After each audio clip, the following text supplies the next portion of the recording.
Sims currently 71% say it should remain a subscription. Obviously, remain 29. One-off fees with DLC, so still got a bit of time to cast your vote on that one. We've got 10 minutes till the top of the hour where we'll be closing that poll. And we're going to also, well, actually, we will be moving across, well worth mentioning, because due to limitations of YouTube, we'll be moving across to the part 2 feed. Obviously, we'll drop you a link in here as well to all that when we move across. That will be too long away. Let's just see 524 heading out of the pits there. And back into the lead. However, Fuga are going to be right behind him. I think you might have just seen a flash of the red, white and black livery just in the background there. There they are. Caught behind the boosted GTE. That won't be helping them with their chance to strike there. Slightly vulnerable 524 International, though. Let's not forget, Fuga are due to come in anyway, so they're probably. I imagine they should be in this lap anyway. These two have sort of crept quietly up on one another, haven't they, Chris? Quillia Cyan and 27 Motorsport. Yeah, and it's interesting to see if they're going to behave any differently because they're pro and am. We saw with Shea McNeely earlier. Lewis Barbosa had caught him, well, coming up to turn 1 actually. Can Lewis Barbosa keep it on the track this time? Because this is where he span off about 7 or 8 laps ago. And I think where he's got the move done already, he seems all right this time. But that spin cost him about 8 or 9 seconds. So that just shows you Lewis Barbosa has got the pace, but he's not actually gained anything over the last 10 laps, despite having that pace advantage. So to what extent does this sort of feeds into what we were saying earlier, in that it's not all about your raw pace as a driver. And, we all crash. It's a fact of racing, and we're all going to spin out. We all make mistakes, but sometimes it's better to be a bit slower and not make mistakes than it is to have rapid pace, but just be slightly more likely to have those in your locker. So, just to keep you up to date, there's a link in chat now, but this version of the stream will be ending in 5 minutes, and therefore we'll be ending the poll then as well. So make sure you get your votes in. It's changing. It's coming towards more being the 50-50 mark. 62% say iRacing should remain as a subscription-based model. 38% saying move to a one-off fee with DLCs. And just looking at the lap times, Chris. 27 Motorsport, Lewis Barbosa, we've seen from him.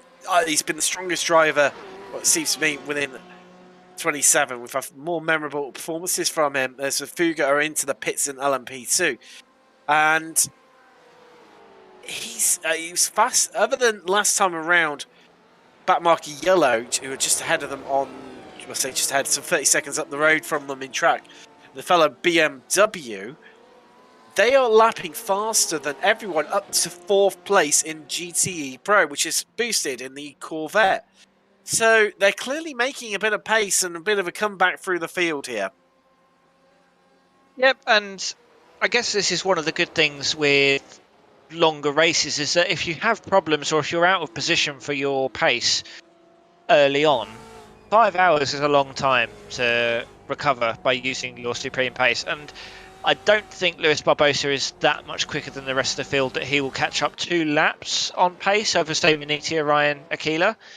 But again, anything can happen. If you just keep hammering out those quick laps after quick laps, it puts that pressure on the other drivers. They might start making more mistakes because they know that fast driver is coming up behind them.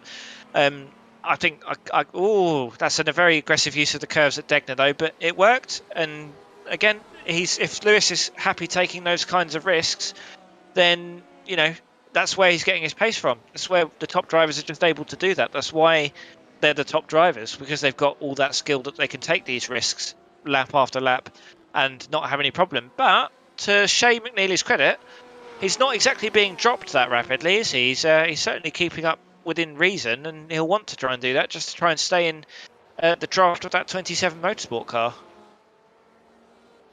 Definitely, and I'll tell you what, what we'll do is let's just Waiting for my screen to finish moving around.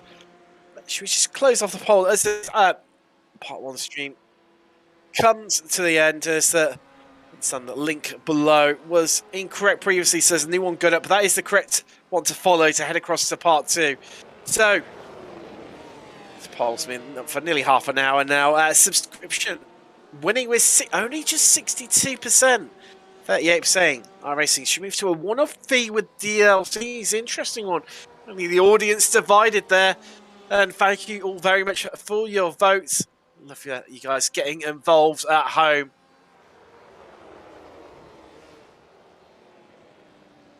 "10 minutes left until 5 hours to go." I don't know where this last hour has quite gone, Chris. It's been a bit of a mad one, really. We've seen some great overtakes. We've seen a bit of drama. We've seen a couple of incidents, and just another average day in endurance racing, really. Yeah, it's. I've been pleasantly surprised by the amount of action with a reduced grid size, because I think there is, especially on a bigger track like Suzuka. So the GTEs are lapping in just a shade under 2 minutes, so it's not the shortest of laps. And you sort of worry that everyone's going to spread out and we're just going to be watching 24 cars hot lapping for 12 hours, which doesn't make for the most engaging viewing. But the drivers, as it turns out, they know what they're doing. They know how to battle with each other. You get those... Honestly, I don't think many people are going to appreciate this comparison, but I honestly think endurance racing and test cricket have got a lot in common. The ebbs and the flows, the sort of the narratives that develop throughout the race or the match. Different people have got different specialisms. So you see some teams make up loads of their time when the tyres are worn out. I'm beginning to just, this has blown my mind slightly just thinking about it off the top of my head, is that, tyre life and yeah, a lot of trucks in the 80s as well. Producer Sean has pointed out that's very apt. Where's our Alan Stanford figure? That's what I want to know. Who's going to be the nutcase billionaire that comes along with a load of money to spice things up? Because that A1 Grand Prix was briefly that, but I don't think it was quite as nutty. As Lewis Barbosa's into the pits, which means Shea McNeely has actually won that battle, in my mind. That's not really how it works, but he's ahead on track, so it's a minor victory. He does have track position, and obviously they've been braving out with that aero damage, although just looking at their top speed, Chris, it doesn't really seem to affect them. And we've seen this in previous rounds where the Porsche looks in a slightly horrific state in terms of its rear end, but it seems to have zero effect on it. It's truly magical to watch, and I think they have lost a little bit of lap time, but nothing too dramatic comparison, and I'll be interested to see how much, if at all, they look to fix of the damage at the next pit stop for them, which isn't going to be for what time are we on now, so it's probably going to be around about the next window of the next 10-15 minutes, depending on how much they've managed to fuel save and eke out obviously their stints. Yeah, and I guess to a certain extent, you must obviously think, because the optional repairs will come up as you go into the pits. And it's usually going to be in the minutes because, the virtual mechanics can only hammer that wing back into place so quickly. And you've got to think, well, if we don't think we're losing more than a tenth or two a lap and the repairs are 2 minutes, we're not going to make that time back, even with 5 hours of racing left to go. I would say the one time that you do have to make quite a difficult decision is if you think the stability of the car is being affected by that damage. And you think, well, we're not losing too much lap time, but the risk of us having a crash is that much higher. But again, this is where the teams who put the most effort into practice, or the teams that have the best feel for the car, they'll be the ones that benefit from that the most, because they can make a more informed decision as to when to take those optional repairs. And it's not something you're ever going to really know if you're not within the teams. And I think the workload these teams put in can sometimes go underappreciated for just how much data they have to generate to be able to make the decisions they make with their stints, with their lap times.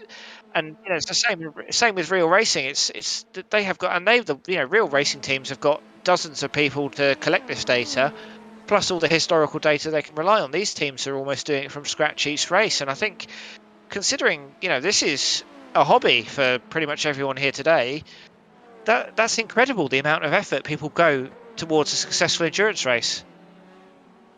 It is incredibly, and I just had to put myself on mute while you were talking there, Chris, because Austin Campbell in the chat has had to put myself on mute so I could actually laugh out loud. He's put Signs Wing represents Blizzard stock right now, and you're not wrong there at all. It's looking a bit on the intriguing side as we see hashtag right now. That's FTR ahead of them, who are running last in class at 6 overall, 5 laps off the pace. So 6 laps now nearly, and so there's still every chance that they could. We've seen stranger things happen, Chris, where teams have come back into it bit by bit as the races come along. Yep, and I guess this is what we love about endurance racing, is that when we've been covering European Sprint, if you have that one serious incident 10 minutes into the race, you're kind of done. You're not going to win, let alone get on the podium. I wouldn't say FTR Esports are out of the running for a podium here today, because all it would take is if Antagonist and Hashtag catch up here and have a crash, they could well take 5-6 laps to repair that damage. Suddenly FTR are in third. It's not. There's no point giving up, basically, is where I was going with that. And again, all it takes is one dodgy interaction with a bit of traffic. We saw earlier coming into the hairpin, very nervous 524, really not wanting to take any risks with, I believe it was boosted because it was the Corvette, I think. And that was a decision they took to relax a little bit. And they've got that 30-second buffer, which they wouldn't have if they'd crashed and got damaged. But you just think, how many times can you take that less risky decision? Because that 30 seconds could very quickly turn into 10 seconds. And then, we've seen before at Spa, the decisions that drivers make when those gaps are coming down towards the end of a race, they can lead to some race-ending crashes.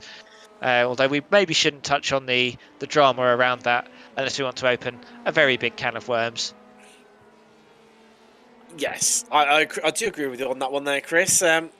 But just interestingly, I think it's all gone quiet. And, we discussed about more, in-depth subjects, and then all of a sudden, one team just suddenly comes from nowhere and starts catching up on someone quite rapidly. Well, right now, out on track, it's hashtag catching Antagonist, and some 2 seconds separating those two.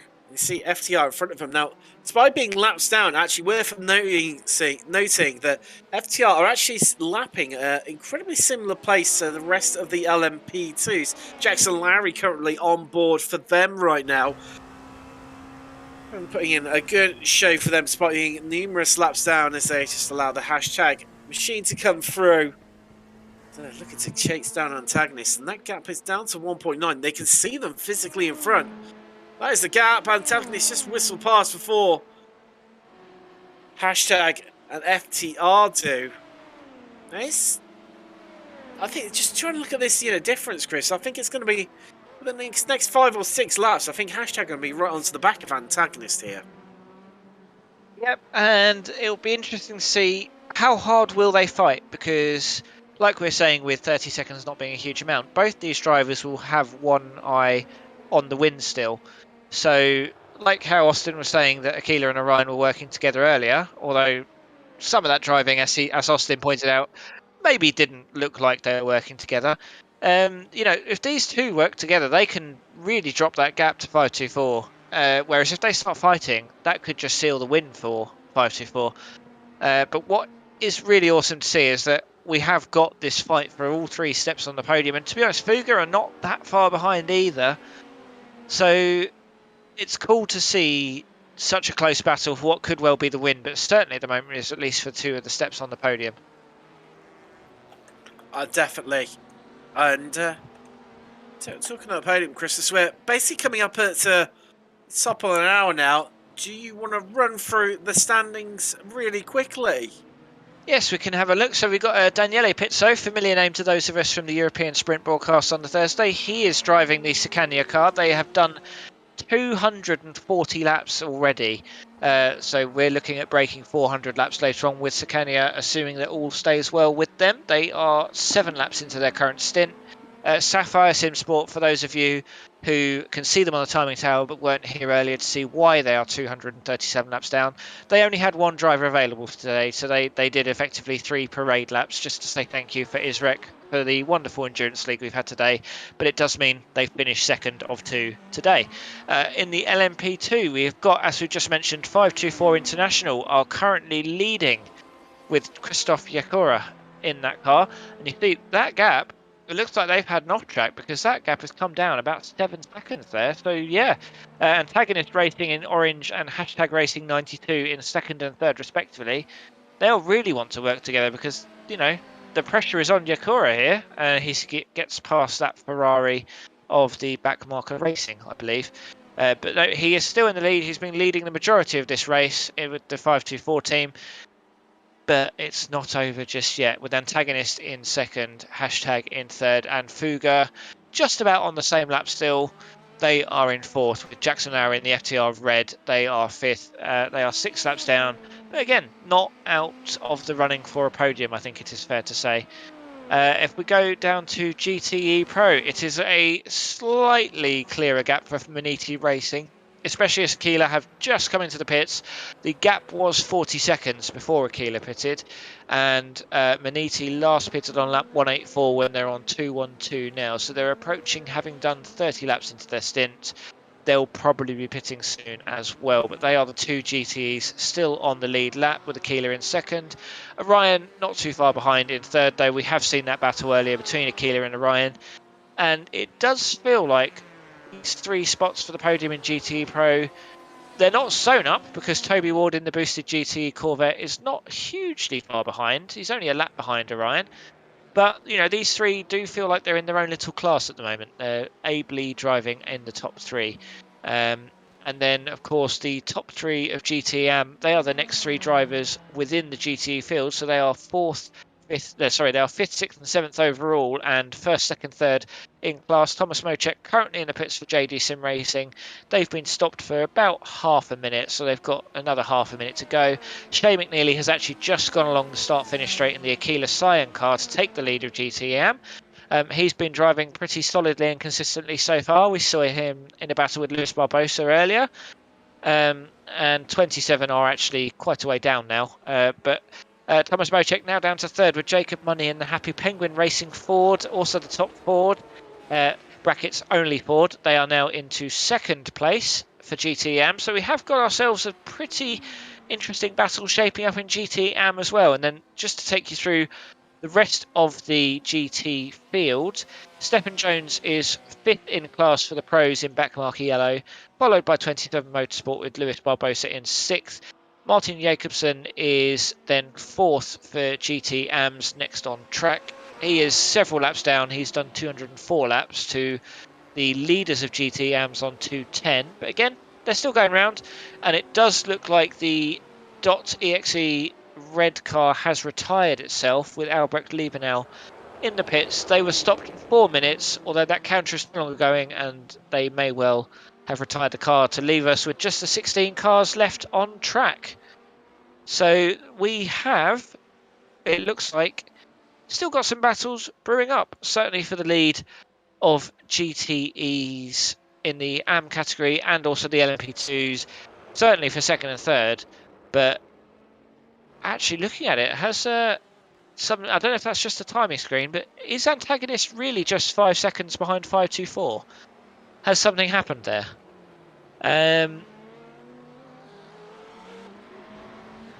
So yeah, I think that might be, that's a quirk of the timing tower there. That got my hopes up. But again, when we started reading the timings out about 2 or 3 minutes ago, that gap was 25 seconds. And that was after 524 had their off track earlier. Now it's down to 22 seconds. It'll be interesting to see as they come to they're sort of 10 laps into their stint here, with the hashtag having pitted 2 laps earlier. It's going to be interesting to see, because we're not exactly, this is sort of middle of the way through their stint here, maybe not quite middle of the way through. As that gap comes down, are 524 going to panic at all? Because there is a difference between having a 40 to 50 second buffer in the lead to having a 20 second buffer that is coming down lap after lap. You're going to start perhaps panicking a little bit, perhaps worrying about the guys behind you catching up. And then, do you make any rash decisions? I think the advantage for 524 is that they aren't going to have to scythe through traffic lap after lap. And actually, if you look on the track map, they have got the boosted media on the main straight ahead of them. And then they've got some clean air with 2 GTEs currently going through the S's to contend with a little bit later. But, this is not a busy track. They don't have to worry a huge amount about other cars on track. But people who do, and this is the battle we were just talking about, this is Thomas Mocek, who's second in JT Sim Racing. He's got Stephen Jones fifth in GTE Pro, backmarker Racing Yellow, just ahead of him. Stephen Jones not necessarily in a direct battle right now, but there's no reason why the Pro and Am categories can't battle with each other. But equally, they're not going to want to kill each other because they've still got 5 hours of racing to do. Anything can happen. JD, still within a shout of the win here. And it'll be interesting to see what happens as they take slightly different lines. That's a tired driver line through the hairpin there, I think it's fair to say, from Thomas Mocek. Interesting way of calling that, Chris. A tired driver line. That's a new one I've not heard before. It's just my gentle way of saying that after you've driven for hour after hour, you start making these small mistakes. As the Maniti GTE car in the Pro category from the lead is pitting, so it'll be interesting to see if Aquila don't pit. Are they going to take over the lead from them? It's going to be interesting to see, but I'll tell you what, they've got one of the battles that I'm really intrigued by is the, not only this battle, but the fact that we've only got just under 5 hours of racing left here at Suzuka, but also the fact that how close Antagonist and Hashtag are to one another right now. Incredibly close, and getting even closer by the lap as well. That gap down to about 4 tenths, similar to what this gap is now between these two guys, between Backmarket and JD. It's going to be so interesting to see how those ones pan out. Maniti there just heading out of the pits. They're going to come back out into the lead. And they've got some half a lap in the bank between themselves and Aquilia. Racing Aqua in the Porsche in second place in GTE Pro right now. But just heading up to that battle that we were talking about. And that traffic clearly playing a little bit of a part in this story right now between Antagonistic and Hashtag. It's allowed Hashtag to take some good half a second to a second out of Antagonist. They've really closed up. Just coming past the 27 Motorsport BMW, which is an incredibly wide line there, trying to avoid them. They are going to have the Kanya LMP1 coming through very soon. Is that going to provide some sort of breathing space for Antagonist? This is going to get in between them as they come through the two Degners there. You get the feeling that Sukanya maybe just going to sit back and wait. Knowing these two are battling and blast past on the back straight. This is what feels like it's going to happen. Well, no, they're going for it earlier, Chris. I'll take that back. I'll run up to Spoon right now. Well, they'll just want to get out of the way, although that's slightly in the middle of the road LMP2, but it looks like it's not affected them, but it's going to compromise the Spoon exit. So this could be another opportunity for Hashtag. We'll have to, although I'm not sure, I personally wouldn't be looking to overtake into 130R in an endurance race. It just feels like an unnecessarily risky decision. Well, let's find out what you say about that, Chris. They're right alongside now. Here we go. And Hashtag are through. Slipping up the inside into Spoon. It's a flash of lights from Antagonistic. So Antagonistic are in the Chris Rowlands school of driving, and Hashtag are very much not. And I'm about to bust out my catchphrase for the first time. That's why I'm in the commentary booth, and Hashtag are second on the racetrack. There we go. Got it in there. It only took you 7 odd hours of racing to get that one in, but you got it in the end. It's I tell you what, it was a brave move, like you say. I'm not sure I would have made that one myself, but that's why these guys are racing. We're in the commentary booth, as you say, Chris. It's so right. And what now can Hashtag do? Can they pull away from Antagonist? The gap between them is 0.8 of a second already. And also, this is going to only extend further. So that's Maniti BMW, the lead in GTE Pro in between them.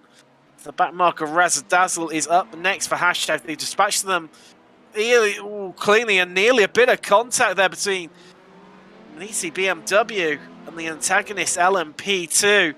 It's now going to look to race their way past the Ferrari. Back marker Razzle cleared them well in advance of Spoon. Just whether the there we go, the FTR LMP2 following through there, getting the move done on the entry to Spoon there. And that gap is during all that section of corners. Hashtag have managed to pull out another nearly half a second. The gap up to 1.25 seconds, 1.25 seconds between these two now, and this looks comfortable for Hashtag, I feel, Chris. Yep, and I have to wonder with that overtake, they must feel Pedro de Sousa has just got that. He must feel like he's got that big of a pace advantage over Messink in the antagonist car that they can actually start putting the pressure on 524 by ditching them, because Yakura's going to have extended his gap ever so slightly here by about a second or two, but that's with the overtake and the traffic for Hashtag and antagonist to factor in, so it's not as though the 524 is absolutely rapid right now. And I think, if they've still got, say, 10 laps left of this stint, if de Sousa's, somewhere between, like, let's say half a second quicker a lap on average than 524, that 5 seconds when they come into the pit stops, bringing that gap down to about 17, 18 seconds, that starts being a very scarily small gap if you're the leader of the class with this long left to go. And again, it's so much easier to be chasing than it is to be the chased, because all the pressure is on the guy in front.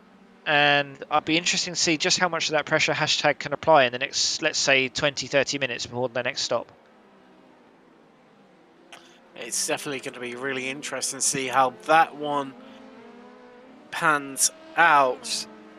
Antagonist, in terms of pit strategy, they stopped 2 laps later. My last stop, they stopped on lap 220, whereas Hashtag were on 218. Interesting to see if Pedro de Sousa for Hashtag can extend that out any further, the Iberian, and let's close that gap. It's going to be definitely one interesting one to see. Currently, these guys are on lap 234, just nearly completing it as they round 130 are on the run down to the Cassier Triangle. Just having a little quick calculator in my mind. Not too, just over halfway through their stint. As here we go, they come across the start-finish line now. And there we go, on to lap 235 of this 12 hours of Suzuka in the last round of the Intercontinental Racing Endurance Challenge.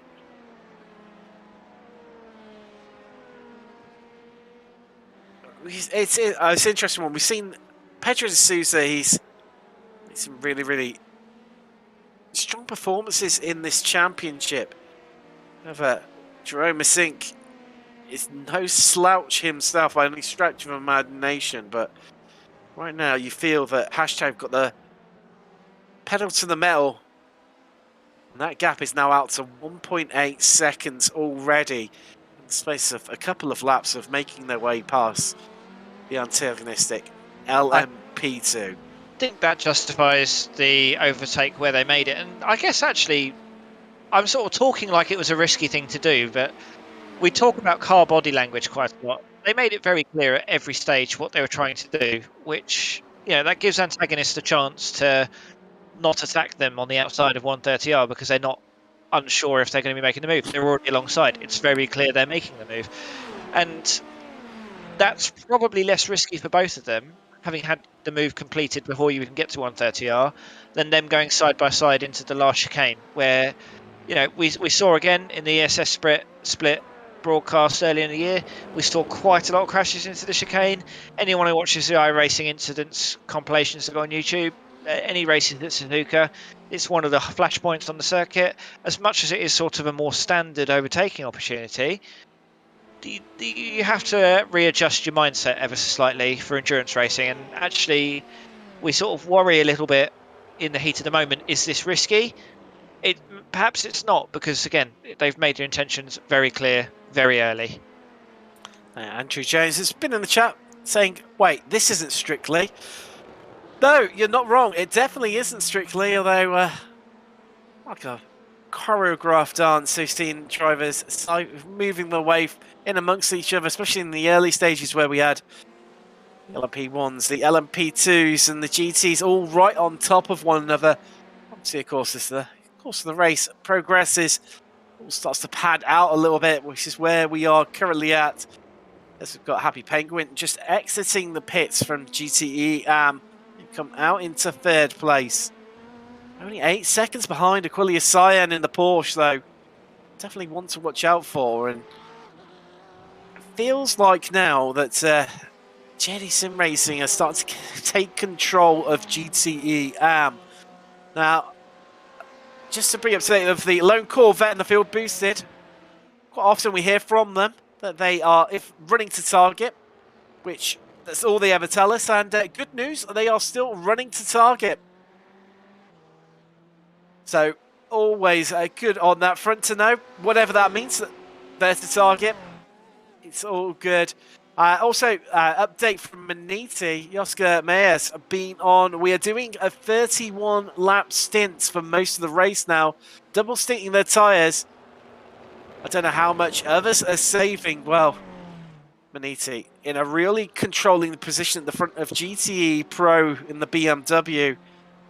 We had fellow racer and commentator from Backmarker, Seb Bosher-Williams, in the commentary booth earlier, and we were saying about how much fuel saving has to be done the BMW to make it to that hour mark. Well, Manita and said that the Porsches were definitely the strongest car at the moment due to the BOP, the balanced performance. But my golly, Maniti really setting the world on fire in that BMW. They're able to fuel safe, but also extend that lead out to over a minute. They've nearly got, Chris, a whole pit stop in the bank.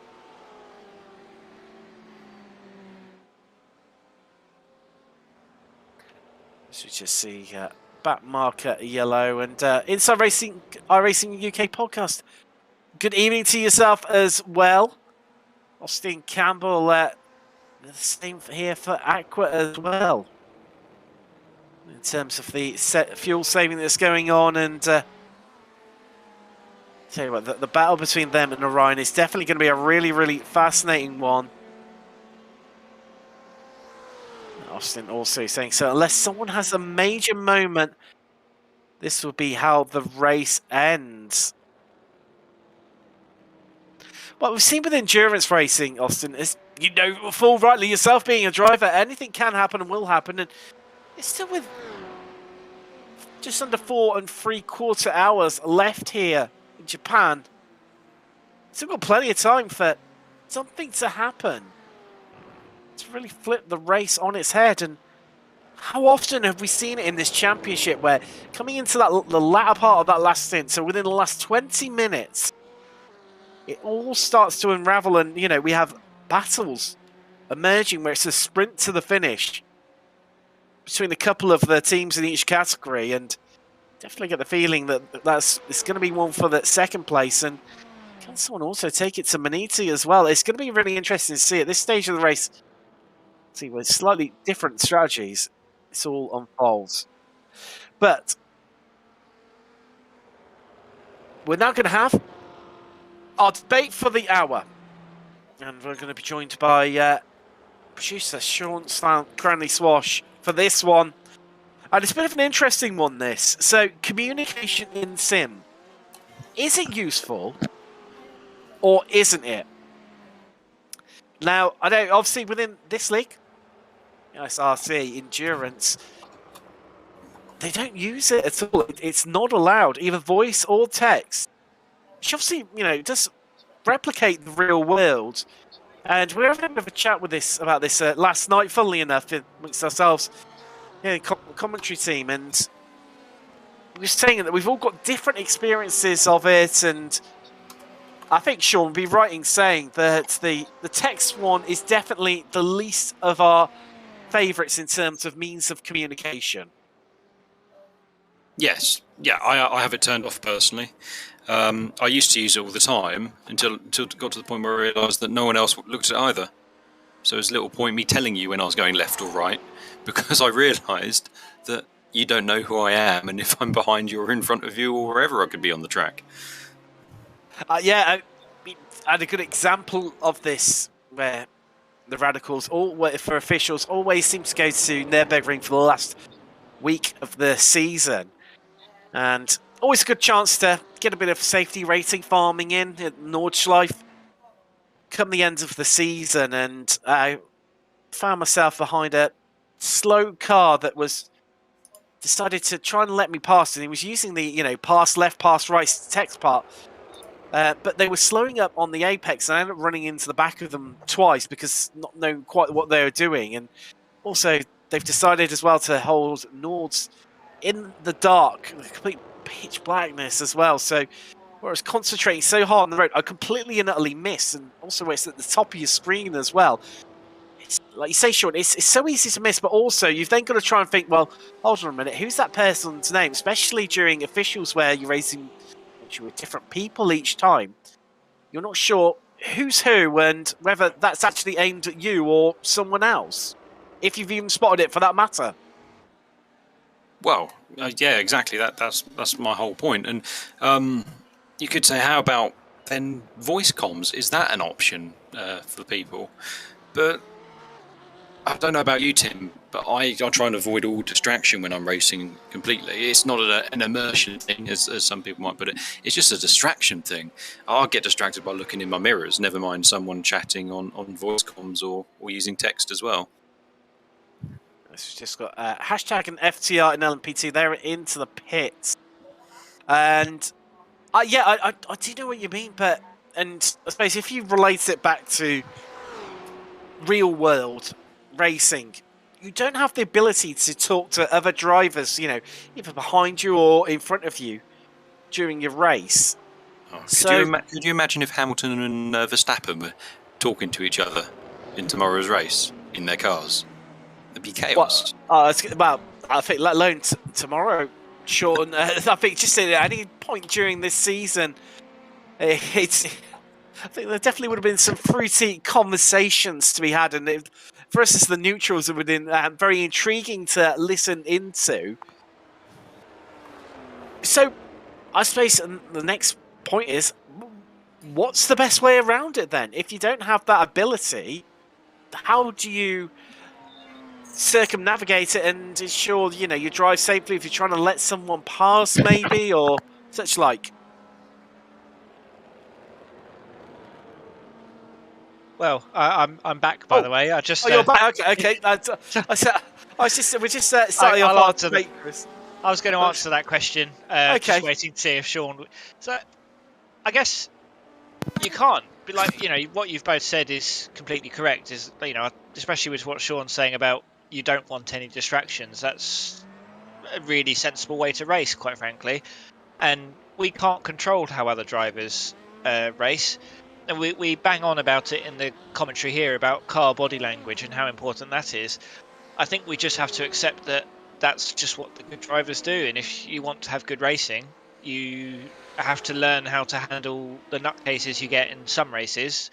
And, we've broadcast some absolute nutcase driving in really high level racing, but they still exist. But there's less of them and they're more familiar to everyone. So I think it is just a case of, as frustrating as it is, you have to just focus on what you can control in the situation, because there will always be idiots.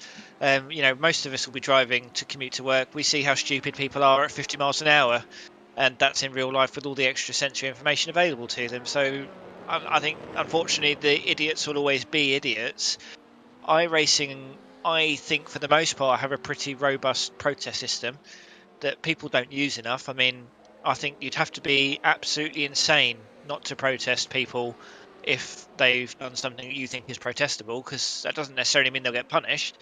And I've protested people before for nearly innocuous things. And I've sort of said in my protest, I don't expect this person to get a ban, but I'd just like iRacing to be aware they've done this thing wrong. If it's a pattern, I'd like it to get addressed with, a message, not necessarily a ban, because I think most people want to have good racing, and that's where the whole using in-game communication comes from. It's people wanting to help facilitate good racing. I just think, as you've said, it doesn't get seen by everyone, and nor should it, because we should always have that option to turn these distractions off. So for me, it's a case of just focus on what you can do.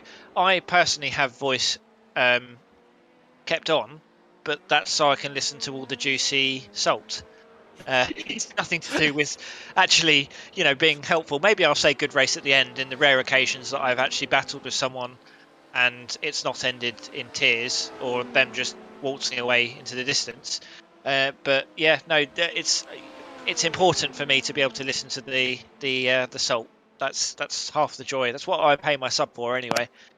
I have to say, Chris, that one thing I do miss is when someone says, "Oh, well done," or "good race" at the end, and then you realise you're not on voice comms and you can't even respond to them, and then you feel rude. Yeah, I mean, I don't get that very often, so it's not been a problem for me. But yeah, it is. There's nothing. This is good, ties back into what we were saying earlier about how this is what's so good about iRacing. When you get the good racing, it just feels amazing, and it's so nice to be able to talk about that with the competitors. I mean, you and I and James were there for a European sprint race at Spa where we had a three-way battle in the LMP2s for 20 minutes, and all three chaps were absolutely buzzing about it in our chat, and I'm sure we've had it here. That's the joy, is sort of the camaraderie we have with the other drivers. So that's the plus one to voice. I just never use it in race. I'll occasionally thank a back marker, but I've gone off track thanking back markers before, so I don't generally do it because I can't trust myself. I do have a pet peeve though, and that is automated customized messages which say things like "view my Twitch channel whilst you're on the grid," or those ones which are I'd say just a little bit rude about your driving style, should they think you may have caused them issue on track. Those two particular things I really don't like. I mean, who's going to go and switch on someone's Twitch channel when they're on the grid? Yeah, exactly. I like to try and support some of these streamers, especially the good ones. I won't shout any out because it feels like I know we're not on the BBC, but it feels like I should stay impartial. Okay. We're all in it together. I'll give a special shout out for Robert Plumley, Conducci Racing, who is actually employed by iRacing. So there's some interest there. But I absolutely love his stream because he's good but not elite. I'm sure he won't mind me saying that. He's really good and he's incredibly safe as well. So you can generally rely on his racing being sort of clean. But he races everything, and I think that's the thing that really appeals to me as someone who is very good in one car and mediocre in everything else.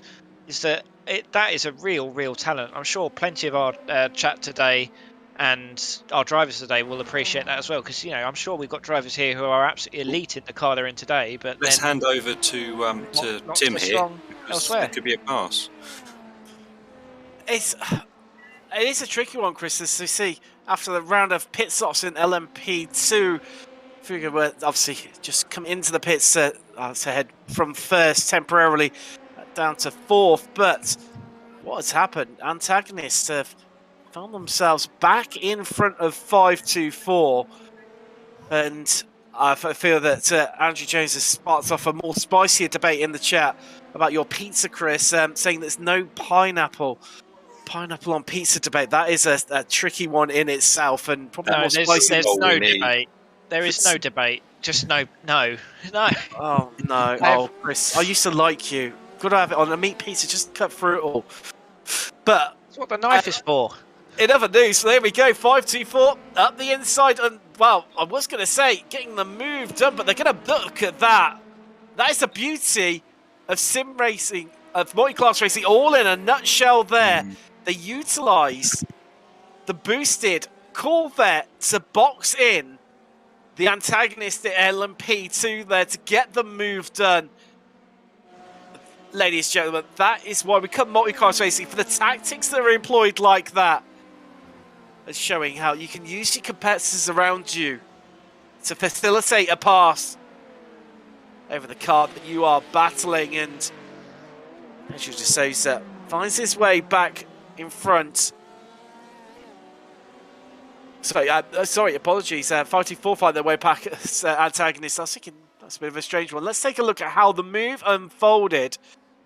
It's just coming on the run up to the hairpin, and look, just caught napping completely there, antagonistic.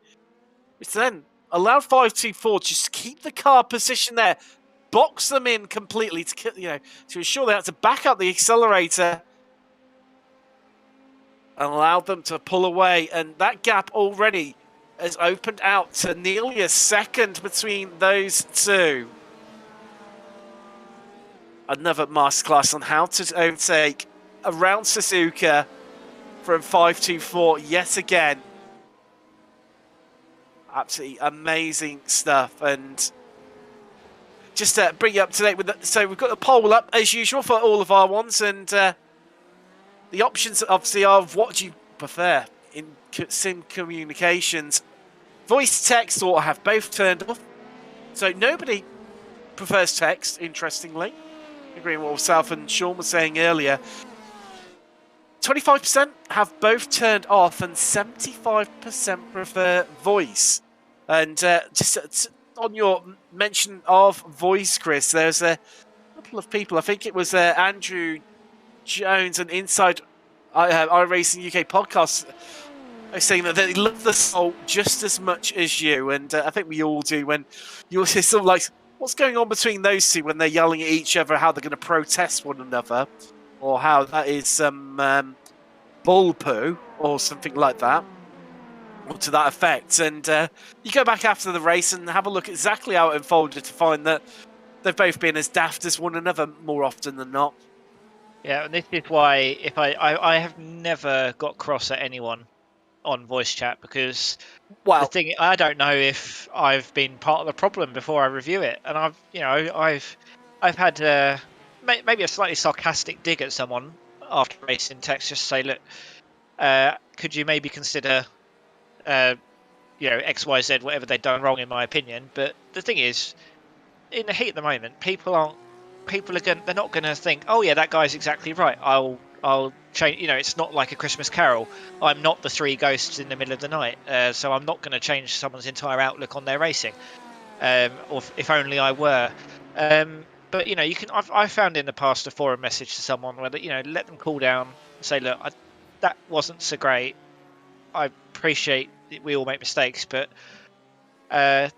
maybe look at doing this a bit differently. And I've only done that a couple of times, but I just feel that that's slightly more productive than anything you're going to do within the sim when tensions are still running high.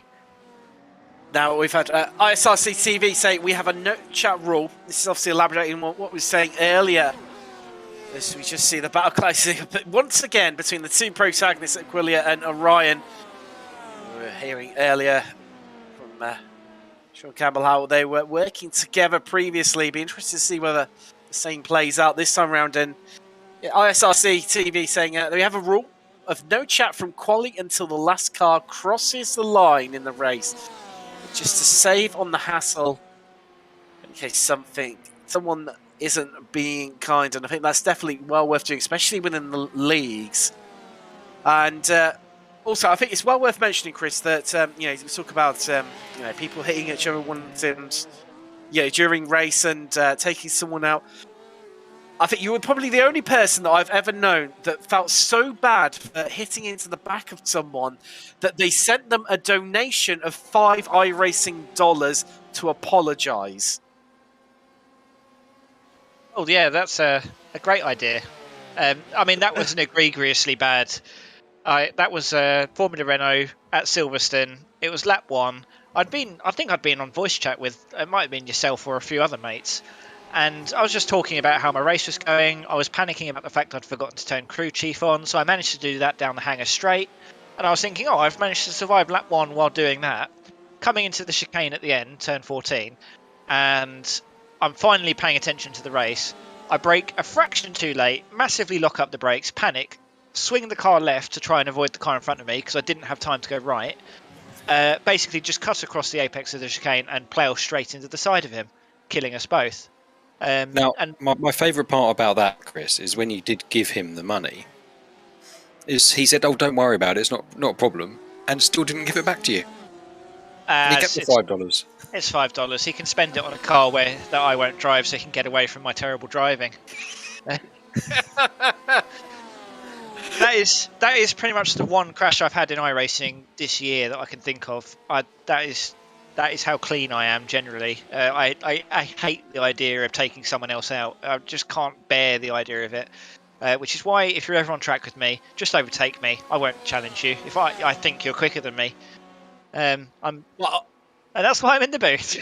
That's why I have a catchphrase. I think maybe the ideal situation for everyone else's bank balance, and definitely not yours, is to overtake you and then brake a little bit, but not enough to make it look like you've deliberately brake checked someone, and you run in the back of them and go into your apologetic mode and send them $5 iRacing dollars. Now, I may have recently been given a promotion at work, but not that high up into South East England's library management. So I don't think that will last very long before I end up on the streets.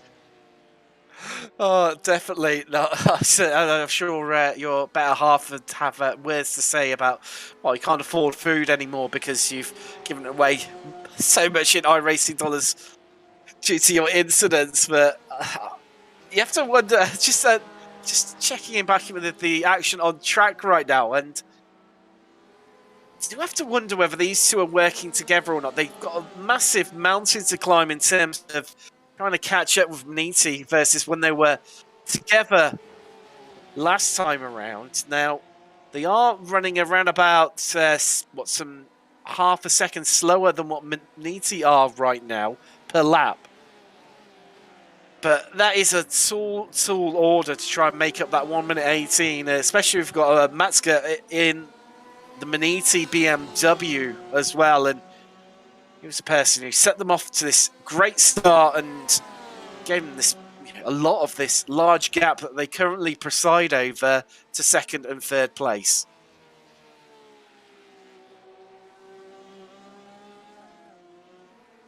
It's interesting to me. They were 20 seconds behind Maniti before.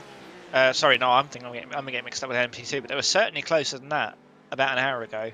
They were, Chris. It was around about 40 seconds, I believe, high 40s. So it was about 48 seconds from memory, and yeah, they really are dropping off the back of Maniti. I think it's fair to say that Tim Matsky in the Maniti is a good driver because he has 9,006 I rating, so he probably knows how to drive cars.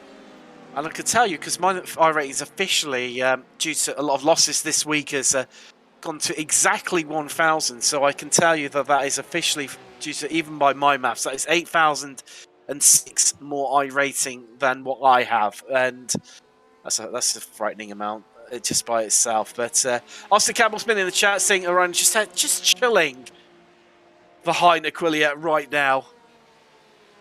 Well, I don't know about you, Chris, but I couldn't just chill constantly following a car with only 4 tenths between us for lap after lap after lap. Like what Petronik is currently doing to Justin Corral for Aquilia Aqua right now. I mean, if it was me, I'd rather be the car behind in this situation rather than the car in front. But again, I think that ties into what I was saying about my driving style not being particularly aggressive. Whereas I think an aggressive driver... Hold on, Chris. Hold on. No. They've backed out a bit. Happy Penguin in the Ford. We're looking for a bit of a move on the other Aquilia machine, the Cyan Porsche. Incurred that damage early on, but it hasn't really affected their pace at all, to be fair. And to see what is going to happen. My commentary rating, iRacing UK podcast, well, we'll find out in a second, because here come Happy Penguin up the inside into turn 1. Aquilia hold on round the outside. Well, they're giving it a good go, but I don't think it's going to be enough. Looking for the cutback, but that is going to be the place for Happy Penguin in the Ford, up in second in class, 14th overall. Well, my commentary rating, I don't honestly know about that one. I think it's got a way to go yet. Andrew Jones saying it's in a minus. Well, I think definitely on some of the stuff that I've conversated on, you would go with that one, especially a couple of the slip-ups that I've made along the way. Slips of the tongue, getting caught out by what people have written in chat and not reading it properly before I've read it out loud on stream. And also, mistakenly naming corners for something else completely different was another interesting one. If you want to find out what that is, we heard from Calvin Dent about the iRacing UK podcast. Obviously, we've got them in the chat right now. We've got the link down below. Make sure that you can check out the Total Sim Sport episode when myself and Sean hopped on board there. Thank you very much. Give me 4K. I'll take that every day of the week. Every single day of the week. And well, I guess for me, I like how I demand for a separate iRating for open wheel and GT cars. I want separate commentary iRating for sense of humour and all the things I can't do. For example, make a point quickly. Yes. Yes, I'll go with that one. Definitely. Definitely, Chris.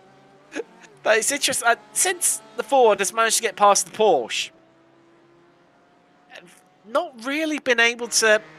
Well, I was going to say not being able to pull away too much, but into the out of Casio Triangle, they've pulled out next year, 2 or 3 temps over Aquilius Cyan.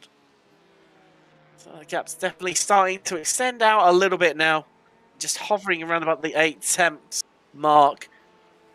Closest cars that we've got on track, other than, of course, the Orion versus... Well, actually, they've swapped places while we've been looking at this battle. Let's take a little look at how that all unfolded. So we've got Orion at the rear here.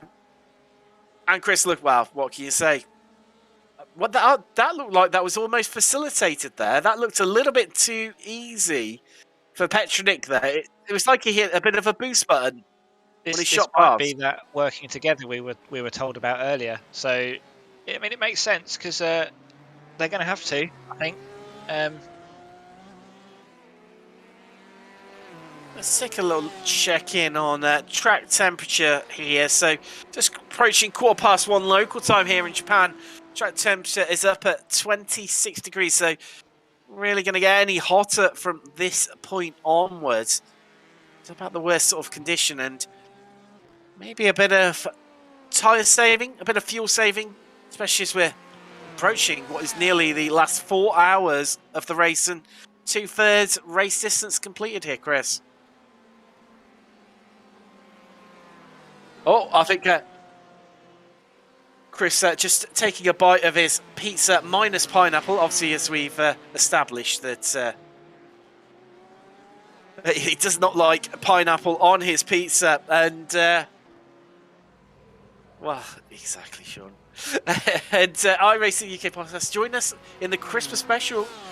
Well, they'll be replayed. Yes, it's going to be an interesting Christmas special, which myself and Sean are going to be part of. We're really proud to be part of that with you guys, and it's going to be a live video podcast. A couple of drinks involved, I'm sure, along the way. A bit of festive cheer. And, it should be good, Tim. It will be, sure, won't it? It's we'll be taking your questions live throughout the podcast. It'll be well worth tuning in. And that'll, of course, be on their YouTube channel. Make sure, obviously, you've got the link there from where they're commenting in the chat. Make sure you head across and subscribe in advance, because that's definitely going to be one not to miss during the festive period while you're recovering from Turkey and all the trimmings and rushing around, getting around to see all the family.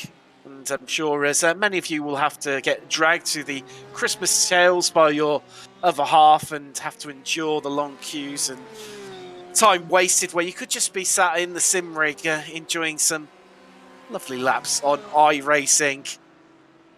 Just looking at these two here, Sean, they're just slowly starting to, if anything, I think Aquilia are catching up. They've taken another couple of tenths out of the Ford of Happy Penguin, and not to your amusement being the complete and utter Ford fanboy.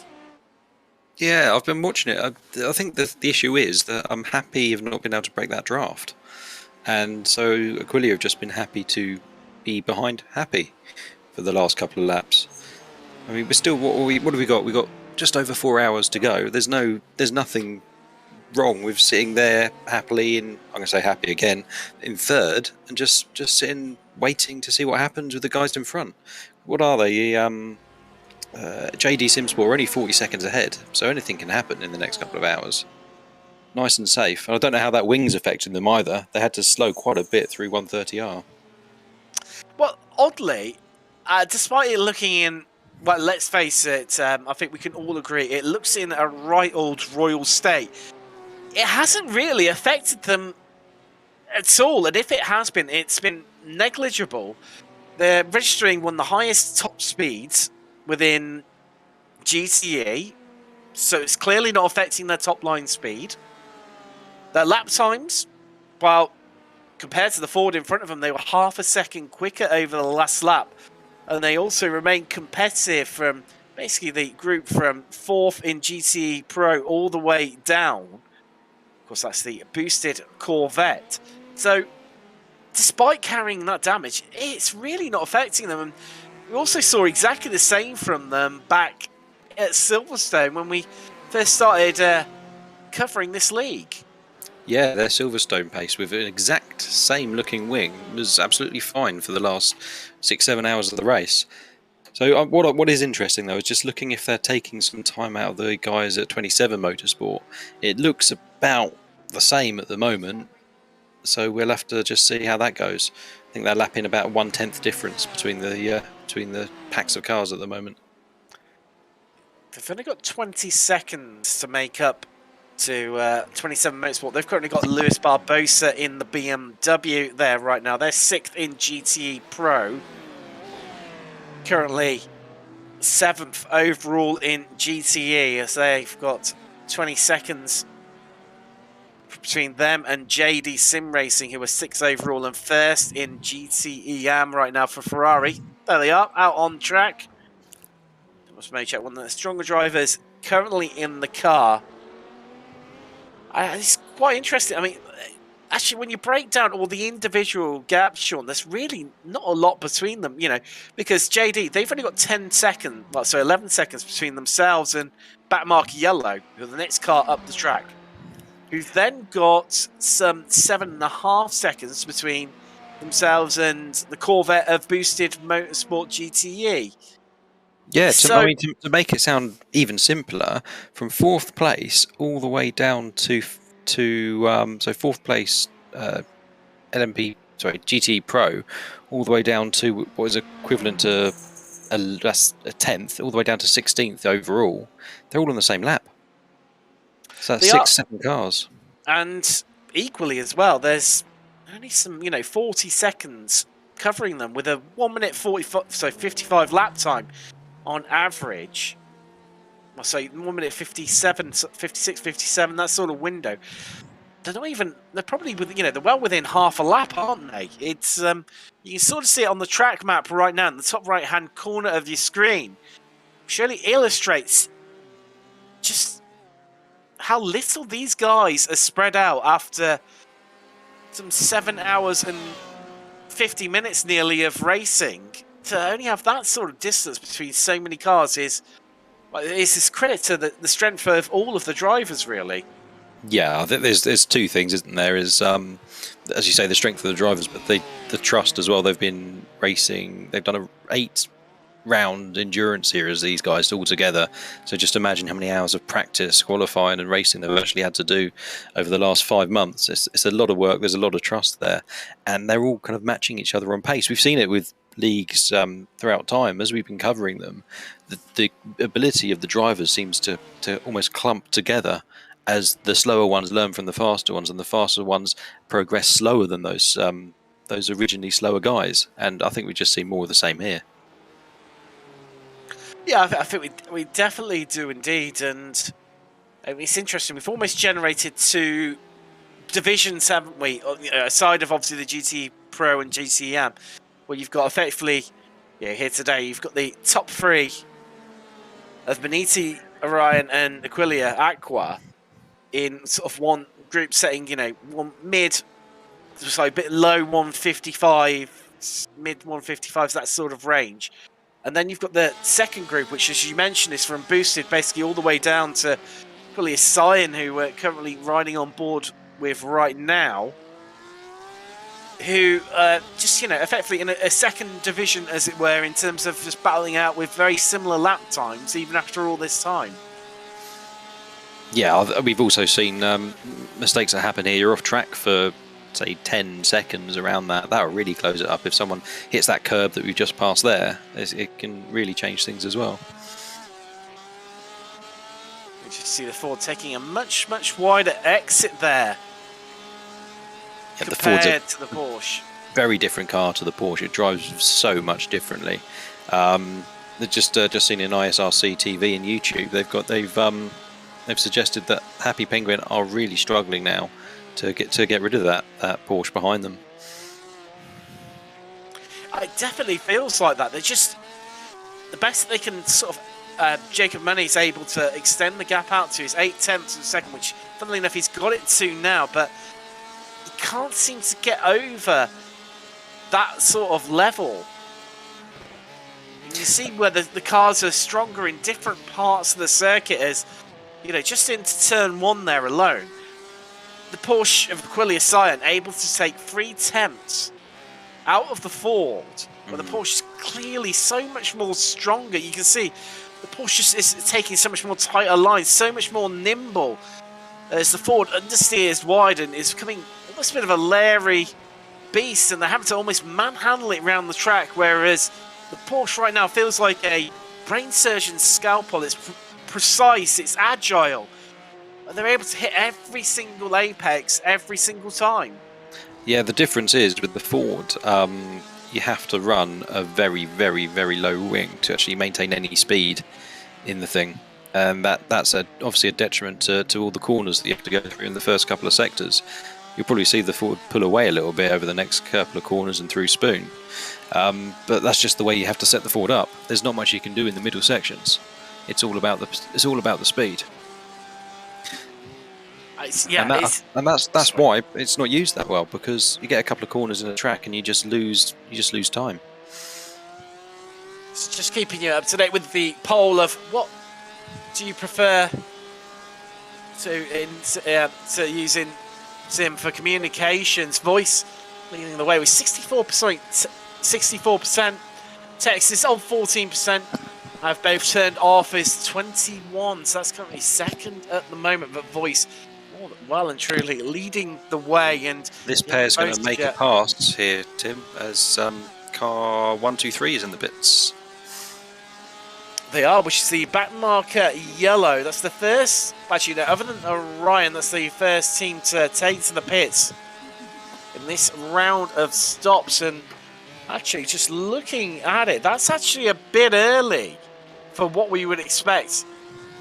Expect the GTEs to normally hit around the hour mark at 4 hours and 7. That's come up well short. Yeah, I think they're going to be disappointed with that one. I know they were looking, that team in particular in the Beamer were looking just after the hour if they could save a little. So they're clearly not hitting that at the moment. We're clearly not able to. Quite done. Sebastian Bosher-Williams, our fellow co-commentator, he's back in the car at back marker yellow in the BMW. So he looks to try and close up onto the back of 27 Motorsport, but closing up onto the back, it's an interesting, almost like a rubber band between these two, where the Ford will pull away, but then the Porsche will catch up, but neither can seem to do. Either, the Porsche can't overtake, but equally the Ford can't get away enough to prevent pulling the Porsche along with them. It's a fascinating little battle that we've got ensuing here out on track here, Sean. Yeah, and it's not going to go away. As I said, it's, as you said, about 5 minutes to go until the pit window really starts kicking for these guys. Only 3 stops left now for the GTEs, so it's all to play for, and it's going to be who does best in these pits. Hopefully a team won't put one tyre on like we saw with the other Aquilia team earlier in the race. And by the way, Ian is now back in the booth. He's going to take over from me for a couple of hours. Definitely welcome Morning, along everyone. in. Back into the melee and the excitement as we'll be able to run you through your top of the hour standings very, very shortly. And Thank you very much, Sean. That was very good. I just caught the end. Oh my goodness, Tim! oh, there we go. Wow. We were He's wondering broken the toe now, Chris. what Happy Penguin could do to break the toe. Well, a mistake from Aquilia Racing Cyan is what has caused it. I mean, And now they're they've looking like got it. they might not have as much downforce as they need there. I'm just catching the back end of that. Well, it's been like that for the last few hours, Ian. Pretty much since you've been away, and Fair let's enough. ride on board with Shane McNeely for Cyan. Oh, I think just caught a bit of the AstroTurf with the rear left wheel, and that's what sent them round. That is a shame. So what was an 8/10 maximum gap between those two is now extended out to 10 seconds between the Ford of Happy Penguin and the Porsche of Aquilia Racing Cyan. Andrew Jones just asking how many cars we've got left on track. Well, it's 16 after retirements from backmarker Razzle Daz. No, sorry, they're still going. Just didn't click over quite well enough there. .exe and the Porsche, we lost them on lap 193. We're currently on lap 273. Vector by RSR, they had connection issues in LMP2. They dropped out on lap 159. Centurion in the Ferrari and GT Pro, we lost them on lap 124. The LMP2 with Stage 1 Racing Junior, we lost all the way back on lap 66. LMP1, Sapphire Simsport, we lost them back on lap 3. They didn't have enough drivers to complete, so they came out, did the honorary 3 laps of catching up to the back of the GTs, and then retired the car. And unfortunately, unable to make the grid was the Verve Racing Team Black in GT Pro in a Porsche. But having said that, we've still got some, definitely some close battles and all to play for. Second place in GT Pro is becoming all the more interesting, and likewise, the win, which could go between any of the top 3 potentially in LMP2. Might you have it, and also from 4th place in GT Pro. I mean, there's only, as we said, what was about 40 seconds covering them. That's now extended out a little bit further, but again, all to play for there as well. So still plenty to go up for grabs heading into the last 4 hours. See, FTR Esports several laps down on the leaders, but all the others are in a big clump, as you say. They're all very close together. So that's going to be quite interesting. I can imagine there's going to be some battles later on, especially with the as they kind of start to hit the GTEs at certain key points in the race. By key points, I mean with 15 minutes left to go, and there'll be a lot of desperation to maintain their position, I imagine. We've seen it so often in this league where, you know, this sort of part of the race, everything calms down, but it all comes alive within this last 20 minutes. And just taking a little look from Vector. Yeah, there we go. You read that, Tim. That's I think that's up to you. Oh, well, thank you very much. So, on behalf of Vector by RSR, this is from David Duino. I'd like to thank everyone involved in the series. The entertaining broadcast and consistency from the stewards made this probably one of my favourite leagues. Sadly, we had a lot of technical difficulties today as I lost internet for 5+ hours, as well as other difficulties our remaining drivers face. Not the way we wanted to end the season, but I'm still very happy with this season as a whole. May the Dino Nugget live forever. And yeah, our champions in LMP2, unfortunately, not bowing out quite the way for what they expected in the final rounds with truly not much to race for, but equally, thank you for your kind words. And ooh, this is, talking of LMP2 here, Ian, this is Antagonist. What has happened to them into the Casio Triangle? Well, they just bounced across that inside curb and I think they did. And what left did they do? pointing the wrong way. And that was nearly abandoned in the middle of the track through no fault of their own there. Just holding the brakes, trying to remain still to do the best thing. Absolutely. Nearly Just came into a bit of contact. Let people come around you. That's something you learn eventually. But Oh, Fuga losing it through Spoon in a big way, but keeping it out of the barriers there. Maybe just a bit of fatigue creeping in. I think RSR, even though the fact they had to retire, sadly, the fact that they have still won the championship points to the quality of the team. So thank you very much for partaking, guys. We've very much enjoyed seeing you race, as you've enjoyed us talking about it. Oh, we've seen some brilliant performances from the whole team. Unfortunately, we didn't get to see the mighty EJ O'Donnell lines in the car. Who's matched the performances of all of them across the team, from David Duino as well. Valkoskas as well. There's another incredibly just a strong team as a whole. Some very brutal comments between each of the team members, but it's what drags them along, what the glue that sticks them all together. Has brought out some amazing performances from them. It's been absolutely fascinating to see it throughout this season. And genuinely pretty respectful of each other, apart from one or two flagship incidents. But yeah, it's been good to see.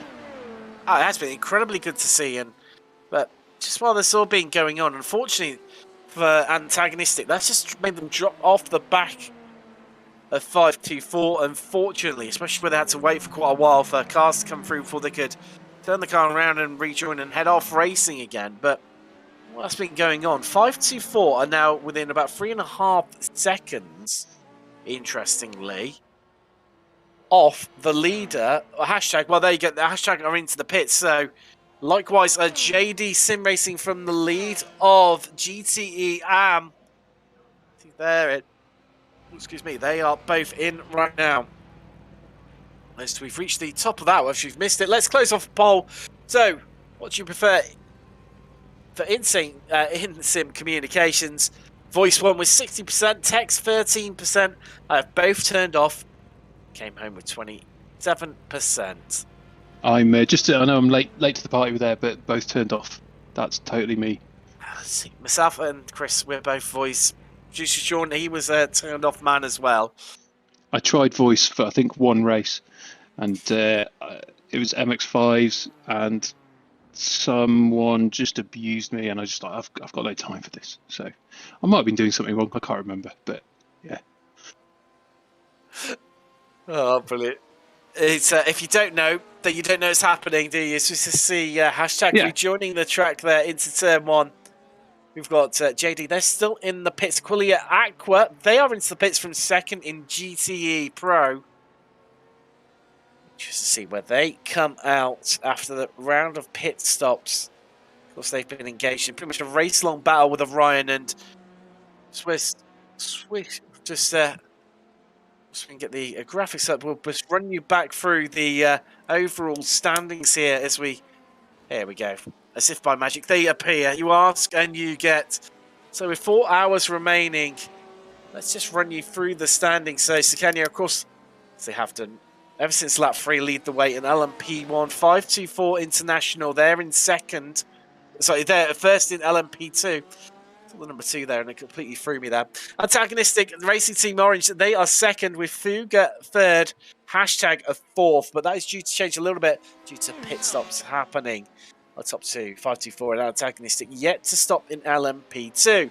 They've got FTR Esports, they're 6 laps down on our top 4, but still soldiering on in 5th place in LMP2. Retirees in LMP2, well, it was vectored by RSR. We lost them on a lap, 103 laps ago.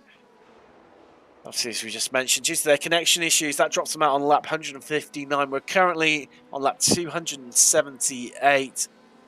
For the LMP1s, 263 for the LMP2s. The Stage 1 Junior, we lost them way back when on lap 66, so some nearly 200 laps ago.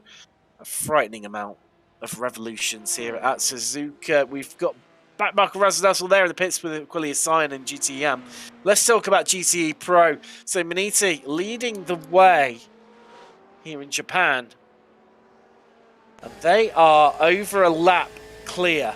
Really just pulling away, just consistently pounding out the laps. Last time around, they were nearly just over half a second quicker than second place. It's currently occupied by the Porsche of Orion with Aquilia Aqua, another Porsche, holding on to that last place on the podium right now in GTE Pro.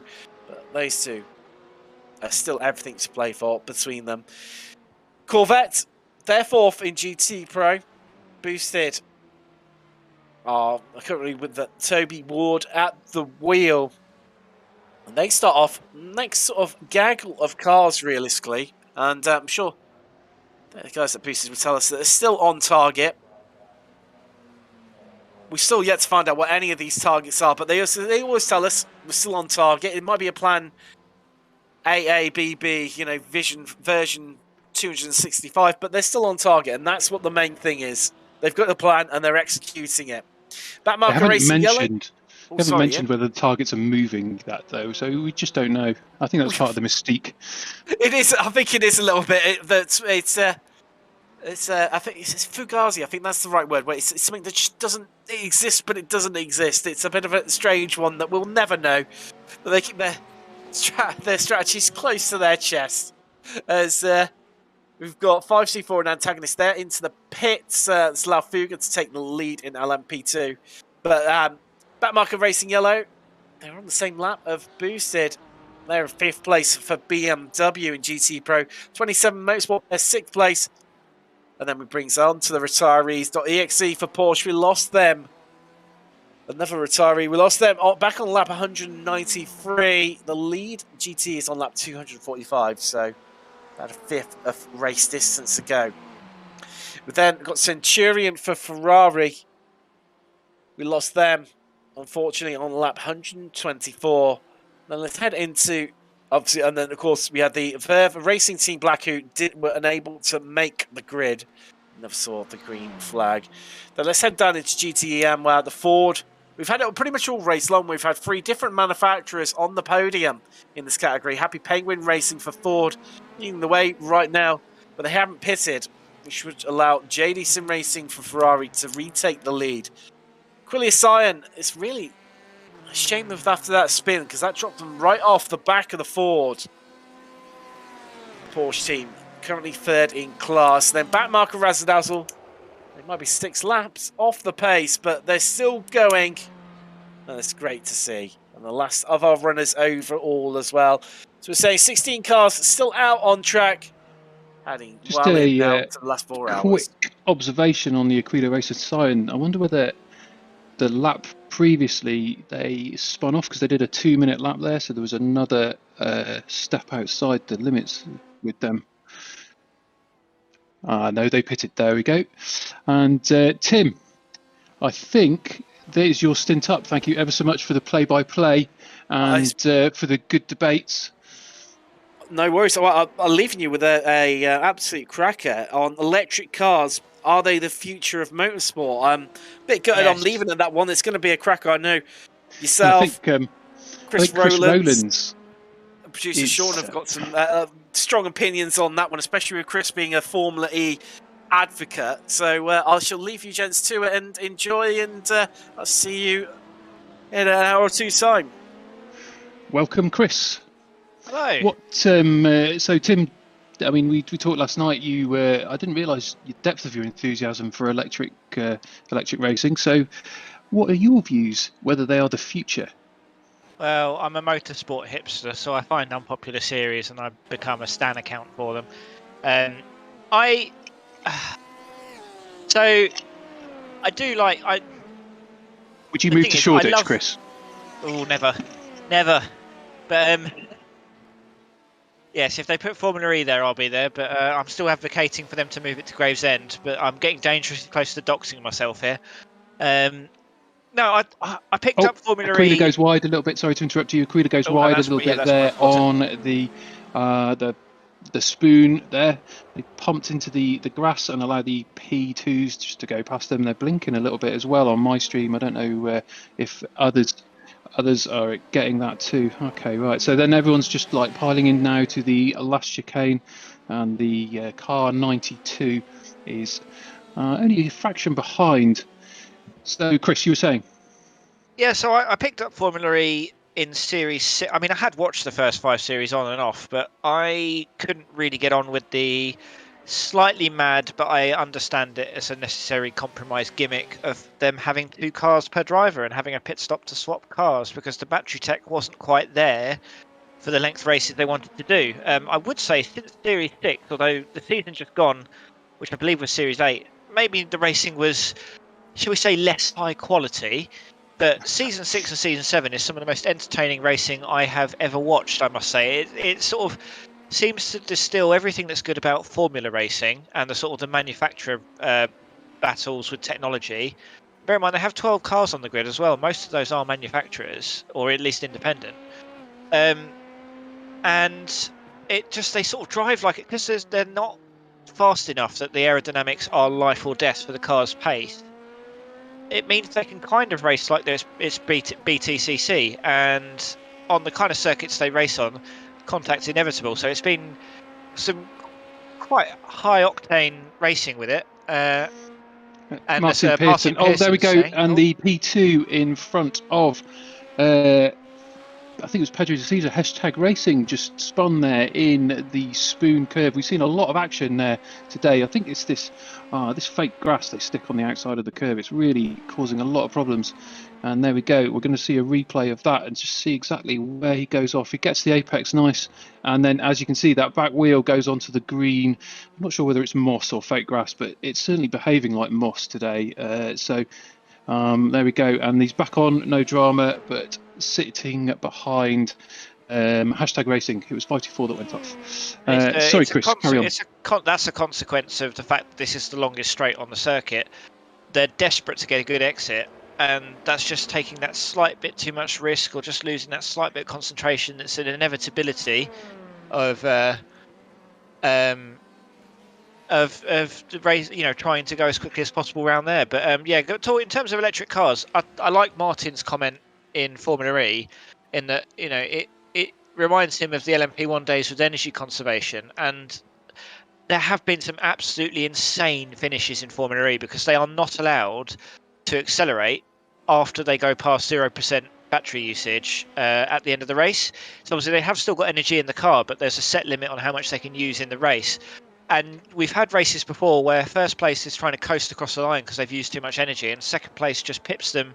Well, effectively first place then pips them on the line. We've seen that multiple times. It feels slightly artificial. Is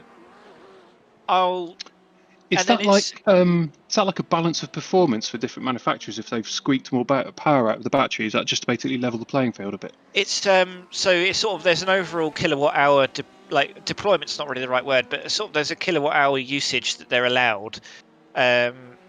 So basically, in terms of different manufacturers, because they've opened up the drivetrains in Formula E, it means that you can sort of it's basically a race to get the most efficient possible motor and energy for Formula E, and they've mostly used, because it's a branding exercise as much as anything, which is that takes me out of it a little bit, is that it's very clearly marketing focused rather than necessarily racing focused. So they use destination cities is the terminology they use. So they don't use racing facilities. They use they've just used the Excel Centre at London, which as a spectacle was quite interesting, but as a racing venue didn't work in my opinion.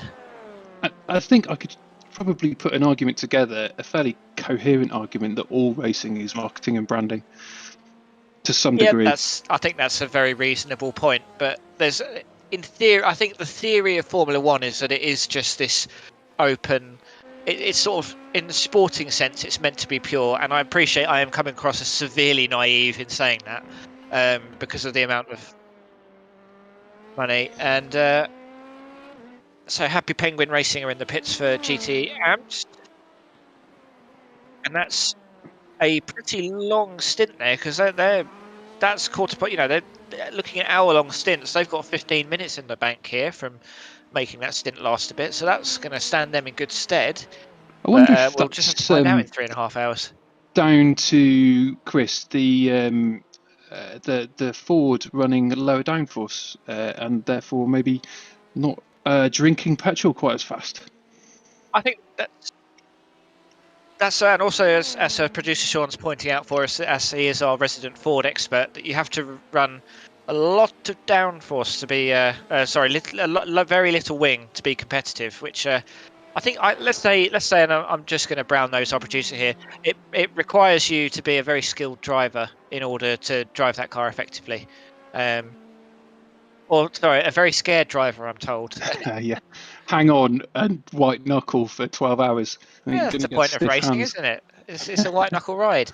I think with Formula E as well, it's been quite an interesting adventure into gimmicks in racing. So they've got a couple of gimmicks there that I think, it being an electric series and a new series, they can try things out, and I think that's been good. So they've got attack mode, which I think has been very successful. It's almost like a mini pit stop. They have to go offline to activate basically extra power for 4 minutes, and they can do that twice a race. So they effectively they trade track position for higher top speed for 4 minutes, and you can overtake. And dirty air is not really a concern in these cars, so I think that helps the battling. As hashtag just about get past the 118 car. So, Chris, just how does that work then? So every car's got sensors on it. So let's pretend that we're using Suzuka for this. Let's say they put the activation mode is you have to drive around the outside of the hairpin that we're just seeing them go around now, rather than the inside. So you effectively lose 2 or 3 seconds. And Formula E tend to be in very tight packs, so that is going to be 2 or 3 positions.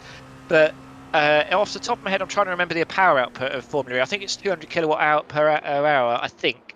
It might be 100 kilowatt hours per whatever it is, and you effectively get 25% extra power for 4 minutes, and that's factored into the battery usage as well for the end of the race. So they all have to use their attack mode twice. It's a huge, so if we're going down this straight here, you would be overtaking the car in front of you because you have a lot of extra top speed. Do you think that sounds a bit like an artificial way to increase excitement and overtaking? Like DRS. It rewards drivers who can overtake well, because Formula E does not use long straights because they need lots of braking zones to regen the batteries enough to last to the end of the race. This is one of the reasons why proper circuits wouldn't work for the current iterations of the cars, because they would just run out of power before the end of the race. Are we in third generation now? Would that be right? We're in second generation because COVID delayed it. I think third gen isn't the season coming; it's the season after. And is that just more season? Is that just more power, more battery? Yeah, they're basically more efficient, and I think, again off the top of my head, I think there's a slightly more in the aero package. They've opened up. The general idea is they're opening up more for the manufacturers to develop themselves. The unfortunate thing is that a lot of manufacturers are starting to pull out. So Porsche pulled out, Mercedes are pulling out.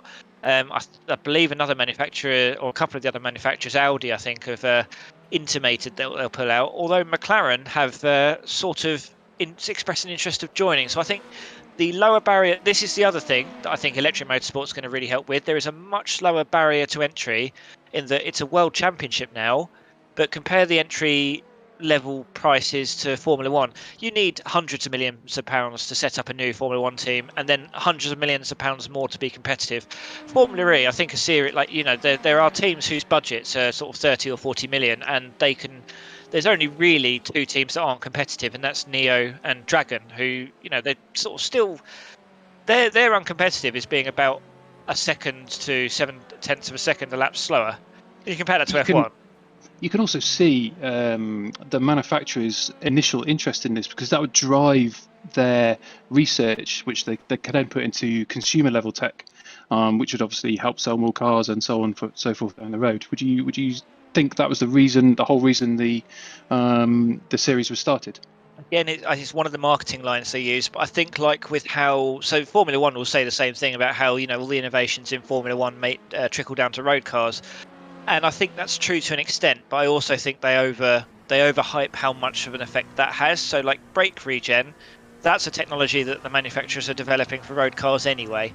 There may well be some innovations driven by the competitive nature of motorsport, but I don't think it ever really trickles down quite the amount that the manufacturers claim it does. I think one thing we've also not touched on, which is the sort of partner series to Formula E, we've got Moto E and Extreme E, and I think we've had varying levels of success. I don't watch Moto E a huge amount, but chatting to some of my mates who do, I think beyond getting over the fact that they sound, quite frankly, ridiculous, they do just sound like RC cars, the racing is pretty great. It still feels like a feeder series and a junior series, but at the end of the day, racing is racing. I think most of us are here to watch good battling. I did read the other day that there's the e-scooter racing is trying to get off the ground. I think next year. I think there's some fella he's managed to convince someone in the FIA to back him, and I think there will be a series starting next year for scooter racing round city circuits. I bet you that ends up in the Olympics, and I bet you they can share the BMX tracks or something with it. I can see that taking off. It's small city circuits that they're planning on, I think. Or just get them on skate parks to see what happens. Oh, that just sounds like a recipe for disaster, skate parks. Just to so everyone in the chat can get involved, there is a poll. Will there be a petrol head revolt when the electric racing is the norm? And 5 votes, 100% yes. So, I mean, that's hardly surprising when you're talking to a bunch of petrol heads about a bunch of petrol heads who might not want to have anything to do with electric. So I suspect that might be the first 100% poll of the night, and someone's going to prove me wrong soon, obviously. There's always going to be a contrarian, but one thing we've not touched upon is that there is an E-GT3 series coming. That's obviously a bit more relevant to what we're watching today. So that's 2023 that's due to come, with to start with 14 full season entries with 7 2-car teams, which is, I think, a pretty healthy first season grid.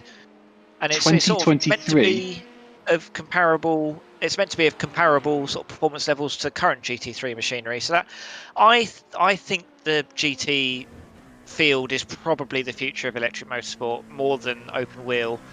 But you see, like in 2023, not only that, which I've only just found out about, the whole IMSA and WEC rules are changing in 2023, and there's a bunch of new manufacturers flooding in. So, and you're allowed to race they have one car to race in both of them. So that's going to be a cracking year for motorsport. It really is. I actually can't wait.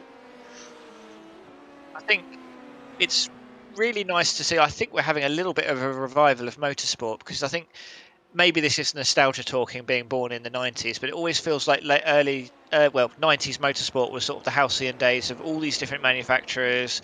Every series was healthy. You look on Wikipedia, all these defunct series that were peaking in the 90s. It just feels like maybe electric motorsport is just providing us with a new sort of boost to the ability another to have series. Yeah, well, more so, and especially where it's got its own USP. I think the trouble we were having, like Formula Renault 3.5, that the real life series died years ago. A lot of open wheel feeder series are dying out, and it's almost a case of just we've got too many series of the same thing, and some FIA meddling, because obviously the FIA definitely know best when it comes to all motorsport. You must be under their umbrella or die. And even esports. So, I mean, I won't be able to say this in a few years because they'll kill me if I do. Maybe not. They'll run you over. Yeah. That'll be their choice. That will make quite a few people quite happy, I think. Yeah. But I think the other one as well, Extreme E, is a nice concept, but I don't think it's certainly not going to be something that challenges the World Rally Championship. And I actually think we'll eventually see more. I'm surprised we don't see more in the way of electric stuff in World Rally Championship, but it probably at the moment, I suspect, would be quite expensive for a series that very nearly died a few years ago. Funny you say that. Hyundai, I believe, they've got a hybrid, and next year they've all got batteries for additional power. And Hyundai have just unveiled their latest. Don't want to talk about this too much, but because it's nothing really to do. It's more motorsport in general. But yeah, the Hyundai will be debuting, and they've also got a new GTR in iRacing. So that's going to TCR, my fault. So that will actually widen the field, and there is a third new TCR car coming, the name of which escapes me right now. But yeah, so just as you were saying, Chris, the electric is sneaking its way into, or hybrid rather, is sneaking its way into WRC as well. And it's proving quite tricky for the drivers to get a handle on, because that instant boost of power, some of these twisty courses, it's going to be more useful than not. Yeah, and I think the manufacturers are sort of seeing the writing on the wall in that the internal combustion engine will eventually be a thing of the past, because we just physically don't have the resources to continue powering it the way we do.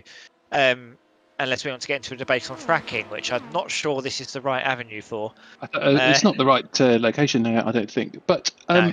what I would like to draw our attention to is 524 are now less than a second behind #racing after being quite a long way behind them. So there's been a significant catch up there. So we're going to see hopefully a bit of a battle now, and they're catching them very fast indeed as we come down and round 130R into that last chicane, and then now half a second as we come into braking hard into that braking zone, round that tight twisties into the final corner, half a second, maintaining that gap. Who gets the better exit onto the start finish straight? It's looking pretty similar at the moment. And the last lap for # was 146.96 versus 146.01, and whether that will update in a second, unless it's I think those were the ones from the previous lap. So now 0.45 behind them as we come into the snake and round these twisty S-bends, and looking hard, coming into the middle of the track, getting a better line on there, as you can see, coming through the anti-bank curve into Dunlop, and they've made up 500ths as they're coming into Dunlop before the long sprint down to Degner 1 over the curb, taking it a little bit wide, braking hard in there. It looks as though 524 lost a bit of time. I think they went a little bit wide and maybe did not brake in exactly time into the hairpin. And here we go, who gets the better exit? And I think we've got Toby Ward in the box any second now, who will have boosted. Who, Chris, what have you got to ask Toby? Well, Toby has some essential information for us about the target for the boosted team. So, Toby, can you tell us about your target? We're on target. This is incredible news. Breaking news. I did just see that Ben did have a brief off-track, although it's one of those ones that SDK thinks about and then gets rid of. So I'm guessing he's just pushing to the absolute limit right now in that Corvette. It wouldn't be Ben if he didn't have a couple of off-track, let's be honest. And yeah, he's just, trying to absolutely thrash it on what is our last stint of ISRC. It's which is very sad. Yeah, it's a bit bittersweet, really. Which is why I extended out our fuel a little bit so it could go a little bit longer and just savour it. But we're doing pretty alright. I'm terrible at Suzuka normally, so I started making progress with the times during my second stint, which I'm really happy about. And we're in a pretty decent position. I don't think we're going to go for a top 3. I think that's well out of our reach now, but if we can get best of the rest, I think that's going to be really good for us. This is only our second race in the Corvette, and at Watkins Glen we did really well there. I think we got 3rd place or something like that from effectively the back of the grid. So we've definitely punched above our weight in this car, I think. Yeah, I think that's fair enough to say. But you've got Seb Bosher-Williams in the back marker racing yellow car 12 seconds up the road. And every time we've gone to Seb, we've cursed him by making him spin. So I'm sure we can do you a favour and curse our colleague by switching to him at some point soon if you just want to, potentially have a battle with them soon. Although I'm sure Seb knows what he's doing in the cockpit of that Just to car. interrupt you guys, sorry, got 524 is now 2 tenths behind #, in coming into the back straight. And here they are, they're drafting each other as we're coming down, and 77 is trying desperately to stay behind 92 as 92 tries to break the draft.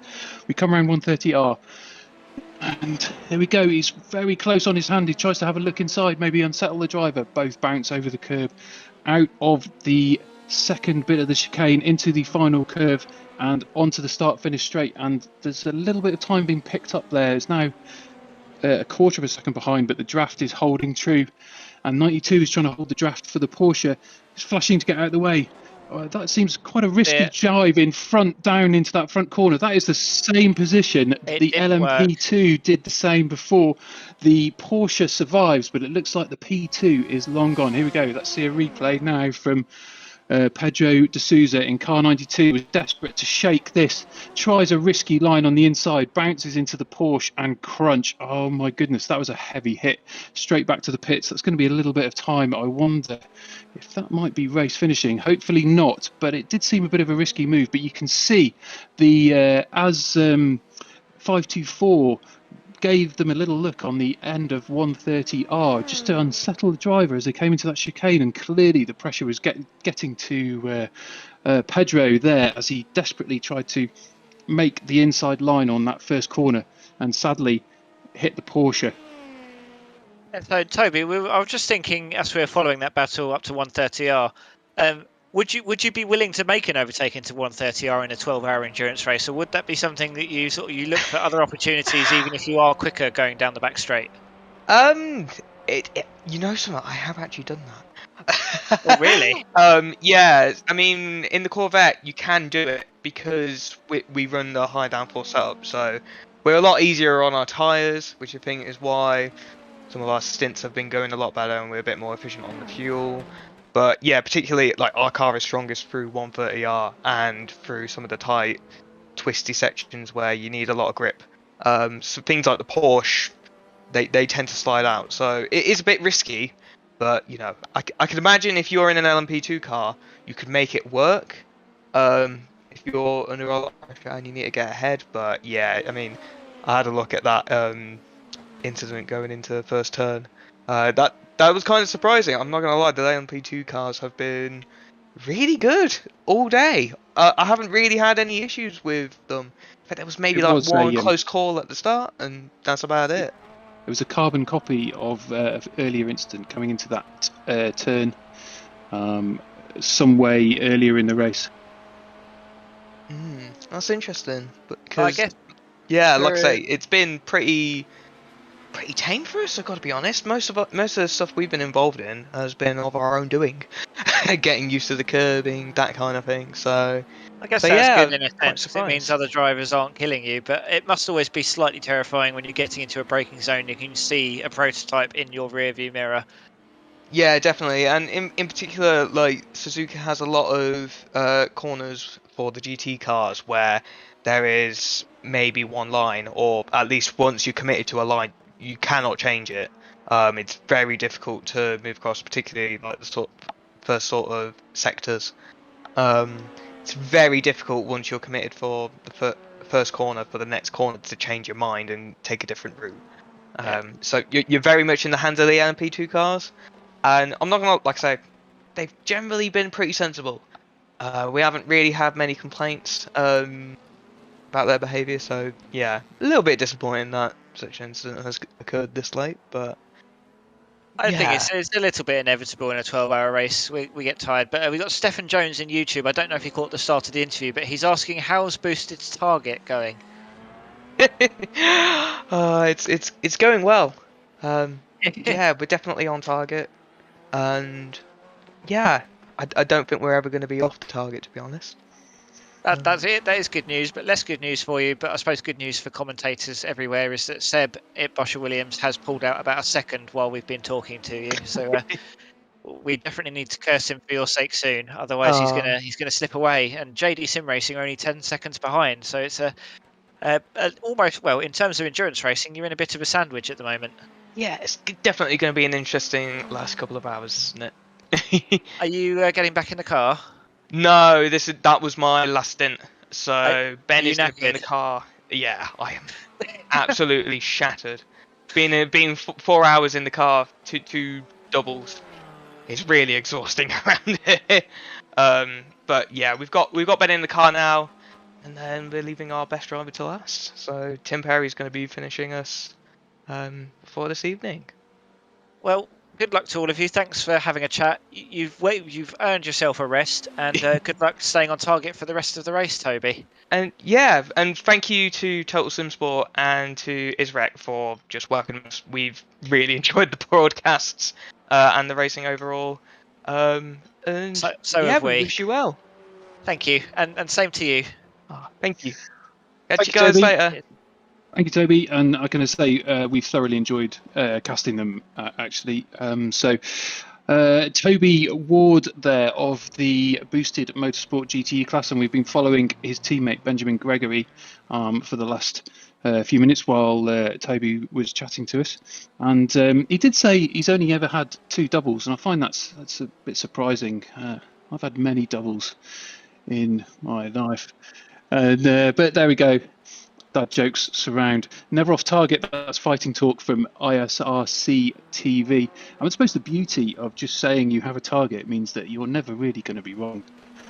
Because if there's no actual figure given, then it's beautiful. It's beautiful. It's the perfect attack defense strategy. The target is just to be in the race, and I guess in that case they're doing really well. And we believe it. We're just a couple of laps away from lap 300, so this is a replay of the crash from earlier. Yeah, I'm not sure the headlight flash is enough indication that you need them to get out of the way. That was ambitious, wasn't it? I mean, it's sorry to say that the P2 did pay a heavier price for that. And we'll have to wait for the stewards' results on that before we make any comment, obviously. But I wonder if we could keep an eye on the stewards' announcements. I believe, let's have a quick look. There has been a call into... There hasn't even been a call yet, so we'll see. Well, it's only just happened, anyone... and they're probably asleep because they've had nothing to do all race.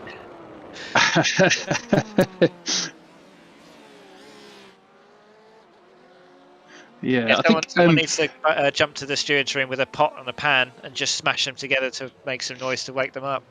it's worth mentioning it doesn't have to be the aggrieved party either. It can be other people who view who view it as well, I think. Yeah. Not that I wish to encourage tattletales, but this kind of thing is ideal. What I'm hearing is you want the commentators to start influencing the race so we can develop some narratives by constantly protesting people to get them close together on track. Well, this feels very much like an hour 9 sounds consideration. like it came out of your mouth, Chris, not mine. So I'm the ultimate fence sitter. I would never suggest something so brutal. Anyway, we're watching car 77 there as he just undertook around Dunlop and at the back end of the Snakes and anti-bank curve in Dunlop and into Degner and coming down the short straight, the little kink into the hairpin. This has claimed a few scalps as well this race. Not as many as I thought though. The one that's really been doing everybody in is that spoon curve though, hasn't it, Chris? I don't know if you've been catching up in between. I know you've been away for some of it. So have you seen the amount of cars that have gone off on spoon curve? Well, Must be a dozen now. There was a replay montage just as I sort of was getting back in from work, and it seemed they were all going off at spoon. I think that's interesting. But then even since then we've probably lost another 6 or 7. I say lost; they're still all in the race because that's the nice thing about spoon is you have got that nice safe runoff area. But it's just a consideration of drivers will always be taking as much as they can out of that corner because the exit is so crucial because of just how much time you stand to lose from getting a bad exit just before the longest straight on the track, which is I think one of the reasons why Suzuka is such a good track, because it just there's so much of a risk reward balance here that it just rewards good drivers. Would you say that you should push that mid exit that we talked about earlier on in the cast as far as possible down the road so you can get a later exit on that final corner of the spoon? Would you say that's the strategy for that corner? It depends on the car, and I think it also depends on your sort of philosophy as a racing driver. So I'm very risk averse, so I'm going to use my own personal experience here, despite not being an endurance GT driver. I will always focus on making sure I make it out the turn safely, which will often mean I'm vulnerable if there's a car behind me, I'm much more vulnerable to being overtaken, which in sprint racing, not actually a good idea. In endurance racing, I think it would be quite sensible, because I'd like to think I'm not going round the I'm not going to be the one that crashes out, in theory. I mean, I can't Just drive these cars as to, well as these drivers can. Just to quickly interrupt you there, Chris. Sorry, it looks like there has been a successful inquest into that incident. Was it my protest? Brilliant. Okay, that's my first protest. The steward's announcement, incident 13, 8:31:23. This is exciting. Drive-through penalty for #racing. So that will be, I think that is exactly the same penalty that the previous P2 got. It's been that long ago. Shamefacedly, I cannot remember the team, but it was that exact point where the P2 tried to take an inside line, and I think it was even a Porsche as well that was involved. So I wonder, Chris, do you think that these P2s are sometimes a little bit short in stature, in height, because they're so low, for the some of the Porsches to pick up in their wing mirrors? Possibly, but as we see, another turn one potential incident, but thankfully one without any fatal victims. Just about keeping that car on the track. It's a very interesting shape at the moment. It looks a bit like Father Ted's car for the raffle prize from the episode of Father Ted. I don't know. That reference is going to go over a fair number of heads, but it's not a very happy looking car. And I remember that one. He took a hammer to it and tried to get the dent out of it, and yeah, that's the one. Yeah, it's a classic show. I encourage everyone to go and watch it. And no, I don't. It's a tricky one, because I think it is almost irrelevant in a sense if the Porsche can't see the LMP2 behind them, because it is up to the LMP2 to overtake safely. And I can understand why an LMP2 would want to send it up the inside of turn one, because there is. You do have to have masterful car control in the LMP2 to be able to get past through the S's, and if you don't get through, you're costing yourself a lot of time, and you've got your rival right behind you. But so you're saying it was kind of like, I need to get this done now so I can keep this car between me and get some space. But there's no point doing an absolute send, because of what we saw happen, is that the risk you're taking, because of this drive-through, FTR Esports Red have now overtaken them. We thought FTR Esports were solidly in fifth, and now they're now one place off the podium. All this is going to take is one more LMP2 to do something silly, and FTR on the podium. And it's a similar situation for Backmarker Yellow and Boosted in GT Pro. They're only quite a significant repair time as well. So the whole pit time was 5 minutes 10, which is, what's that with? So they're lapping at 150, so slightly under 2 minutes. So just a 2.5 laps. So that's fairly significant. Yep, and their car is still probably not 100% after that, so they're going to probably be down on time. We're going to have a quick look at their lap time since, and hashtag. To be fair, hashtag are still doing 47.2s, which is comparable with everyone bar antagonists who are on 46.6s for the last lap. It does look like they're going to catch up at FTR Esports Red. Are they carrying quite a lot of damage that happened while I was away? Because their lap time is quite down. I think that might have just been a mini mistake on that lap for Trevor Anderson, or just coming out the pit lane potentially, because they pitted on the last lap, so that will be their pit entry has caused that slightly slow lap time. To be fair, as long as I've been around, I haven't seen any incidents with the FTR Red that I can remember. They were already multiple laps down when I joined in, so they've kept it safe since then, which is an achievement. It's maybe less of an impressive achievement for everyone today because of only 16 cars on quite a big track. It's a little bit easier to avoid. Looking at the timing tower there, Chris, if you look at the laps completed, sorry to interrupt you, you're saying FTR Esports are ahead of them, but they've only just done the same number of laps as hashtag racing. So I wonder what happened there. I wonder if the software is going a bit mental. Well, they've only just overtaken them. Hashtag are actually still in the pits, and Pedro de Souza has actually disconnected. Oh dear! Luis Pedro Costa was driving, so I've got the wrong Pedro. Although actually no, Luis Pedro Costa has also disconnected, so not entirely sure what's going on there, but it does look like the hashtag may have called it quits for the day, potentially. That's a as real we've shame. got race leader Sacania are in for another one of their pit stops. They must be probably only 3 or 4, I think 3 pit stops left to go for them now. Potentially. I think I need to pull up a championship points to see if that is actually going to affect Hashtag Racing's final placement.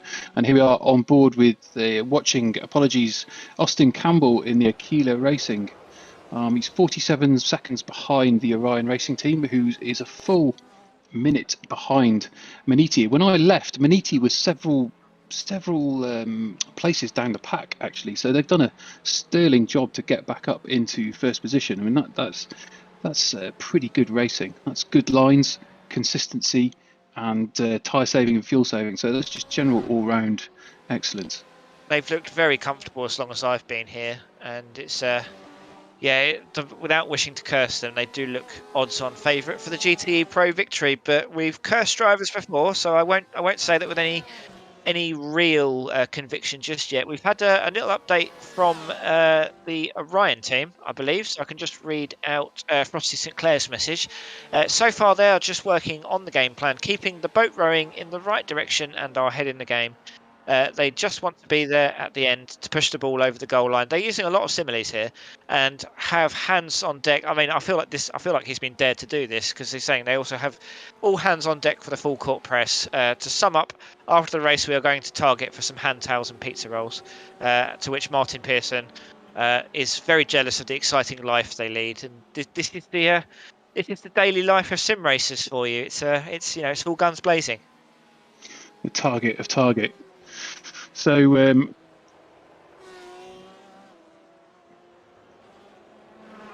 there's a report from ISRC TV in the chat that says there's only one driver for Hashtag left in the server, and is Luis Pedro Costa back in the car? It does look like that. So he's.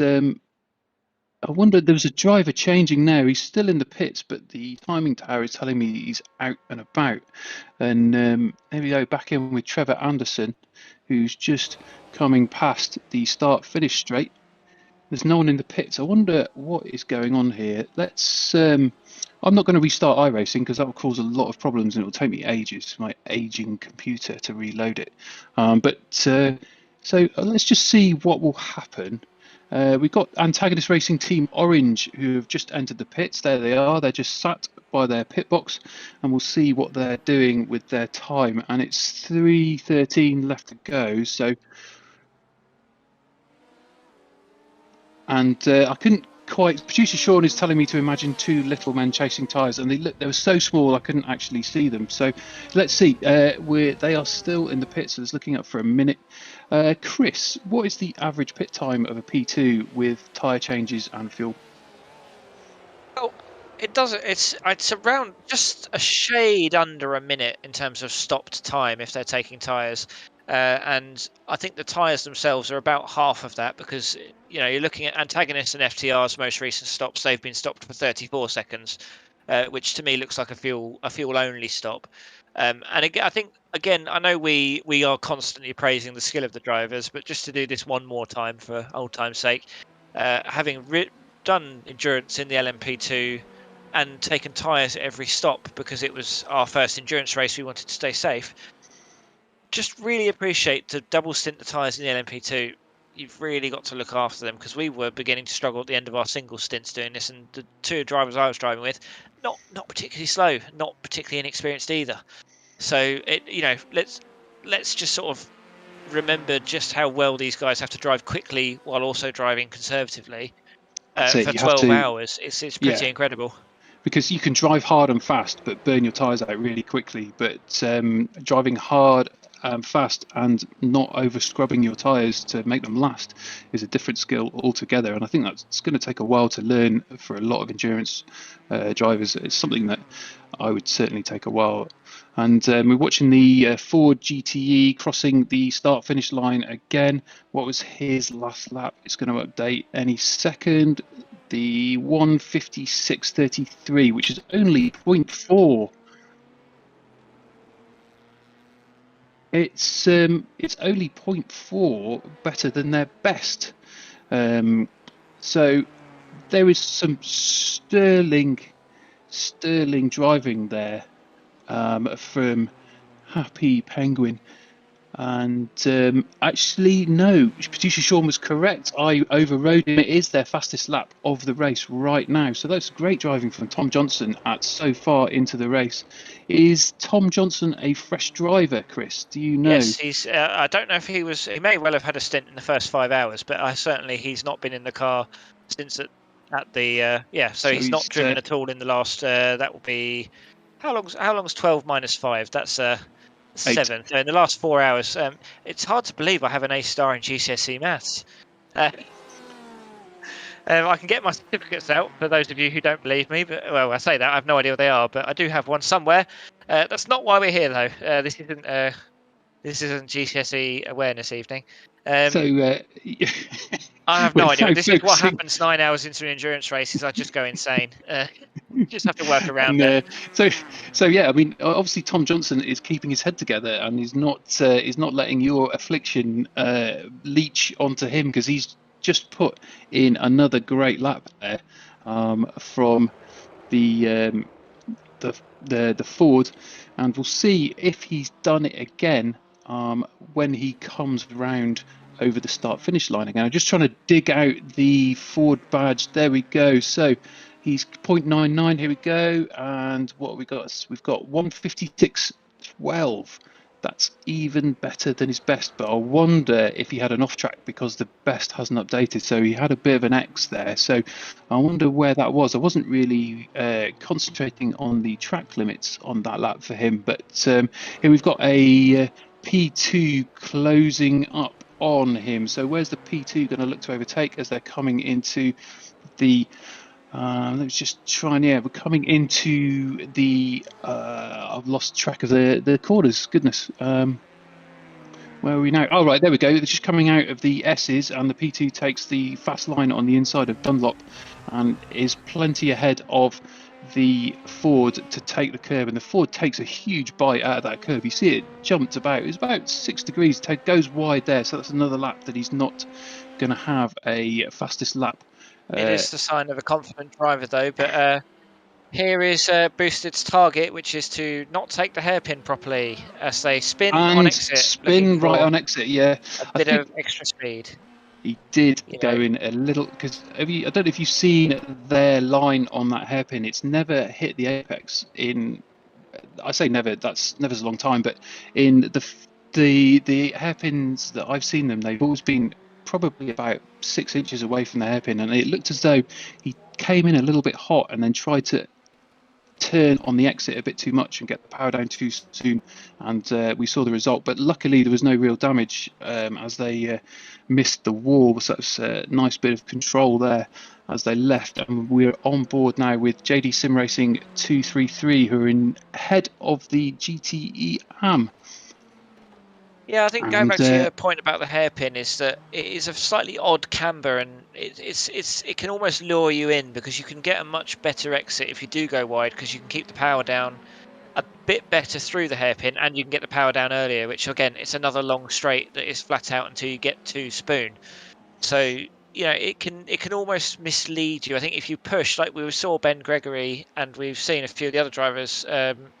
In particular, I think the Happy Penguin, Tom Johnson, TJ19, seen him really take some chunks out of some of these curbs, and that's usually the sign of a confident driver, as we see he's using that inside line.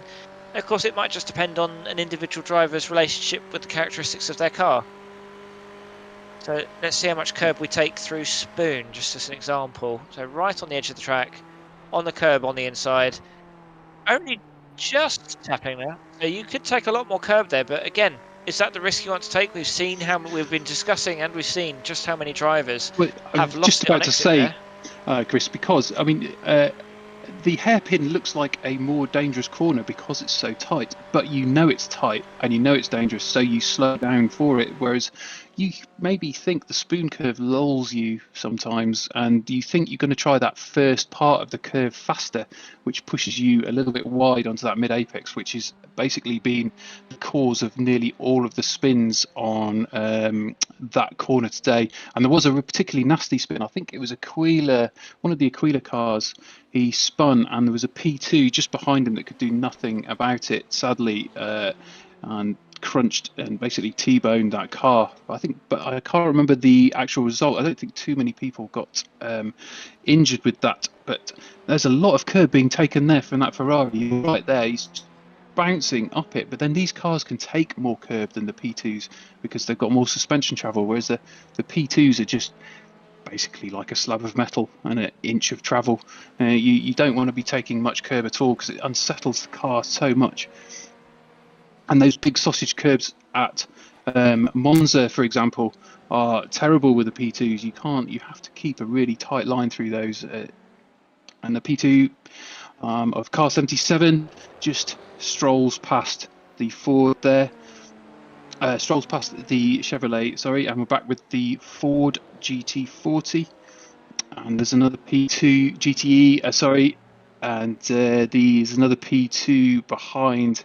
Producer Sean reminds me it's the GTE there, not the GT40, but it was surely modelled on the GT40. It looks very like it, and it is a beautiful shape. And because look at the bounce on that curb, it's obviously been set up to take that kind of punishment, and it's a beautiful shape, really. And I can see why producer Sean really does like it. But I suppose if you're taking a little bit of a lock up there and a little bit wide as you come out, but handles it well on the exit and the charge up to 200R, you can see why. I can see why producer Sean. I can appreciate why producer Sean likes it. But you are kind of hobbling yourself, I suppose, if you are choosing that car, mainly because of the deficit that you suffer in the corners that we were talking about earlier, as he strolls nicely round into the back straight and the long charge. And this is where in a Ford you'd be looking to make up time, and there's a BMW in front. Let's just see who that's. Sebastian Bosher-Williams, our colleague, and the Tom Johnson is now 2.8 behind him. I'm not sure, Chris, have you been watching this gap? Has it been shrinking quite rapidly? They are definitely getting closer. I mean, the last lap he was nearly exactly a second faster than Seb. It's good to see Seb make it round a corner while we're watching him. I think that might be the first time today. And that's the last time I'll be mean about Seb. I'll be nice. I'm sure there'll be some words about that later, Chris. I mean, that is just... It was particularly when he can't reply to you. You're going to have to he'll be commentating with me on Tuesday on Formula 3, so he can take it out on me then. I'm sure he's going to ask you a difficult question when you're in the middle of 5 things and just put you right on the spot. That's the kind of thing I do. I'll tell you what, it's also been a while since we forced Tim to sing on stream. Just putting that out there for later. Let's not do that just yet. Yeah, I think we should. Yeah, I think maybe we should send Tim for some singing lessons so he can actually appreciate what he produces. Whoa, that was a big chunk. You see the big bounce from Seb. I wonder if he's aware that Ford is catching him up. He didn't mean to get an oxlate. That Ford goes really wide. I can't remember, Chris. Is that an off-track there? I don't think it is it? It's not an off-track there. I also think at this point, and that's what I suspected a bit with before his spin with Ben Gregory's driving. I think they're getting to this stage now where they're comfortable with the amount of off-tracks they have to play with, and they're going to start using those strategically on the corners where you can occasionally gain a bit of an advantage. So the exit of Degner 2 is one where I've always felt you can actually go quicker taking an off-track by going quite wide there. It's not quite as severe as, say, turn 1 of Alton Park, which is the bane of, I'm sure, every touring car driver's life in iRacing. When you come off the tarmac onto that concrete. Yeah, and it looks perfectly like part of the racetrack to me. Yeah, it's not though, is it? Apparently not. So and that's just a clean lap for Seb. It is a clean lap for Seb, but while we've just been talking, now Tom Johnson is now 1.6 behind Seb. So Seb was talking a lot when he was in the box about fuel saving and trying to make longer stints. So I think this is basically what's happening here, it seems to me, because we know he's better than that, and he's faster than that. So I wonder whether he is strategically just trying to get the car to sit less juice so that he doesn't need to take as much petrol as we come into the final races. It's also worth considering the fact that so backmarker racing aren't really fighting anyone. Boosted are 35 seconds ahead and sort of lapping quicker than them, whereas Happy Penguin, who have been battling for the lead all day, JD Sim Racing, while they may be 30 seconds up the road, they obviously think they can catch them. So Tom Johnson will be pushing very hard, whereas Seb Bosher-Williams, it's more, I think, like say, just focusing on getting that car around, because they're not necessarily fighting anyone. 27 Motorsport are about half a lap down on them in their class. So it's worth bearing in mind that, of course, the GTE pros and AMs will score points separately. So you don't necessarily want to waste too much time losing there. No, that's a very healthy reminder. Thank you, Chris. I mean, I was perhaps being guilty of misreading the timing tower there and conflating the colours of the classes. So, yeah, Seb is not racing Tom for position, but absolutely the point that Tom is going to be driving hard to make up that time to get within striking distance of JD Sim Racing. And but that again, though, the driving hard is going to ruin your tyres a little bit, and we've got car 90 Fuga Simsport LMP2 and car 99 from Antagonist Racing Orange. They are racing for position. They both make it safely past the back marker, with the Fuga Simsport making short work of the back marker. It did look like the back marker might be sandwiched, the GTE might be sandwiched between the two P2s, but they're racing for position, and Fuga is racing for P2 in the race. Brakes does a nicer line there, but it looks like Antagonist got a better exit, kind of, because no, I tell a lie, Fuga is screaming down 300R, but then there is what looks like the P1. It's the sole P1, I think, looking to get past them. You can always tell with those white wall tyres, it's very 1930s in a way, and Fuga tries to take advantage of P1, the P1's draft, as they all stroll slowly past the Ferrari into 130R. Fuga has gained 0.2 of a second as they come in. It's just going to late braking there. He's just actually trying to really put Antagonist Team Racing under pressure, but Antagonist gets a better exit out of the last curve onto the start-finish straight. The P1 is too far ahead, but the P2 is now looking to take a bit of draft off the GTE in front. There's going to be no heroics on that first corner there, allowing Fuga to catch up into turn one. The Antagonist Team Racing goes around the outside of the GTE. He's hoping to use the Chevrolet as a buffer to slow down. And look, there's nearly contact there, and the GTE backs off a little bit, allows a bit more time, and that has worked for Fuga Simsport and Antagonist. The GTE definitely held them up, so that gap grew to like 1 second. And here we go, the Ford GTE is just strolling past. It's also technically a double overtake, because JD Sim Racing are in the pits, so that's 2 places on the front on the straight there for Tom Johnson. He is up to P5 for GTEs and P1 for the GTE AMs.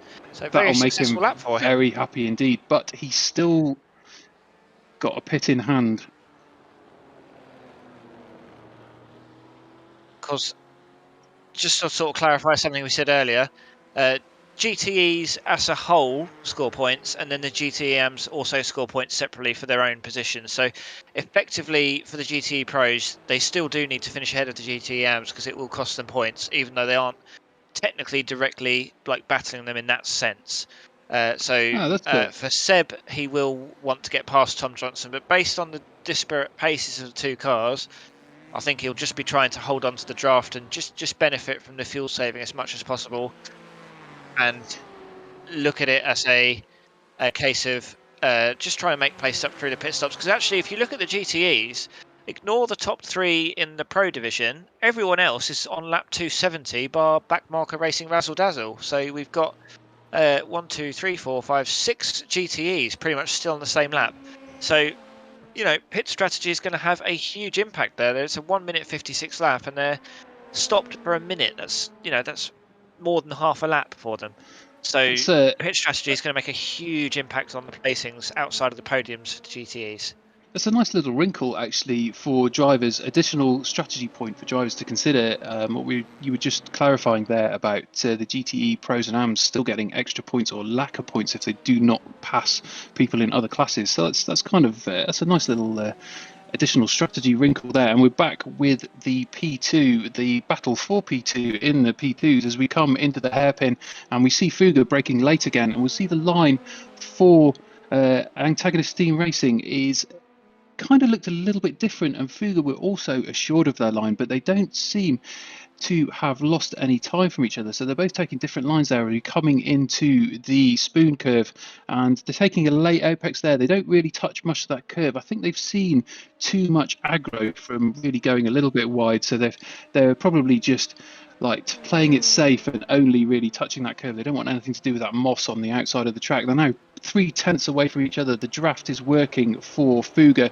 2/10, 1.5 tenths now, and there's looks like he's going to make an effort into the chicane, and car 99 lets them through. That was a beautiful move. I say lets them through. That was forced by car 90. That was a great attack on the inside, and now car 99 is now going to be looking to take advantage of the draft, and he's catching up. Now 3/10 at the start of the straight, now 2.5 tenths, and back in the break. He wanted to play it safe into turn 1, and we got on board from the Fuga on that beautiful move. You see he moved left, and he stayed to the close and was really confident in his ability to be able to make it in and get rotation in the car and take that chicane beautifully.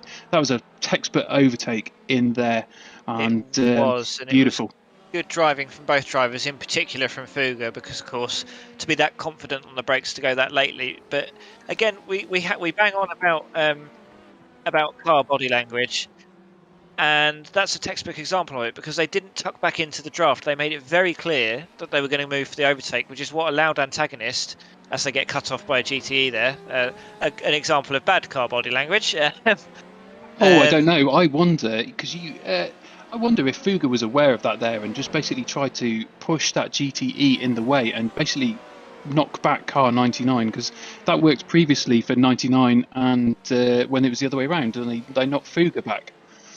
So who's in the pits now? We've got Maniti Racing in the pits, Tim Matsky, and he's been in there for 15 seconds, so he's only just got there, so he's probably not reached his pit box yet, and he's not going to lose permission because he is 2 minutes 30 ahead of the second position in that class. So there we go. He is quite comfortably in the lead, so he can really just take tyres every stop and maintain that lead. And Josha is back in. Their fastest lap time is good 6/10 quicker than anyone else in GTE's fastest lap times. It just shows you the raw pace advantage that you can have by having a 9k driver in your team. But of course, their 9k driver has just got out of the car. As you say, Joshua Meyer has popped in there for the next stint, and they'll probably have 2 pit stops remaining as we are just getting into our 9 or our 10 of 12. Watching Josh earlier though, he wasn't slow. He was doing very well indeed. So I don't. Whilst the 9k driver has built up a healthy lead, I think Josha will not be letting that go much, I must admit. And here we are, we're back with Antagonist, and that is now a 1.7 second gap. And I wonder if Antagonist are really trying to stretch those tyres. I don't know, Chris, do you know if they've tried to double stint these P2 tyres on this, and this is why they're really dropping off now? I think they have on occasion. I don't think they have every single time, but it's a 30-second saving. I think most drivers of the calibre we've seen in this league will probably have the confidence to say, yes, I can double stint the tyres and it will save me more time than pitting will every time. Because don't forget, if you take new tyres, they're going to be cold when you put them on. So it's not like they're faster out of the box. You're going to lose time on those first few laps warming them up. And we've of course, just it's had a huge adjustment with a full field as well. notification from chat, and whilst we were looking at the P2 battle, the Happy Penguin Racing has put in another fastest lap. 1:15.16 was their best, and they just did a faster one still, but again it looks by 200ths, but it looks like they took another off track, and they still need to pit. So where are they looking? How far ahead are they looking of? So they are 3.8 seconds ahead of Seb in a different class, and they are 55 seconds ahead of JD Sim Racing. So, and they have got about 2 to 3 laps. So I wonder, this is the eternal maths battle that we have. If Happy Whether Penguin they are can double stinting, then they aren't going to be taking tyres on their next pit stop, and it will take around about exactly the amount of time they've got in terms of the gap to JD. They're going to come out basically neck and neck if all goes according to plan, which is what we want to see, because we've got an epic battle for the win in GTMs if that starts happening. In a way, we can monitor how they're doing by looking at that interval between them and JD, and we've got car So 99 is double stinting the tyres. We have confirmation of that, antagonist. but so are all the other LMP2s, and one team did a triple. My goodness, well, that's pretty brave actually with such power. And so let's see how Tom is doing. He's 55.8, so he's maintaining that gap over JD Sim. But JD Sim, they've just come out. How many laps have they done after their pit? It's only going to be 2 or 3, so those tyres are going to be heating up nicely. So if now is the time, then we'll start to see that distance be eaten up. Chris, what do you reckon? How many laps do you think before we see that Ford? It looked like he skipped a little bit there. How before we see that Ford pit? This sounds like a classic time for me to sit on the fence and say we'll have to wait and see. But the trouble is as well, if Tom Johnson does come out ahead by a second or two, it's like you say, JD have already warmed up their tyres, so he's not going to be out of the woods just yet. The only saving grace will be if Johnson gets out ahead.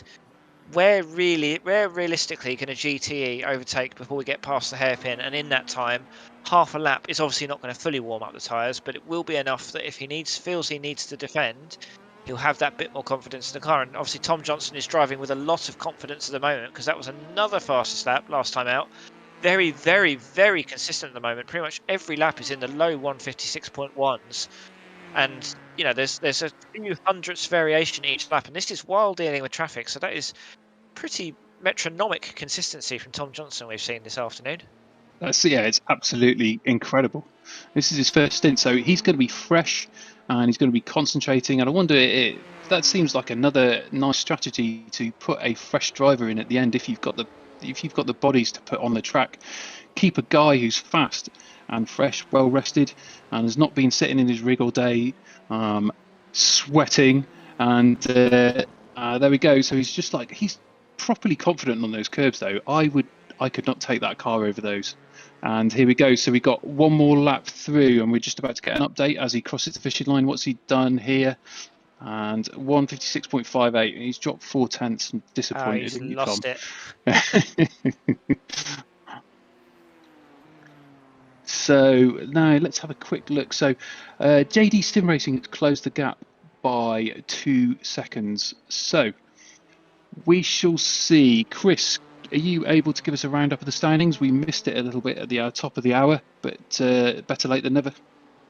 Yep. I mean, we've had a few changes of position, but we've got Franco Scalet driving the Scania at the moment. I just want to give a special shout out to when we saw that battle with the LMP2s a few laps ago.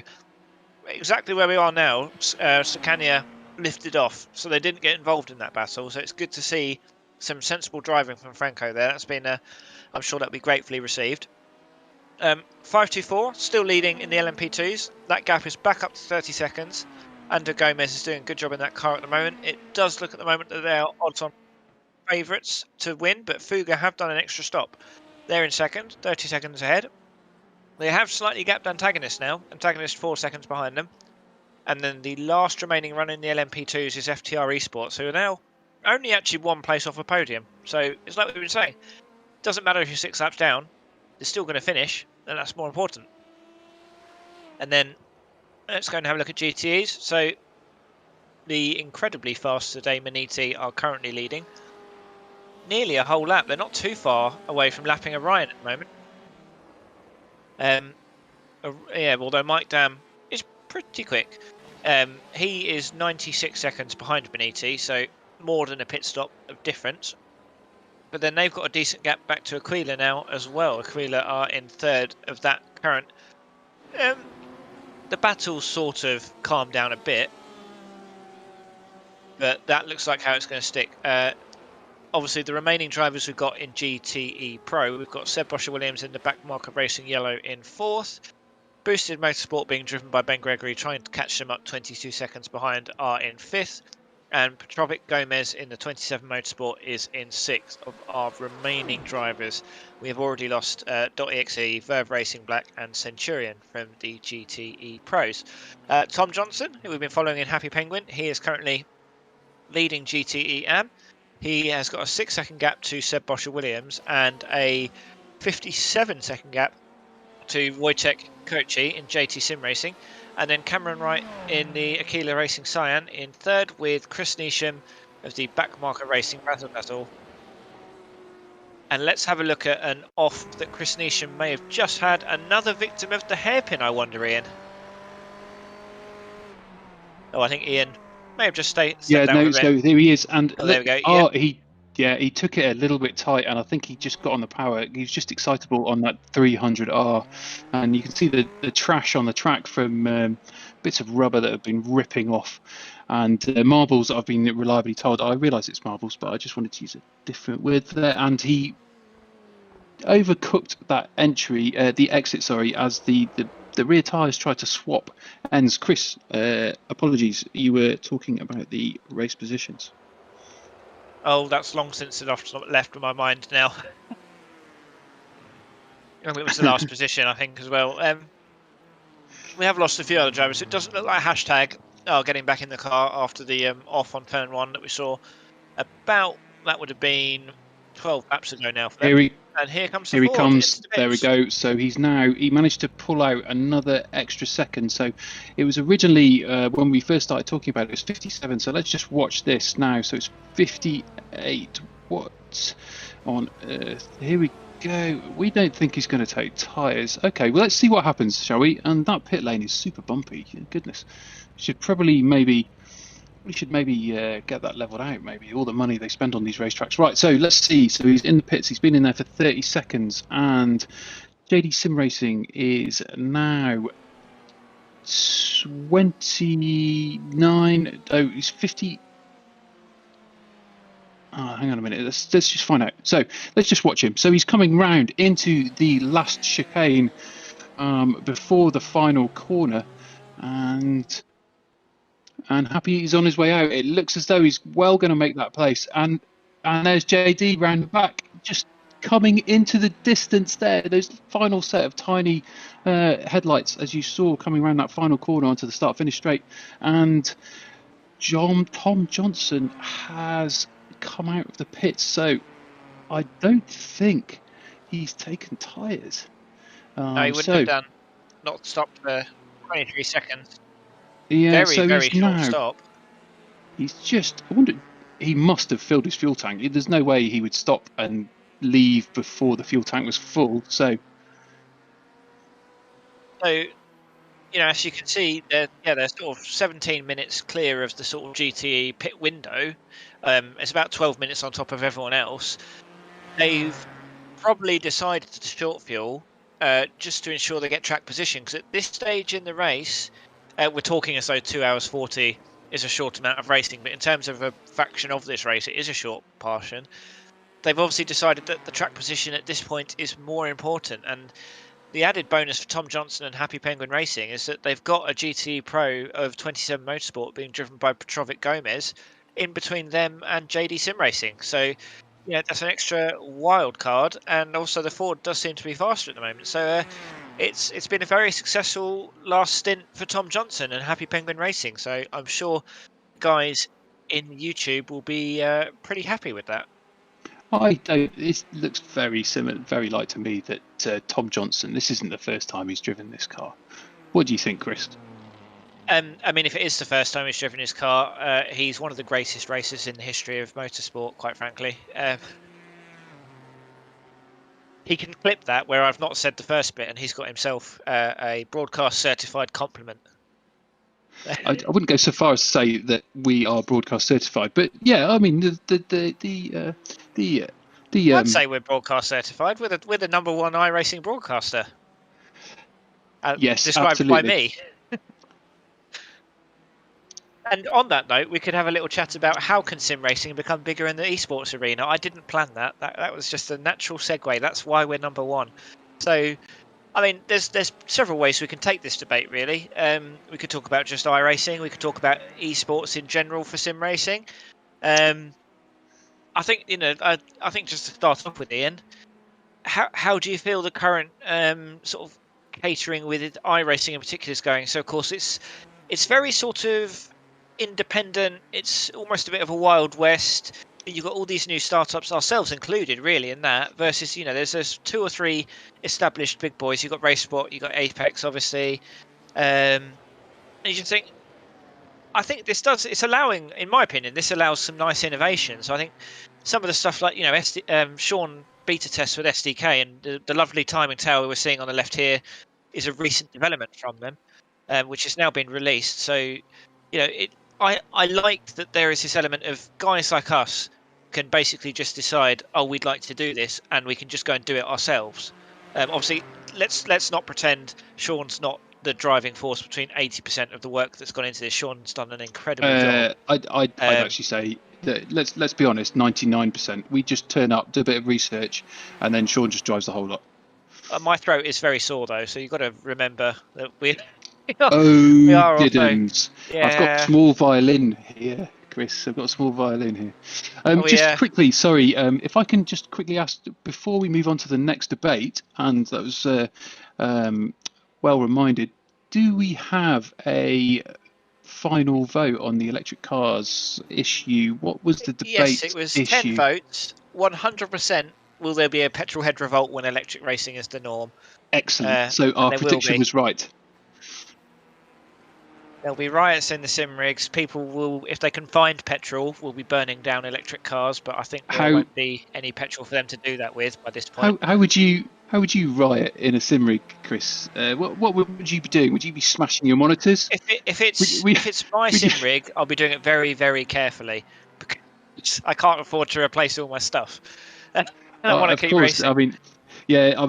Actually, because yours is distinctly. I remember, you showed me a picture of it. It's kind of temporary at the moment, isn't it? Because we have to move it around. It's a permanent temporary solution, space. very much like my football team Gillingham's permanent temporary stand of scaffolding that has been there since the mid-90s. Pride of Kent we are, and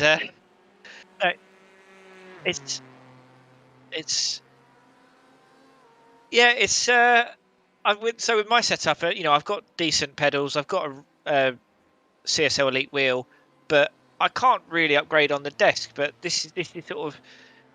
You're on single monitor, aren't you, I can Chris? still drive a car, single monitor. It's a bit heavy. So this is why I'm better in open wheel, because I can actually see the sides of things. Right.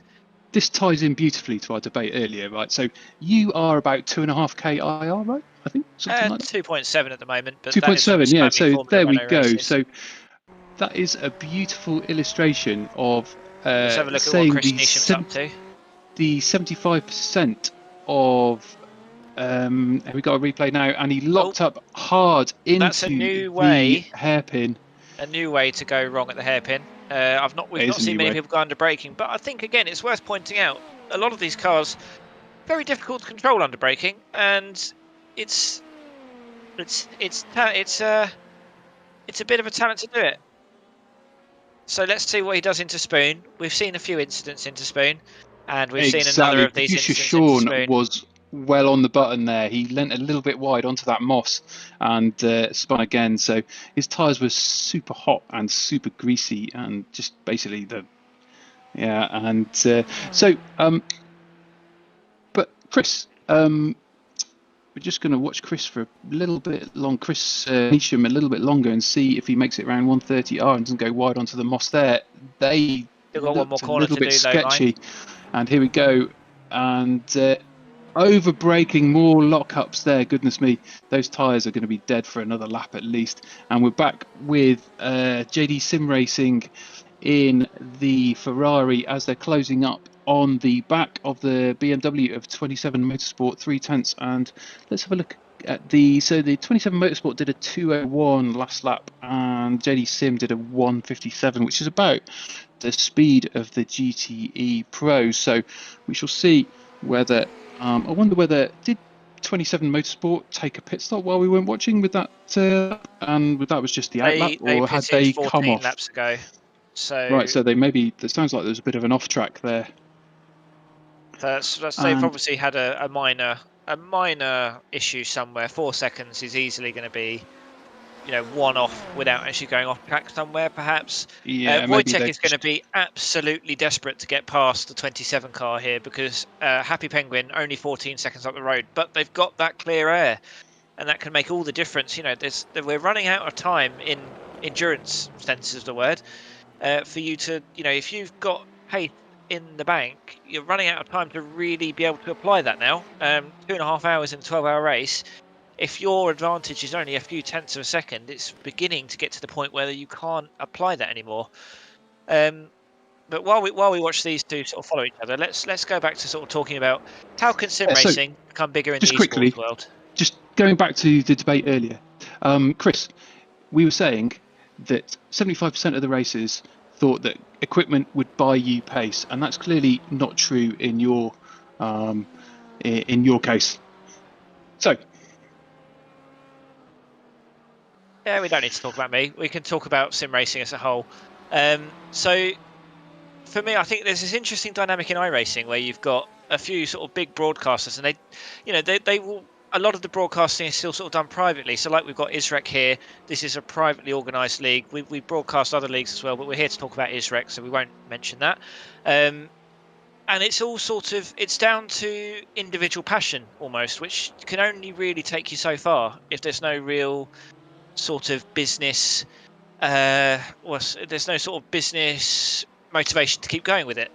I think there's some. I would argue, though, my counterpoint to that is passion brings business in, because if the passion is there, then the people who run the big leagues. Oh my goodness, the BMW spins into the spoon, and that allows an easy pass. And JD Sim Racing. Wojtek will be happy about that because he then doesn't have to pass. That BMW was looking quite fast in front of me. He wasn't really able to close. So JD Sim Racing will take that and carry on. And then now there's no cars between them and a 16-second gap between them and Tom Johnson. But let's just have a look at the last laps. I mean, I know JD was stuck behind. I want to say stuck, but he wasn't really stuck behind that BM because he couldn't catch him. And there's a big crunch in there. Is that the P1 that got involved?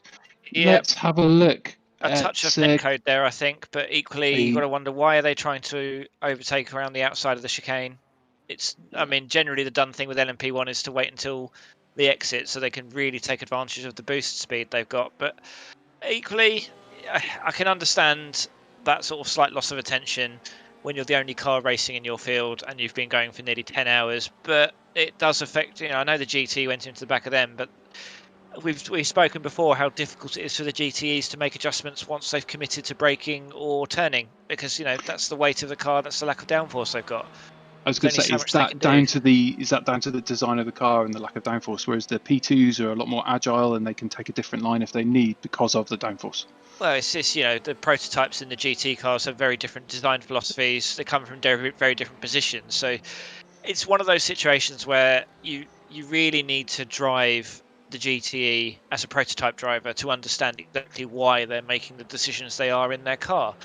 And yeah, it's not a very common place to see an overtaking. But so you sort of see with iRacing, with the esports we've got, and it's all sort of privately done. It's mostly small groups, even say Apex, who are paid to broadcast various official broadcast splits. Same with RaceSpot, who do the F3. RaceSpot will get maybe 50 viewers live for F3 on a Friday evening, which is a prime time viewing slot, really, when you think about it. But that's not really that much, and you compare it to the behemoth that is Motorsport Games and sort of everything they're hoovering up. So they've got the Le Mans Virtual Series. They use, they've done over lockdown. They really sort of got the ball rolling. They did the Formula E series as well, which what I liked about that, and what I think we are beginning to see more of in iRacing, is that trying to get professional racing drivers and the top drivers from the esports series in, Formula E had some of the top Formula E drivers. I know that Steve Alvarez Brown, who normally does Gran Turismo, he was in it. Jim Broadbent, who he does a lot of content with, was in it as well. So you're trying to get that cross appeal going, and I think that's the direction we need to go with sim racing as an esports. Here's a question for you, try Chris. to get the crossover of real life racing drivers and the sim racing fans, who are, kind of the same demographic, but there is still definitely a separation. Question for you, Chris. Do you think iRacing are waking up to moving away from their core market, and it is their core market of the ovals and NASCAR? Because that's how they started, wasn't it? And then they added in the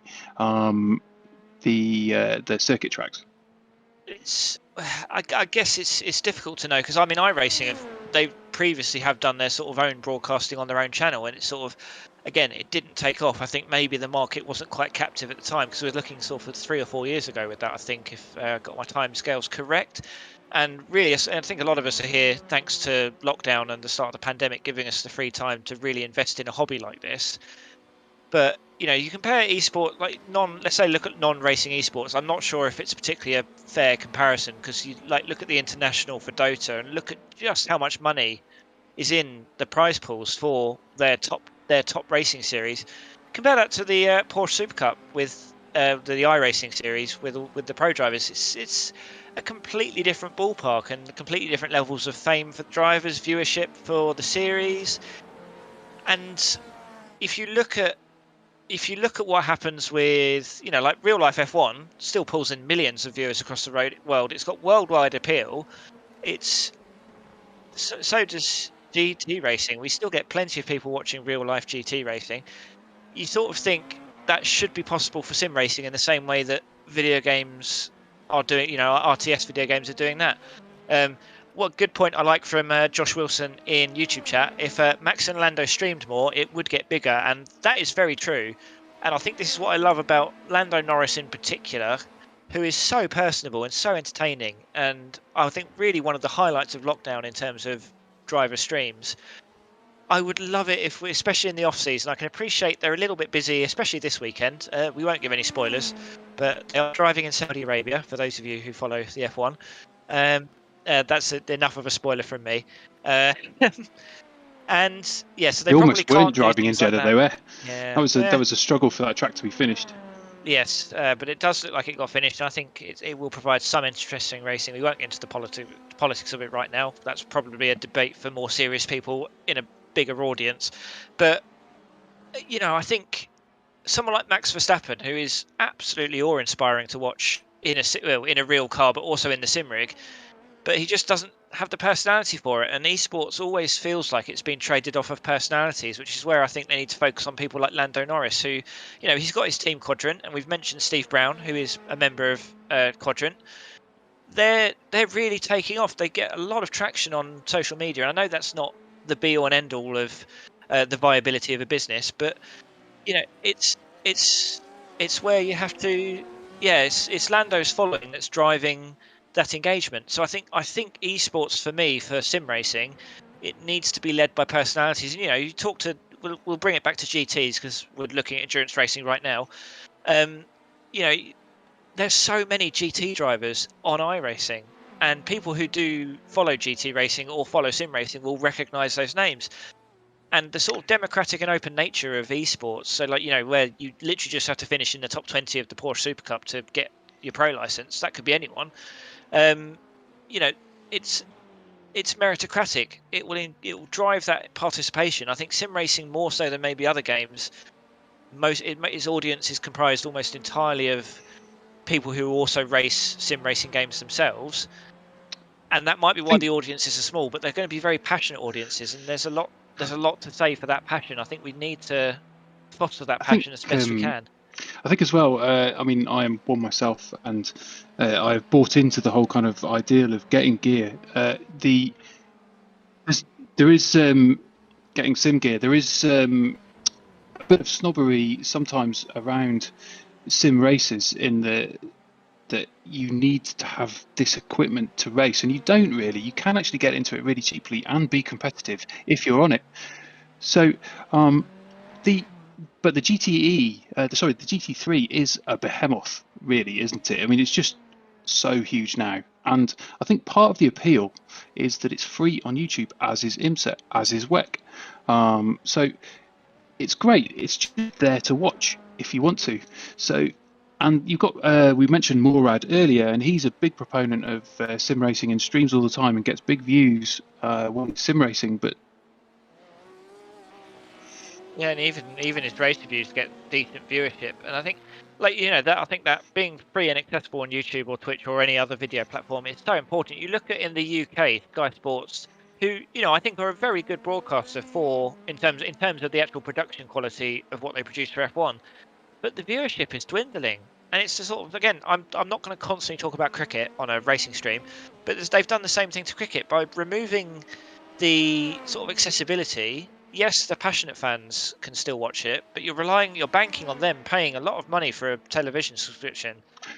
yeah, it's £400 a year.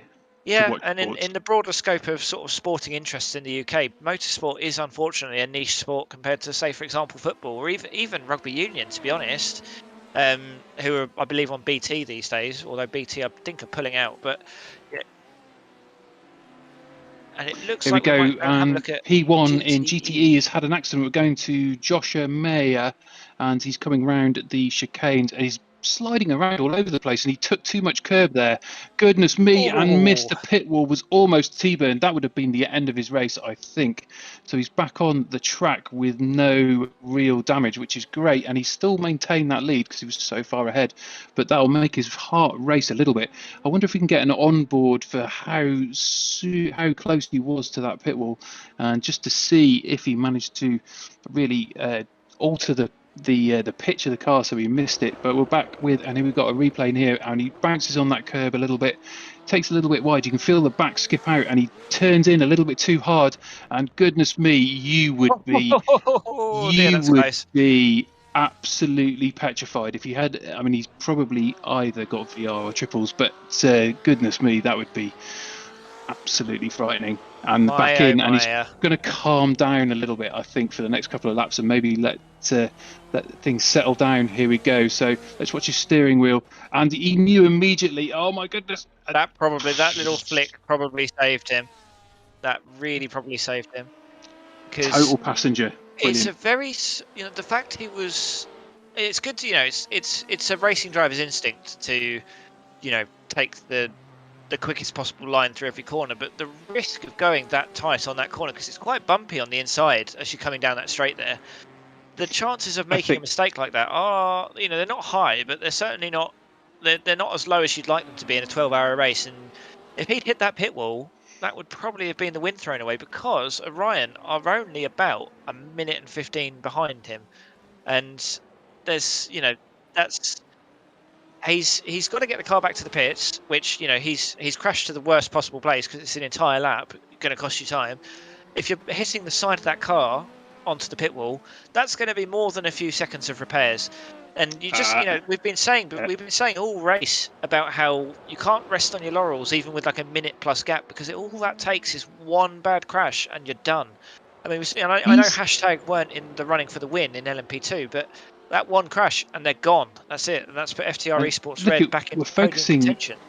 We're focusing on Joshua now, and the car's a little bit squirrely. He came into that turn 3 or 4 corners ago, and he looked like the back was stepping out a little bit.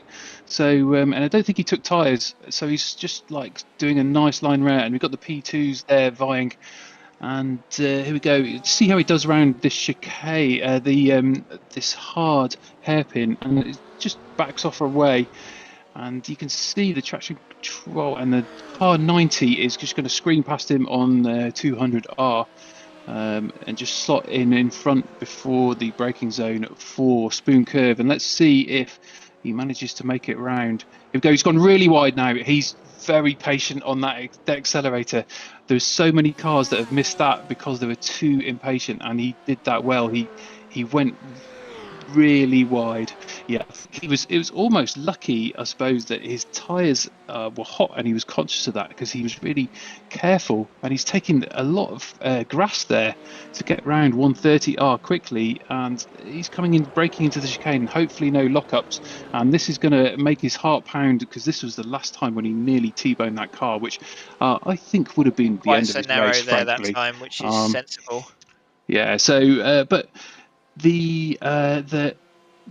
that turn he made on Spoon Curve when he stepped right out on that green AstroTurf, every car apart from this that I've seen spun after they've done that. So he was really cautious on the accelerator, and he did really well to hold that line. Yep, and I think the other bit of jeopardy for Joshua as well is Keith Ironman in the back marker racing yellow is just behind. He's not. Well, he's doing 57.3 on the last lap, and he's around about a low 57. I think 57.1 the lap before. If the back marker racing yellow actually feels like it's got the pace advantage, because I suspect that Maniti will be nursing it for a few laps, A, to get the tyres back down to a reasonable temperature range, B, just to make sure that they don't do anything silly with so long left to go still. If that BMW tries to unlap itself, it's just going to cause no end of trouble for Maniti. So he's sort of in this awkward position where he'll want to drive quickly enough that there's no suggestion the BMW will go past him, but not so quickly that he cooks the tyres again. And this is after, well, Josh has been in for one pit stop's worth of time so far, but he'll have raced earlier in the afternoon. Physically and emotionally, he'll be tired, and trying to make these decisions while still driving to near the maximum of your ability, it's difficult.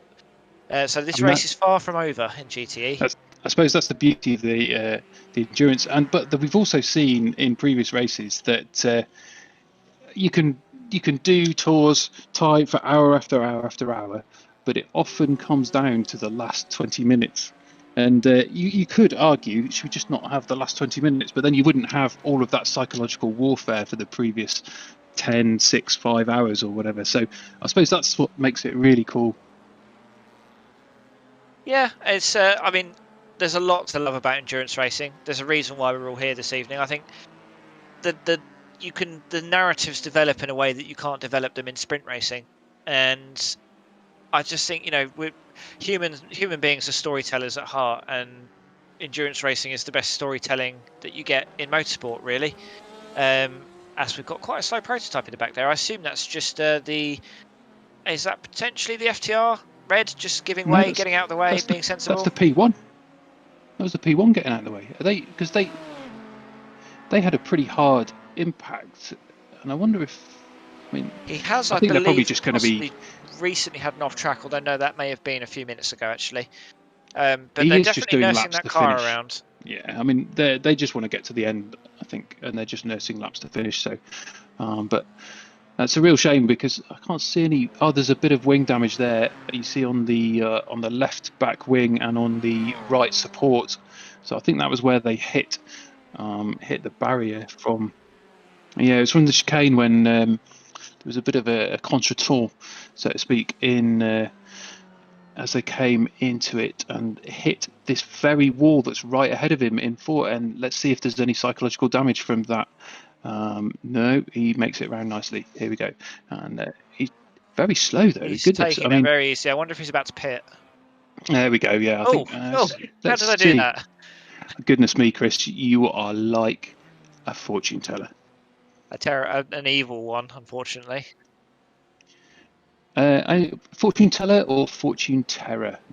Yes. What do you reckon? We've got Jacob Money in YouTube chat cheering on Tom or Don. I don't know what I'm calling him at the moment, but yeah, he's going all guns blazing in that Ford, but he's going to have to because Wojtek Kochi behind him in the JD Sim Racing, they're lapping reasonably equitably, but that's a 16-second gap. That is not safe at all. I mean, it was 9 seconds a few laps ago, but that could be one moderate incident for Wojtek. Martin Jacobson in chat very quickly. Sorry, Chris. Martin Jacobson in chat is saying, "Did we not see the LMP1 get flipped?" I don't remember that. I think I would if it had happened while I was here, and I don't. Well, there's a couple of off tracks on record from Franco Scala. I don't know if a flip is what I would describe as an off track.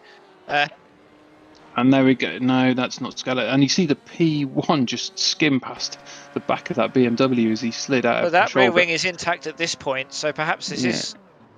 There we go. Dear.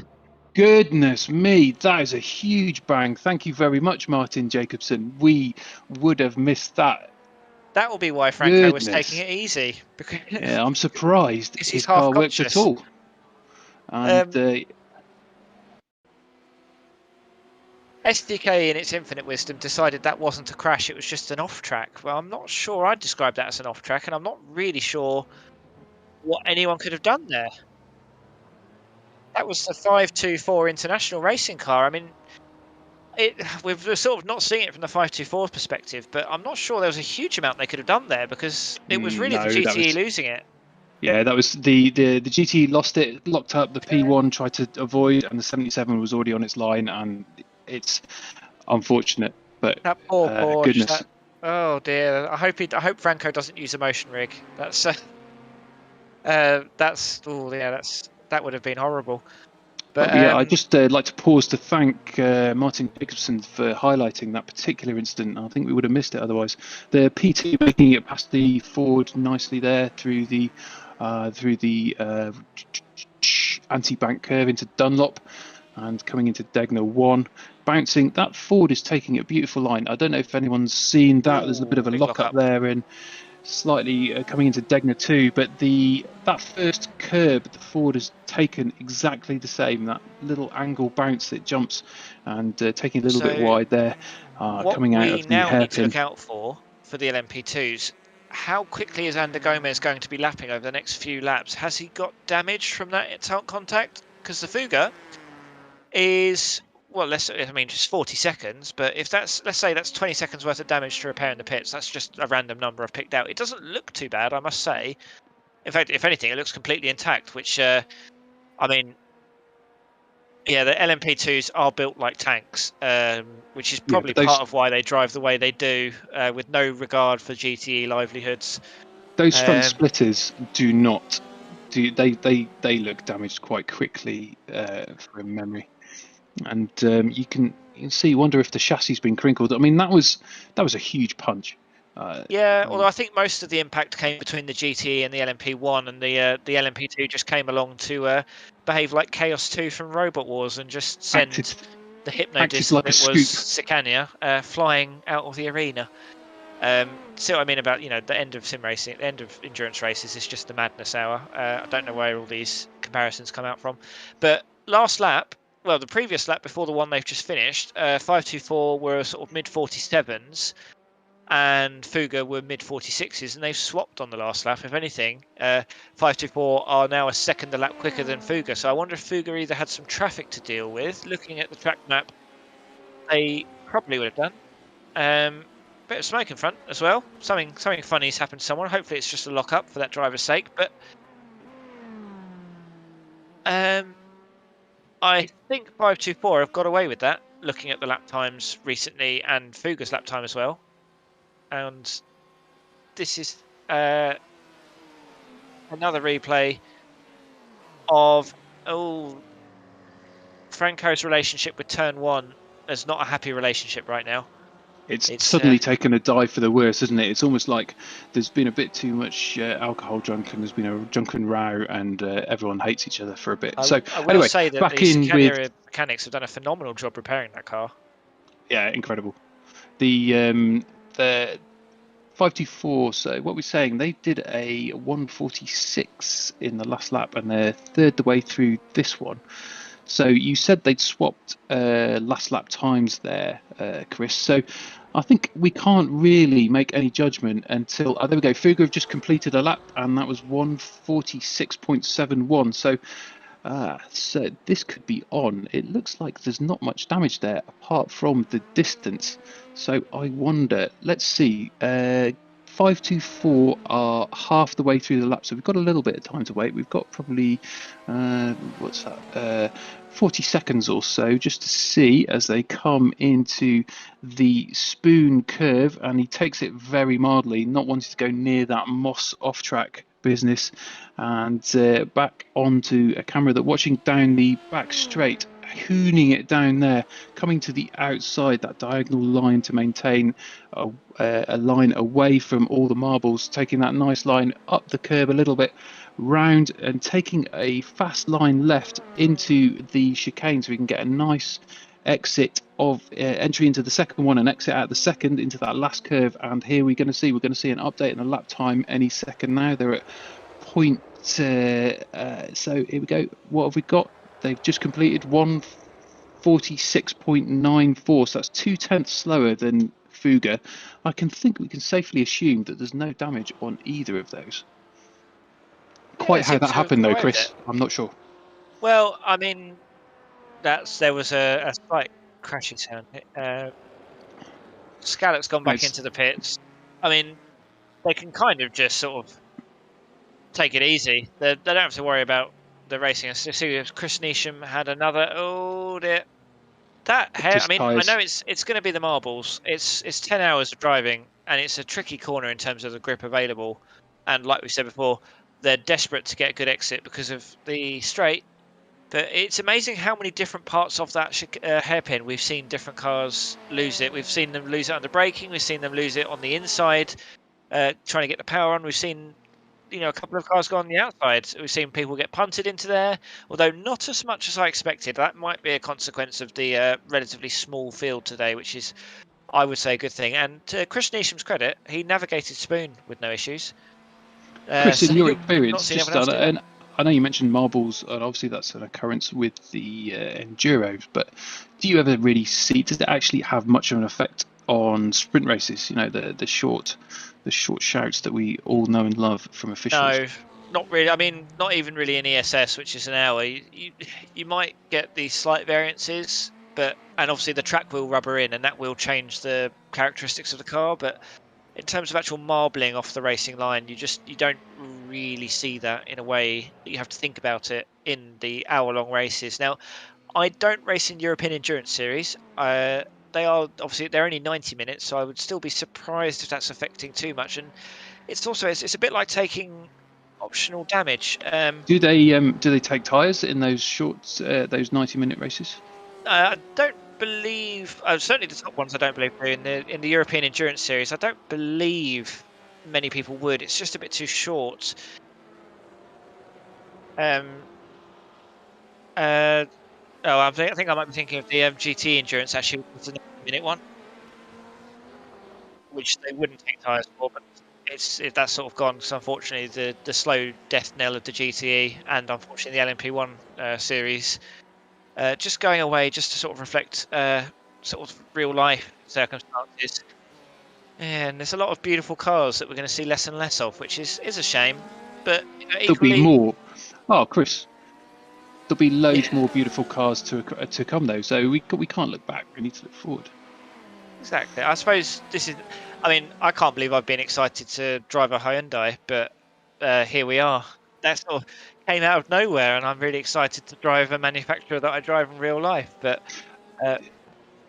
having said that, though, I nearly bought an i20 because of Thierry Neuville's driving it in the WRC. It just looked like a mint car. You don't see many of them either. And we've got the Ander Gomez coming round the 130R into the final chicane, and we'll see. Oh my goodness, what on earth? He just didn't brake at all. And it looks like he's going to have a big time penalty there.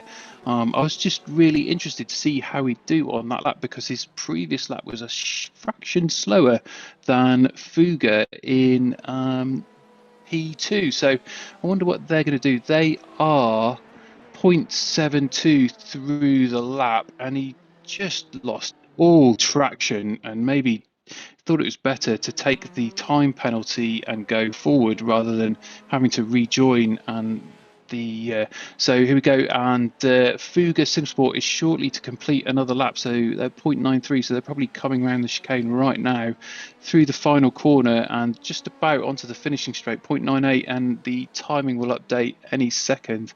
146.65 was the previous last lap, 146.26, so they've actually gone faster, so they're going to be gaining time on 524.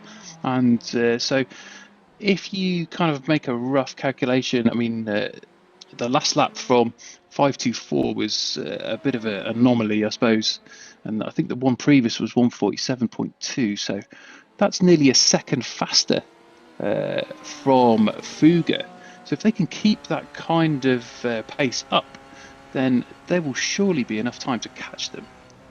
I think it's an interesting thing we can think about in terms of where this is a team event.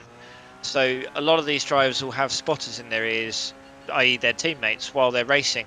And it's an underappreciated skill for endurance racing, is knowing what information to give your driver and how often.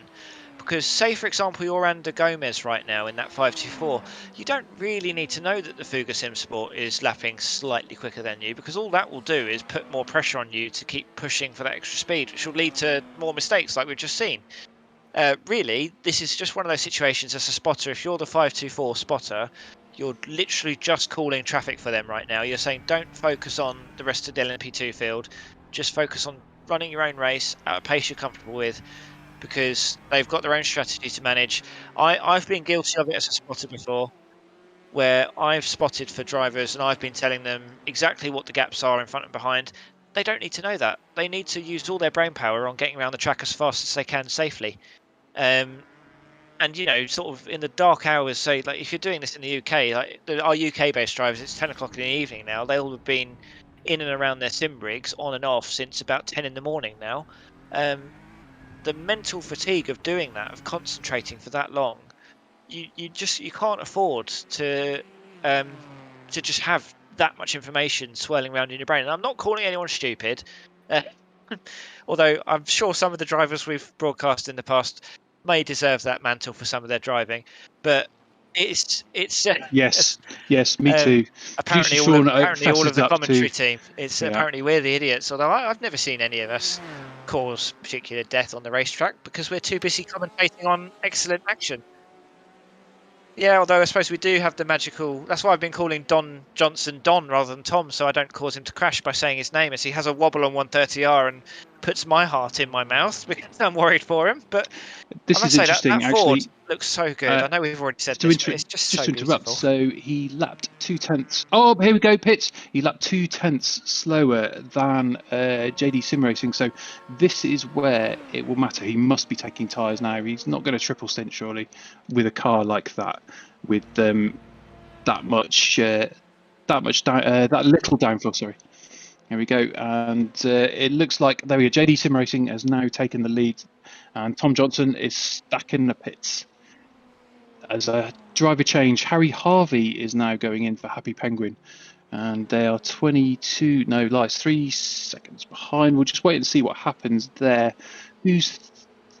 Harry is a bronze driver, I think I've just been told. So now they are in second. They are not in any danger unless something really goes wrong of losing the third position. So it's just between them and JD Sim Racing for the immediate future. JD is not going to be making much mistake because they have been driving, or rather Vocek has been driving very well in this stint and doesn't seem to have made many errors. He's on lap 27 and I'm shortly to be told how many laps that a stint will last, and he looks like he took quite a wide exit on that. I wonder that would be a slower lap. About an hour, which in these cars can be up to about 30, maybe 31 laps. So he's maybe looking for another 4 laps out of this. 4 or 5. I'm surprised. Happy Penguin must have really short-fielded that car, because I would have thought really wanted to not have to take this pit stop until the 2-hour mark, just because. And look, they're going to get into a battle here with Aquila Cyan. They're right on with them, and having just taken tyres as well, they're going to be cold. This could wreck someone's race if someone's not careful here. Cameron White might not well know Harry Harvey is brand new into the car for this stint, and very different cars, different car characteristics for them as well. Having said that, Chris, I said there was no way they were going to catch up, and well, clearly That's complete Oh, they're letting them nonsense pass there, I because think. they're just letting him past. I wonder whether he's just going to, I'm going to let my tyres warm up and then I'll just catch and take you later. Oh, and there we go. Contact. Oh my goodness, that was the right idea. I don't think there was any contact, was there? There was just an overcook. And Classic he was mind excited fucks. having been let past and overcooked it out of Degner 2. There we go. Whoa. That is, I think the advantage there for Harry is he's a fresh mind into the car, because that was very sensibly dealt with. You can see on the replay here as we go on board with Harry. Not only did he slow that car down properly, he didn't lock up in the slightest on cold tyres as well. I think is worth pointing out. An incredible decision as well to go left. I might have tried to go right because I saw the back of that car slightly to slide left, so I'd have made a decision to go right. And Harry held on to that because he probably knew what would happen, and he slowed the car, gave himself some thinking space, and did excellently. And that's actually made him stay in the race. And it turns out letting him through was it might even be the Ford move of the race. I don't know whether we can call that exactly. I think the interesting thing as well to see will be where Harry had to lift off to let through his competitor, and then had to lift off as his competitor spins. Where they are looking at that's maybe 2 or 3 seconds that would have cost them. I mean, last lap was 2 minutes, but that's not going to be representative because they came out pits. Okay, so what happened was that Happy Penguin, as Martin Pearson is telling us in YouTube chat, had to pit due to the driver time limits, because obviously they've got to do their driver share arrangement, and of course they've got certain rules about the class of driver they can use. So they've got bronze, silver and gold categorization, and you can't just run your top drivers for the entire race. You have to share it. Especially that's one of the distinctions for GTE Pro and GTE Am is your driver share. So it's nice to see Martin's team living by their own rules. That's jolly good. Coming out of the hairpin really nicely onto that charge up 200R. I do like that particular corner, Chris, because you can pretty much flat it out in any car. What do you think? Yeah, and that's often quite fun, that on the edge thing. But I can hear Jaws music in my mind, and that's because a certain Mr. Tim Cox is approaching through the water. Well, I don't know about Jaws, but you might have heard the rattle of... I've had my abacus out over the last 15, 20 minutes. I know, dangerous things. Someone's getting injured. I know. And there's some interesting things happening out on track where I've been looking at, obviously, the points champion, the drivers can occur. Obviously, there's different points waiting even, depending on the length of the race. Now, interestingly, Scania coming into this race, they're 1 point behind Fuga. So they're currently lying in third in the championship. This is obviously in LMP1, and they, from their finish today, this will promote them up into second place and thus runners-up in the LMP1 championship. I do believe. There we go. As you see the points there. Now, let's move down to LMP2. Now, where I've had my abacus out, dangerous stuff. Now, antagonistic Racing Team Orange, they will definitely finish set runners-up in the championship based on their race, their performance today. And hashtag aren't unfortunately going to be close enough after their retirement. And likewise, 524, they will be moving up a place. Just having a look where they stand at the moment. So 524 will finish on 90. That's actually going to be quite close, isn't it? No, so on an abacus, Tim. I know it's a scary thing, isn't it? So that'll be good enough to get them, I believe, into third in the championship. Now, we took GTE Pro. Aquilia Aqua, with their performance today, they will be confirming their position as runners-up in GTE Pro. And then heading down to GTE Am, Aquilia Cyan, they will be crowned champions as it stands at the moment. And JD, if they can finish in first, or I believe second as well, that will see them promoted from third in the championship up into second. But they're just heading out of the pits now. But the Ford has just gone past them. Now, let's have a little quick look at what that means for it. So that would, as it stands at the moment, second place is the lowest. Yes, so second place would still guarantee them runners-up in the championship. If they come home third, however, they will tie with World of Sim Racing in their BMW M8 GTE for second place. So they need to finish in first or second in GTE AM to guarantee that runners-up spot. Otherwise, third place will mean they'll be sharing the spot with World of Sim Racing. Fourth place or lower, well, they can only finish fourth place. That means that's JD Sim Racing. They need to finish second. To take first or second to take second place in the championship. If they finish third, they will be joint runners-up with World of Sim Racing. If they come home fourth, they will remain third in the championship. It won't give them enough points to climb up that place. Well, I think we're going to have a battle on soon, Tim. So you're going to be really active pretty much as soon as you sit down and get into your proper job, because Happy Penguin Racing are 8 seconds ahead and Aquila Racing are 2.5 behind. So if they need to maintain second, which they will be fully aware of, and you can see the Aquila Racing there coming round the spoon, they need to maintain that position. So I think we're going to get some cracking racing in the next probably 20 minutes or so, depending on closing speed and closing time. I don't think I know, Ian. I think it's definitely all up for grabs, and as we head now inside the last 2 hours, wow, it's definitely going to be interesting. I came back at quite an interesting point where it's all happening, and I really feel for the guys at Sicania with that incident, but got away with it a little bit. There's quality of Cyan heading to the pits, and it's going to have taken the pressure off sim racing, isn't it? It definitely will do indeed, and it's heading into our last little chat. I don't know, Chris, what are you doing? Are you heading off now, or are you sticking around for the last couple of hours? You can spoil your debate and then go to bed. That sounds about right for Chris Rowlands. Move that. Only joking. We call it the Rowlands spoiler. It's just terrible for it. Exactly. Let's just run you through your order here as we head into the last couple of hours of the race.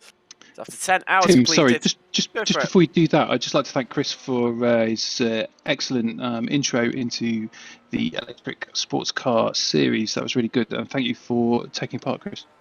If anyone wants to tell me Formula E is rubbish, you can DM me on Discord and I will send my abuse your way. There we go. $5. Yeah, can't get the 5 iRacing dollars. There's a huge asterisk on that in that it's virtual $5 that don't exist. Yeah. There we go. Let's take you through your order as we head inside the last 2 hours now. So Sicania leading the way for Porsche in LMP1 after saw the retire of Sapphire Simsport all the way back on lap 3. We're currently on lap 347. Just 344 laps ago. Where has the time gone? Second place. Second place overall. But first in LMP2 is 524 leading the way. They've got a 30-second gap over Fuga Simsport, who are currently lying in second place with antagonistic Racing Team Orange, only 15 seconds behind Fuga. Fuga are just heading into place. So that's going to be a change. They're currently third, but those two are going to swap over places very, very shortly. FTA Esports, they're 6 laps down, but they're still going and they're still hanging in there strong. And by doing so, seeing themselves rise up to 4th place in the standings. We've had retirements in LMP2, so definitely finishing in 5th is hashtag. They retired on lap 278. Vector by RSR, we lost them due to internet issues. That was all the way back on lap 159. And Stage 1 Junior, that was all the way back on lap 66. Now, heading down to GTE Pro, well, what can we say about Maniti? Well, they're just heading to the pits, funnily enough. But just coming around to complete their 307th lap. They've looked completely and utterly in control. They're now a full lap ahead of second place, which is Ryan Racing. But however, at the hands of Mike Dam, I expect that to close down maybe a little bit. No discredit to Joshua Mayer, who's currently on board for Maniti, but we've seen just the sort of pedigree that the Canadian Mike Dam has in the Porsche. Third place is Aquila Racing Aqua.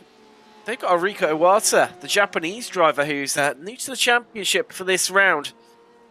He's back in the car in the Porsche 911, and they are currently occupying third place. They've got a minute to try and catch up to Orion, which is a tall order. So they need to dig in some 35 seconds per hour. That's what they need to reduce the gap by to catch up with Orion. And even then, they need to pass them. So that's going to be a challenging last couple of hours for them.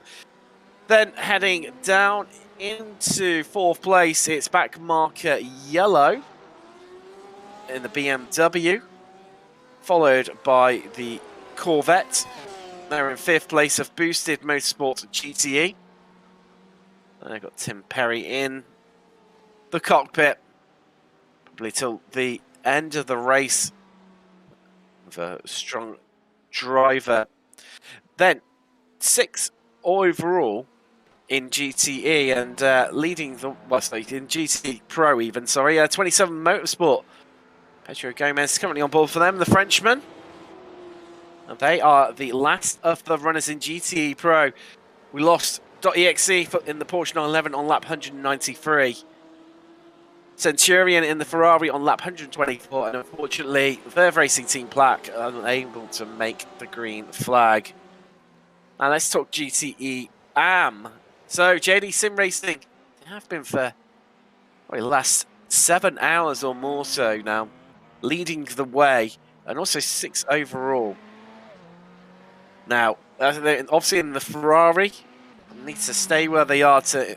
Well, they can afford to drop 1 place into second to secure that second place in the GTE AM standings.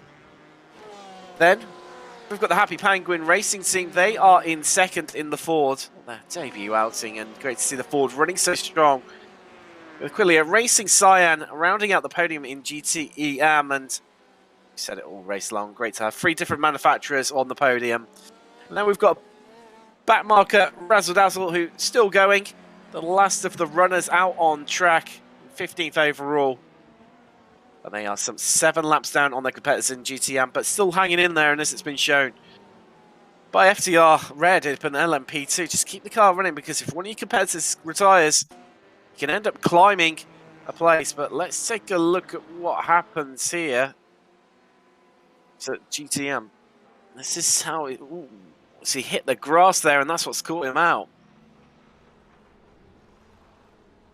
There we go, some tricky times over at Happy Penguin, definitely.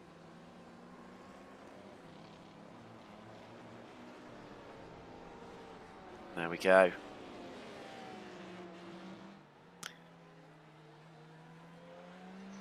And that is what's caused them to lose all that time there to JD. Yeah, he's now 12 seconds behind him. I mean, he's been driving ridiculously well in this car, which is underpowered in the corners. I'll rephrase that. It's not as fast through the corners and super fast on the straights as producer Sean was telling us when he was doing a stint in the box to fill in for the colour, because he is a Ford man. And he was saying that they don't do so well on the corners and are particularly good on the straights. So, are they going to make up those 11 seconds? That is a question that I'm asking myself, and I think there's a chance within 2 hours. 11 seconds in 2 hours is not a big ask if you are rolling through the track as well as he has been in the past. Harry Harvey has been doing very well, so we shall see. I think that's the beauty of endurance that everyone loves. It is, and you're not wrong there. It's doable, definitely doable, and it'll be interesting to see whether the guys down at Happy Penguin in the Ford can make it happen. And likewise, can Orion catch up to Maniti? It looks like we have got some strategy advice in the chat. So from Austin Campbell, who's saying Orion we're going to have to splash and dash with about 10 to 15 minutes left. So that will definitely play into a final position if things go badly.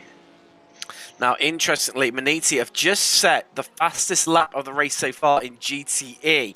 Clearly in response to the threat that Mike Dam over at Orion is posing to them. Matska has got back into the car. We've seen it's him not just gaps. the fastest lap, Tim. I think you were underselling it a little bit there. That last lap was 154.6 and Mike Dam's last lap was 156.1. That's fully 1.5 seconds faster around this track, which is actually a lot.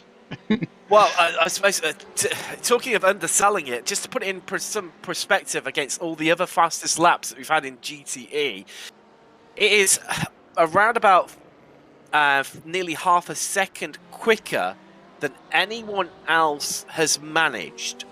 That is frightening. Well, within GTE Pro today, the next closest is, funny enough, it's Orion with a 155.07.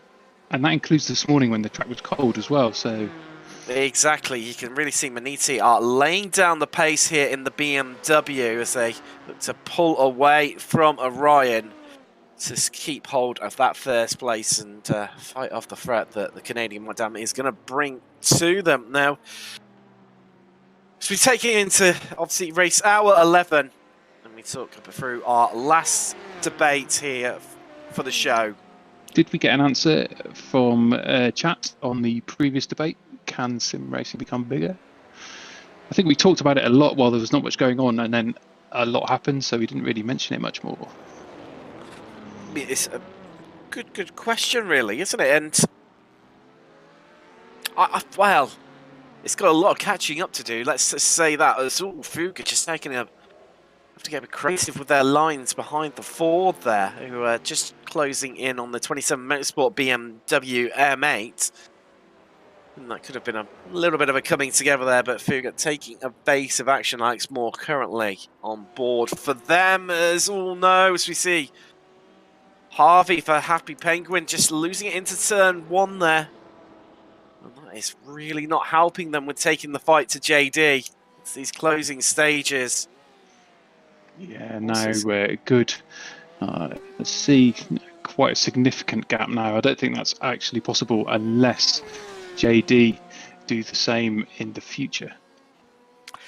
Now, take us into last debate. We're going to be talking about, can GTE and LMP1 survive in the European Sprint Series on iRacing alone? That's all they're left in now. And, of course, don't exist within IMSA. Of course, the GTE have just been removed from there to mirror what is happening over in real life, where GT Le Mans, as it's known in IMSA, has now parted its ways in terms of that category is no longer existing. It's been placed fully with the GTD category. Well, I say fully. It was running alongside anyway, but it's just been removed due to lack of participation. So we're down now purely to European Sprint Series. Can it survive? Yes or no, Ian? Well, I was going to get the feeling it wasn't going to be. It's not necessarily a yes or no answer. This really is it. No, I think I'd without knowing the full facts, because you're looking into the future, you can't give a yes or no. So, with that in mind, if I can give a little bit of context, LMP1s are tricky to drive because of you've got to manage the hybrid kind of business of the car, and as we see even from endurance races. Suzuka across you, Ian. FTR just having a big time. Oh no! Oh, and there's another car pinged off it. That's 5-2-4. He's had to jump straight to the pits. So FTR having a big tank slapper swinging the car through 360 degrees there, and in doing so, 524 have come flying through, made contact with them, have had to head to the pits from what was the lead here in LMP2. So we're riding on board with Shakura 524 International. You're going to see that's the FTR ahead of us. There's them having the incident. He kept his foot in. Oh, there we go. And a big whack to the front left corner.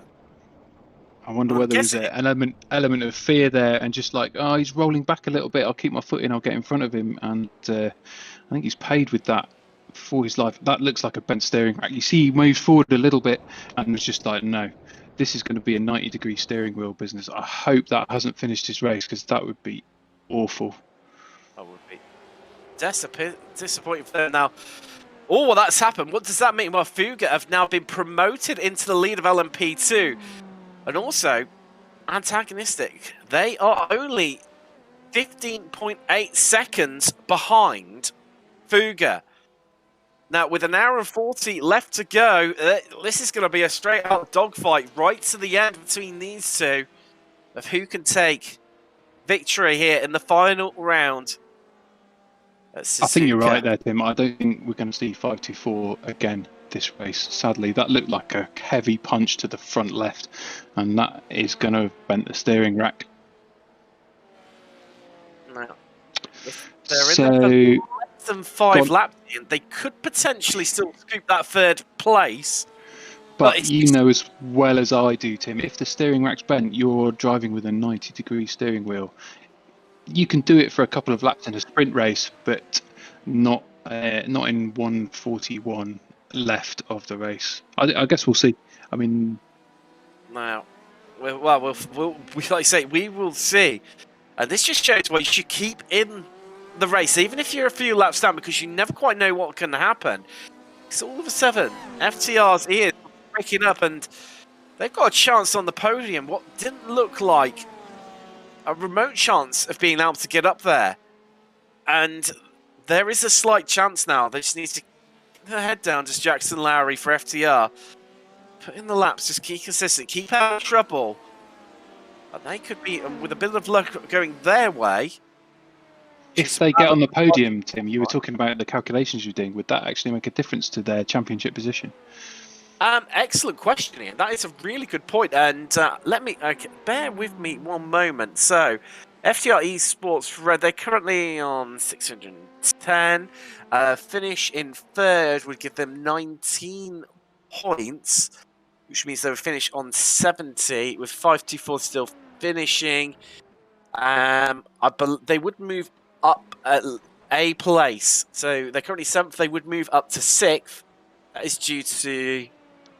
I mean, technically, they would finish on the higher than the current points that 524 and Hashtag do, but obviously with those guys in the race, they will be getting extra points. So, yes, FDR will be moving up a place, even if they remain where they are. However, having said that, Fuga, well, looking like they're in for a race win right now. No, for now. For now, that would put them on 89. That could actually see them move all the way up from 9th place up to 4th in the championship. That's a lovely jump, isn't it? That's me. That is an incredible jump. I'm just actually, it would put them. No, we still got up to. You've got antagonistic in the race, so it wouldn't see them. Yeah, that could potentially move them all the way up to 4th, which is be a big jump and a big day for the Fuga team. So it'd be an interesting one to see. Suddenly worth those 12 hours when there might have been a bit of questioning with the drivers. Like, do we need to do this last race? Like, absolutely. Wow. Down to the last season, last race. It's been vindicated definitely there, and 524 are still in the pits. They've been stationary for the last... just coming up to 5 minutes. So here we go. I mean, FTR is still quite a way behind, so there's a bit of time there. But that was a fast impact, and it seemed pretty big to me. I'm not sure. No, I think we'll know shortly. So they've got 4 laps over FTR, currently lapping at around about 1 minute 45 in terms of their lap time. So that's going to put it at 3 minutes 30, 7 minutes extra they've got potentially sat in the pits before FTR pass them. That's still, it's got plenty of time. That will give them 12 minutes overall to, for repairs. So it's going to be interesting to see.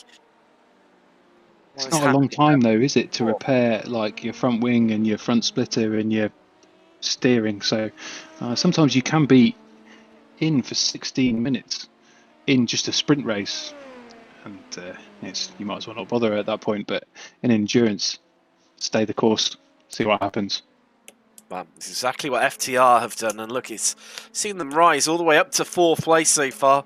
Potentially might even be up to 3rd, but it'll be interesting to see. I'm sure the stewards are probably keeping one eye on that incident, and well, if there's any changes there, we'll bring you up to date on what's happening between those guys, and if there's any penalties looking at race control, that it's fully staffed with the head steward and 2 other stewards, so I assume that there is something going on right now. So there'll be chat and counter chat going on in the steward's office, so I expect to see an update in the steward's announcements channel soon, which I will fill you in as and when. Brilliant, lovely stuff. So let's start with let's just see Sakani coming round to pass FTR there through the snake. Let's say everything just seems to happen whenever we seem to start on these discussion points, debates. It all seems to start happening out on track. So yes, we literally, I think you just started saying here about where we were discussing about GTE and LMP1. Can it survive in ESS alone, the European Sprint Series? I think we literally just started the first couple of words and had to cut across you. So yes, take it away. I need to try and recall. So to give you some context of my thinking, right, so in even a series such as this, there are very few LMP1 entrants, because gathering from talking to Martin, the one thing that Martin Pearson loves driving about P1 is the complexity of it, and the fact that you have to manage the battery and release the battery at the right time and all that kind of stuff. That might also put some drivers off because it's quite a steep learning curve. You also have to be in A class. I mean, that's not hard to reach if you drive properly, but and they moved it up from B a year ago, but I think the complexity of the car puts people off. So if you just have a GTE and LMP class, I wonder whether you'll have 1 or 2 LMP1s and the rest of the field is GTEs, and it'll eventually turn into a GTE class. Now, I hear exactly what you're saying about the complexities, maybe being a potential turn-off for some drivers. However, I think it does also lay to what's happening in the real world. Of course, LMP1 doesn't exist. Ended at the end of, well, just ended this season, but the season before, so the end of 2020, LMP1 took its final hiatus with, of course, Toyota yet again winning the crown. Not they've really had much competition for the last few years. Then compound the fact that the Porsche and the Audi left years before even LMP1 finished. I mean, they're very out of date, these cars, and it's a reflection we saw within LMP1 in real world. The category die off due to costs. Do you mean out of date in iRacing? I mean, yeah, just in general, their old technology. Of course, we're on Le Mans Hypercar or Le Mans Daytona Hypercar, depending on which series you're looking at, whether it be IMSA or the World Endurance Championship. And then obviously factor in the fact of these cars, two manufacturers, Audi and Porsche, finished within World Endurance Championship, years before we saw, the end of LMP1 as we knew it at the end of 2020. So I think they're although they do have some relevance, I think they're almost irrelevant now. We've moved on to Hypercar. There's all, big exciting news coming out of that, of new potential manufacturers that are going to be coming along. Yes, as well. And the Doonan, I mean, we talked about Doonan earlier. Sorry to interrupt you. We talked about Doonan's great decisions when he was helming. He's now helming the whole kind of like IMSA series, and he wants WEC and IMSA to be able to cross. So it's actually making cheaper for manufacturers to run one car in both series. So they've got a chance at championships in both. I mean, obviously you've got chance of damage too, but I think that's a great thing, just to try and bring the whole series together and encourage manufacturers. And as we said earlier, that really has worked, because in 2023, you and I were talking about this the other day, I think, and there's now going to be, is 14 the right number? 14 manufacturers in WEC in 2023? 2024 is the year where if everyone who has muted interest, which has basically been the whole of the automotive industry in one shape or another, and have shown interest in either the Le Mans Daytona hypercar or the Le Mans hypercar format, and I think, like you say, that it needed that technical alignment between the two series. They needed to work together to reduce costs. It's a reflection of what's happened in other series that have been standalone in terms of their technical specifications. We've seen it in DTM, which has moved across to be a GT3 series. There's technical, obviously, alignment. I'm sure it's going to be the same in Japan with the GT class over there. It could well end up being a GT3 category as well. Obviously, the same with the GTEs as well, where they're expensive machinery, and you could go racing for about a third of the cost per race weekend with a GT3 car. Hence why you've seen the massive reduction in GTE numbers as well. And I think it's just a bit of a reflection overall of what's just happened in real-life motor racing, where these cars just, don't exist. I know GT is carrying on within World Endurance Championship until the end of 2023, with 2024 being the season that they make the switch to GT3s. And I mean, just going back obviously to the LMP1, just making a quick transition across to GTE there. You're seeing with the single make, categories of racing, racing series that just run their own technical specifications, they're all falling by the wayside and having to amalgamate with other series. With the exception probably of Formula 1 being the only exception, and you're seeing so much more standardized equipment to reduce down the cost, to therefore evoke more interest. That's exactly what I was just about to ask you. So the real question is, I know we talked about can GTE and LMP1 survive in ESS, and with that conversation enlarged into real world motorsport. But the real thing is are the race runners, the series runners, trying to constrain manufacturer research so that it is cheaper for people to enter the motorsport? Is that the real question, do you think? Is that what's happening? Well,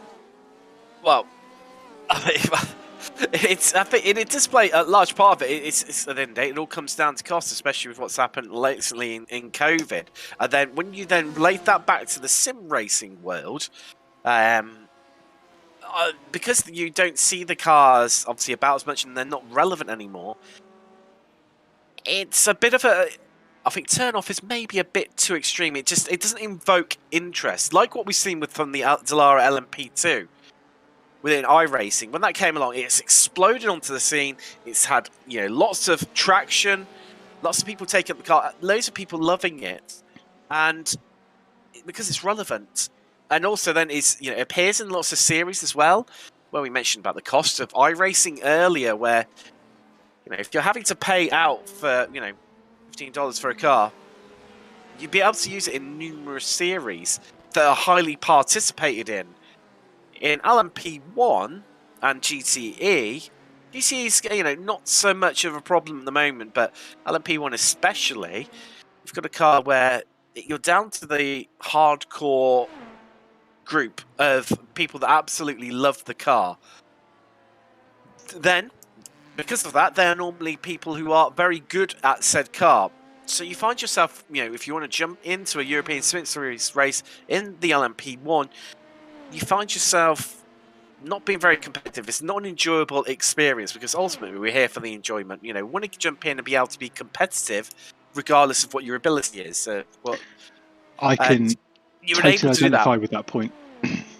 When I first jumped into IMSA and I got in the LMP2 and was like, oh, I'll just join this. And there was maybe only 3 or 4 LMP2 cars and I was just well behind everyone else. And I think within maybe 5 laps, they were 10, 12, 15 seconds ahead. And so I just lose IR constantly. And it basically put me off because because there wasn't enough people racing, I couldn't make progress. So I had to go for a more popular series, and that was a strategic decision for me to have fun because you can drive around a racetrack on a practice on yourself, and the whole point of joining a race with iRacing is so that you can have close battles. That is what you join for, right? That is so you can race wheel to wheel with people who are similar to your ability. But if you join a series where you are trying to learn it and everyone else is streets ahead of your ability, there's no fun, and that will put people off. So less people will join. And if the GTE class within this ESS is more populous, you might see an LMP1 driver going, oh well, I'll just join this because I've got a better chance to have a fun race, and then that will just shrink the LMP1 drivers. Well, it's already low as it stands. I mean, I know thanks to the broadcast that we've done here, Total Sim Sport, on a Thursday night, it's helped to promote some of the popularity back into LMP1. By all means, not necessarily by the levels of where it really needs to be, but has invoked some more interest in it, which is a fantastic thing to see. But we're still only getting 2 splits. If you then look at IMSA, for example, or if you look at VRS Sprint into GT3, I mean, quite often you'll see 6, 7, 8 splits regularly, and it's just consistently, it's almost become as popular as what Rookie Masters has, and with all the people coming through there, and effectively have to take that route because they've got no, where the system works, they're not nowhere else to go. And then obviously you're brought into it early from Fix Ferrari as well, and you've brought through that whole ecosystem. You've got the BMW Cup as well for the M4 GT. No, that's not the M4 GT3, it's GT4 now, isn't it? Sorry. But yeah, you've got loads of routes into it, whereas LMP1 there's only ESS, whereas LMP2 you do have numerous options. You've got the Prototype Series, you've got obviously European Sprint Series, you've got IMSA, so you've got more chance of being able to use the car and also be competitive. Let's not forget the P2 Fix Series, which started this season, which obviously dials out a lot of the experience that people will have as setting up cars, because you just have to take what you're given from iRacing. So that essentially boils it down to how well you drive the car and how well you know the car, and that. So I think that's a great leveler, and I think that's been really popular, that series, actually. It has, yeah, it's been really successful. But where LMP1 doesn't have numerous series where it's able to enter, it's left with a bit of a limited choice. It's an hour-long race, plus you've got qualifying on top of that. So realistically, you're looking at least an hour and a half of your time taken up. If you just want to jump in and have a quick race, you don't have the ability to be able to do that. Combined with, obviously, where I was saying earlier, I think of the two, between GTE and LMP1, I worry more for LMP1 than I do at the moment for GTE. However, if you look back into real-world motorsport, GTE at the moment it's dying off, and obviously IMSA won't continue with it for next season. They're just adopting GTD. If you look into WEC, well, we're down to 4 GTE Pro cars, which is not really that entertaining when all's said and done, if we're brutally honest. It's not. If you look back to the heyday of when you saw, this car in its lone season they had in the World Endurance Championship, the BMW M8 GTE, we had the Ferrari, we had the Ford, we had the Porsche, we had the Aston Martin, which obviously we don't get in iRacing. And it was a Did you real see that? spectacle. Sorry, Tim. Of Did you course, see the that Corvette. P2 dart in front of that I did- GTE? Then that was incredible. Sean, can we get a replay of that from a quick overhead track No. cam, please? I'm afraid I don't think we have a replay. Sorry, Tim. Carry on. Yeah, I did. I was holding in my breath a little bit and sort of like hoping nothing happened. Didn't want to strike the curse of the commentator onto it. But obviously, yeah, so obviously going back to GTE, we're now down to Porsche and Ferrari. Obviously, BMW left after one season. Corvette, obviously, they've dropped down into GTD. And then also Aston Martin, they no longer run in GTE Pro. They do run pretty much a factory outfit in GTE AM, ironically, but that's, I think, a slightly unique situation. Ford have obviously, they've disappeared, and I think it's, we're talking Ford, producer Sean, you're an advocate of the Ford and absolute lover of it, but I'd be interested to get your thoughts on this one of, what you think about the LMP1 and the GT, and can they survive?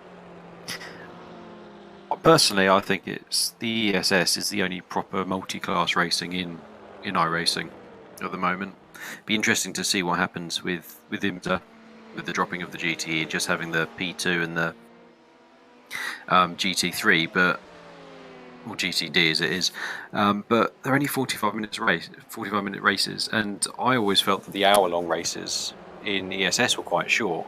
So these cars, the GTE and the LMPs, they're kind of designed for longer races, so it'd have been nice to see those cars used in anything else, particularly the specials. They're all being dumped from the specials as well, the GTEs.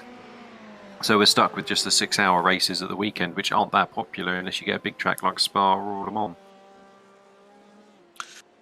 I mean, of the two, I mean, as I was saying to Ian, I'm sure you probably caught part of it, where LMP1, I do feel for that more so than the GTE at the moment, although it's been whittled out of real life motorsport and will obviously then get reflected, I would assume, within iRacing as well.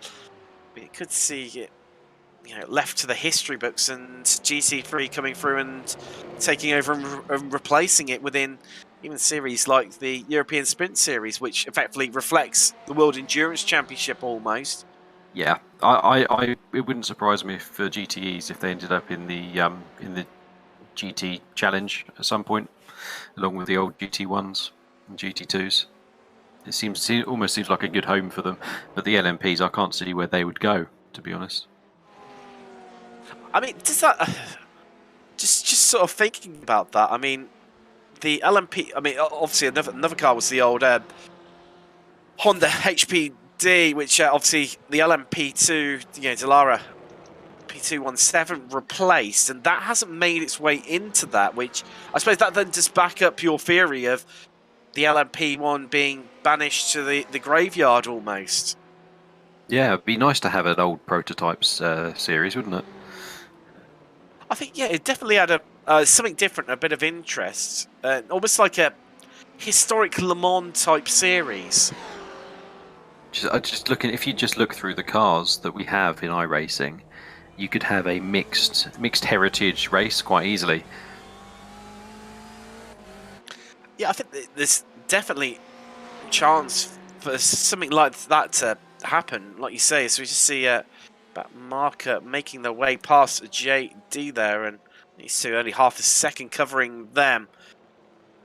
Getting incredibly tight between them, and that's got back market up, well, into 10th overall, but still, obviously up into 5th overall in GTE, but no change with JD obviously being from GTE AM.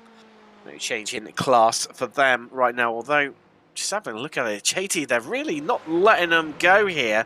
Scrabbling all over the back of Backmarker, and it'd be interesting to see how they get on down to the first corner before I come back to you, Sean.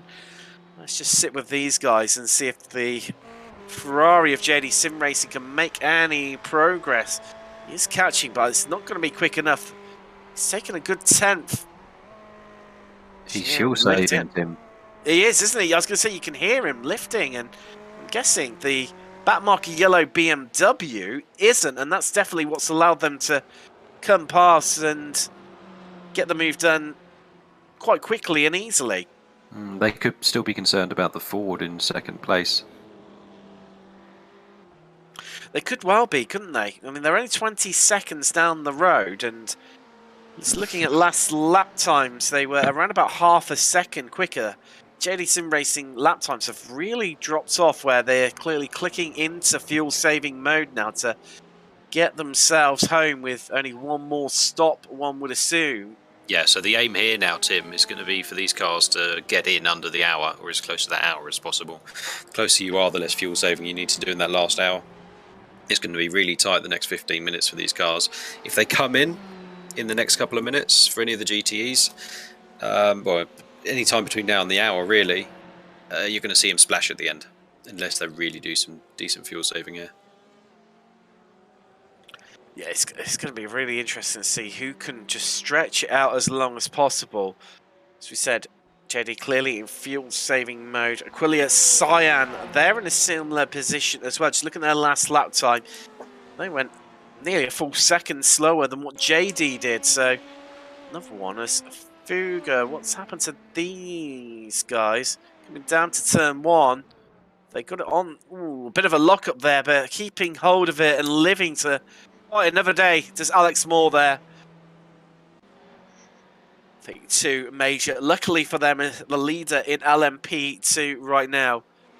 You can see the Ferrari of JD just really following in the slipstream, just trying to milk every little last bit of fuel saving that they can. And actually, looking at it as well now, Sean, the Happy Penguin Ford has they've sort of stabilised their times to similar to what JD is. So everyone clearly trying in GTE. I'm definitely trying to make it home with what fuel they've got to extend into that last hour as much as possible. Obviously, then reducing the time they have to stop as well, and they'll need to take on slightly less fuel. Exactly. Yeah, you don't want to waste all that time in the pit lane. But going back to obviously our original subject. Did you come to a decision? Not really, no. Yeah, there's a little bit of action out on track where backmarker yellow managed to pass JD Sim Racing, but that's largely due to JD Sim Racing's fuel-saving efforts in the Ferrari. Have we fed our viewers with enough information for them to make a decision? I think so. We've given it a good bash between all three of us here, and I don't know. I mean, I think it's a little bit of heart and head almost, where our hearts doesn't want to see these cars disappear because it feels like the end of an era almost. And also they're great cars to drive as well. Let's not dispute that. But I think in reality, there could be some instruments. No. Go on. I think Sean's idea of a historical kind of business would actually be quite nice. Just like a revisited, ESS revisited with historical classes. I'm not sure. I think that would only really interest the old hand iRacers, though. Maybe. It'll be the car enthusiasts, and those that are probably of an age where they remembered them or drove them in iRacing as well. It's almost a generational thing with cars, isn't it? You'll get the current generation looking at the GT3s because that's what's on TV, whereas the guys that might have watched the LMP ones, as we got in here, might prefer those because that's what they watched. I know it's a very small generational gap there, but that's the sort of thing you expect. And that is why I love the Escort Cosworth, because that huge whale tail was daft as anything, but it was my era almost. Not in any racing particular, but just seeing the car on the road, I was just feeling that I think that was a correct call. No, I think you're right there, Ian. It invokes those, those emotions, and it tugs at your heartstrings. Where ultimately we're all petrol heads. Says, oh, Fug Suzuka from LMP2. They are in from the lead. And As that's triggered off antagonistic. They're it as well. Be interesting to see who else follows them in. They managed to maintain their interval when they entered the pits of 12 seconds as well. So I would be interested to see. This will be a real call on how much fluid they're taking on board, won't it? I guess because the time in the pits will really affect that distance between them. It will do. I imagine so. Generally, around about full stop, won't they? Minutes is how long the fuel will last you in the LMP2. So they're going to be more stops. So you would think at this stage they're going to fuel up to the max rather than do 2 split strategy fuel ups. So they'll be fueling, bringing the tank, going out again, and then requiring around about half an hour left to go. They'll be coming in for their final stop, and then it'll be a fight to the end, surely between antagonistic and Fuga as to who comes out with the victory here. If I may turn that debate on its head a little bit, Tim, and fire it back to you. It sounds like you feel that GTE and LMP1 could survive on their own. I'm not too sure, but you feel like you're veering into the yes side of that debate. I don't know. I think it's such a tricky one. I think Hart wants these to survive because, like you were saying, before we had everyone, delving into the pits, is that Orion, they are in as well, so they have not managed to make it under the hour. They're going to need, as was predicted in chat by Austin Campbell, they are going to need a splash and dash to get them home. See, Austin, part of that team, so that's hence why he's the inside line there. You see Travis Shank getting into the car, replacing my dam. My stronger drivers is Travis, and it's going to be interesting to see how the American gets on.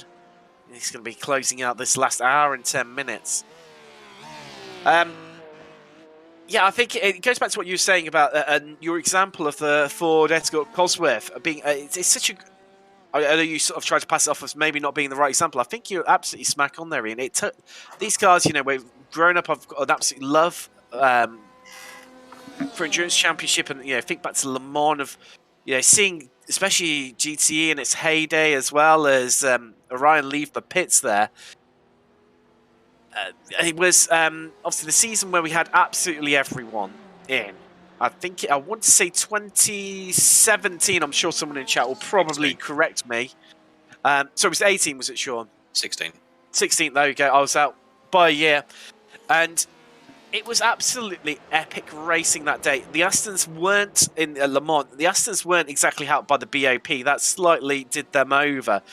But they were just at the back of the train. But it was no different to what we've seen within this series, where 2-3 hours in, they're still all going round in the train, nose to tail, battling hard at it. It was a real spectacle to see, and I think it's memories like that just come back to me. And as you see, JD Sim Racing clearing the Aquilia Cyan there.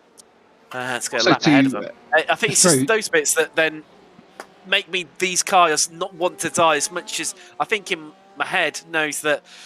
Like Sean was saying earlier, I think nailed the head on where the generational change. They've all grown up with GT3. It's the new in vogue, and obviously because of cost reasons as well, it's put it in vogue. And games like Assetto Corsa Competizione as well, aiding that and their series. It's the interesting go-to series, and I think that's why ultimately we'll see probably the death by the hardcore elite of GTEs.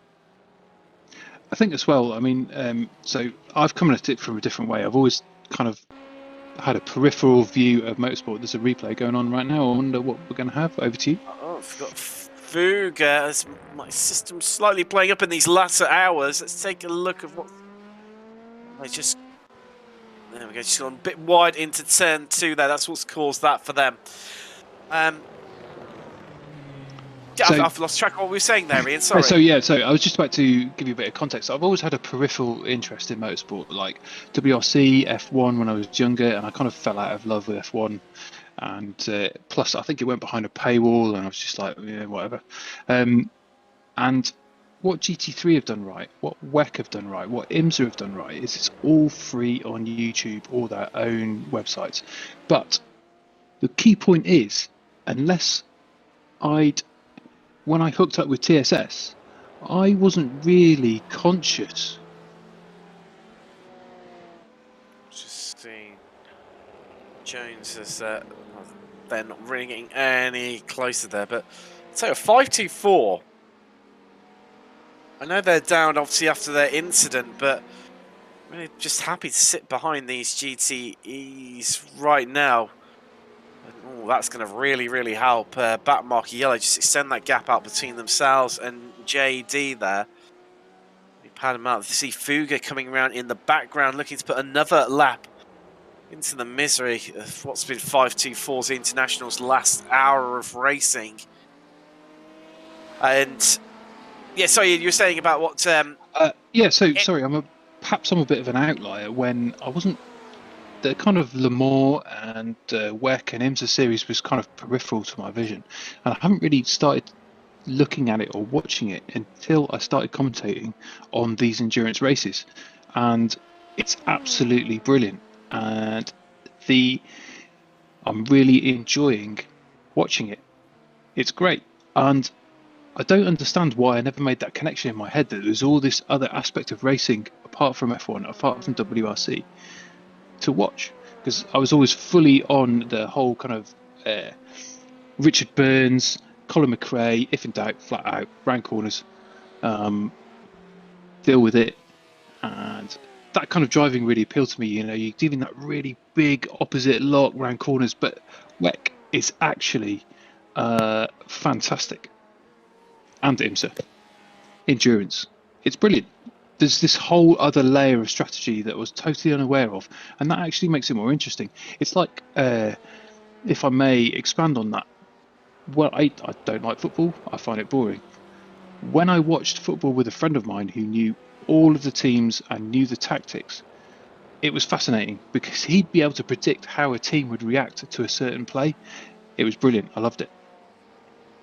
And this is kind of saying there's an additional depth to it, which, unless you watch it and get into it, you won't actually appreciate. And iRacing has brought me into that, and doing commentating with TSS has brought me into that. So I've kind of gone the other way. Sort of come a bit late to the party, as it were, almost. Absolutely. But I'm still looking forward to 2023. That is the year that I've nailed on in my head for the excitement within IMSA and WEC crossover that Doonan. I think producer Sean will be able to tell me properly, but I think Doonan's only been in charge of IMSA for 2 years. I think he's new to the position. I mean, he's not new to IMSA, but he's new to being in charge of it. And I like to that is producer Sean has confirmed that, and I think he's probably been champing at the bit for a long time because he's maybe seen the atrophy that's been happening with manufacturers leaving, and he needed. It was a good decision to put him in charge of it. Obviously, people probably voted, or he was promoted into it, and felt that he had some good ideas. And he immediately out the gate was just like, well, let's not combine IMSA and WEC, but let's get them so that you can at least compete in both if you wish to with one car, which makes it immediately probably about 20 million quid cheaper. Right, Tim, would you mind taking this interview? Yeah, of course I can. We'll have a little chat we'll have a chat to Orion Racing's Frosty Sinclair. Welcome to the commentary booth. How's it been out there today? It's been a bit of a mixed bag. Obviously, you've got Travis in the car at the moment, currently lying third in class. It seems to be yourself and Aquilia have struggled to, obviously, after Maniti opened up that gap early on, you've sort of almost not been able to quite keep on their tail as they've extended out further and further. Oh, hey guys. What are you guys up to? Hello. We just thought we'd, tag along. Apparently some race going on, for over the last 11 hours, and thought we'd just chip in a bit and see what's happening. Yeah, no, Tim's crazy fast. So we had some targets to hit today, and or agendas or whatever we had to take care of. The Aquila is kind of the sister team of Orion, so we wanted to try to get them a top 3 to get second overall in the championship with that car. So that was a big part of what we wanted to accomplish today, and putting Akira in that car was a big part of that decision. So Tim and Maniti just crazy fast here, and obviously it wasn't love to go for the win, but we had other things that we were shooting for as well. So got to try to keep the bigger picture in mind, I guess. I mean, obviously, we've had a bit of a reduced field to what we've normally experienced in this championship. Do you think that's helped you with the progress that you've made so far today? Oh, that's a good question. I'm not sure. I think just some leagues and stuff I've been involved in over long periods of time. I think as they go on, sadly, people feel like they're not going to finish where they wanted to, so that people kind of drop out, and that's just part of it. So I know for us, Suzuka isn't always one of our favorite tracks, so that may be part of it too. So it did help thin out the herd. So that does make it easier as far as when you're trying to keep it clean and just finish in a certain spot for sure. But I guess I've been so focused on just all that I haven't paid much attention to anything else. No, that was to see back market just drifting sideways into turn 1 there, not spinning. So yeah, Mike said it's getting pretty slick out there actually. Well, I was going to say, because we weren't sure whether it's more of a case of tiredness starting to creep in. We're deep into the race now. We're not far off coming into the last hour, or whether it's just. I mean, I'm just having a little look at what the track temperatures are now. So they've dropped back down again. We're back down to 22 degrees. I think we hit a high of 26 degrees Celsius. Apologies for not knowing what that is in your native imperial conversions. So yeah. Oh, okay. That makes life a little bit easier then. Yeah. I think it's. I didn't know. Normally, you'd experience more grip as the track temperature starts to drop, but you're saying Mike's didn't experience that during the last stint. It's been a little interesting that and a couple of our guys have said this today, that there's these pockets within each stint. Usually you'll have a stint in the track tip and the track will be this fast, but it's almost like, I don't know if it's the clouds moving around or the skybox or something, and there's these pockets within each stint where there's 3 or 4 laps that might be really fast, and then it just kind of goes away. And maybe that's just us imagining it has something to do with the tire model, but it definitely seems like it's I don't know, it's there's just these little pockets, I guess. I don't know how else to say it. It's been kind of odd. Yeah, the tires, they almost they go away from you, but then they come back again a few laps later and sort of yo-yo between the two different fluxes of state, as it were. Yeah, it's been an interesting race. It's been fun so far. Definitely, and also being well inside the top 10 overall as well. It's a good day, as we've had a few of the LMP2s drop out as well, and see one of the LMP1s. So it's been a good result overall, and obviously just looking back over the last season, Frosty, what's been your favourite race so far? Oh, man, that's a tough question. I'm not sure. You can't ask me to pick one child. I love them all. I didn't get to drive in all of them, so this one was fun. I got to take a stint in the 144. I think Road America was a lot of fun, just because it was the first one, and we were all working as a team, so that was fun. Yeah, I don't know. That's a good question. They've all brought their own unique charms, sets of dramas. We just see JD heading for the pit there from the lead of. Oh, they just got it inside that last hour mark, and I mean they'll be happy with that one. I believe for yourselves, you're going to have to splash and dash again, aren't you? Towards the end of the race to get yourselves home. How are you feeling about obviously you know, now boosted and now a couple of laps behind you guys. So you've got that nice buffer, but obviously your fight against Aquila. How are you feeling of that one, or do you think they're just going to come home in second place and you kind of resign to third?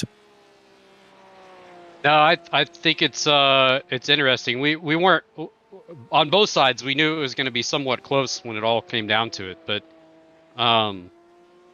I've kind of lost track here. I don't know if I guess that's about what it's going to be. So I guess that's what Travis is going to have to look at making up. It's kind of confusing because Travis is going to have to splash and dash again. So I think we're going to be looking within 10, 15 seconds or so, and then it's just going to be down to pace. So it's going to be interesting because Travis will have to, I think, take on 8 laps of fuel or so, and once Akira pits, he'll be done. So it'll be interesting. Sorry to finish. I think JD might well be out before Aquila comes round across the finish line. They've got half a lap left to go, and here they're on the way out. They're out already. So, yeah, that Cyan car doesn't look too hot, does it? No, it's lived from life. It has, doesn't it? After its trip into the wall early on, but having said that, as much as the rear end does look a bit messed up, they haven't really dropped off in pace at all. They've just been absolutely relentless with it.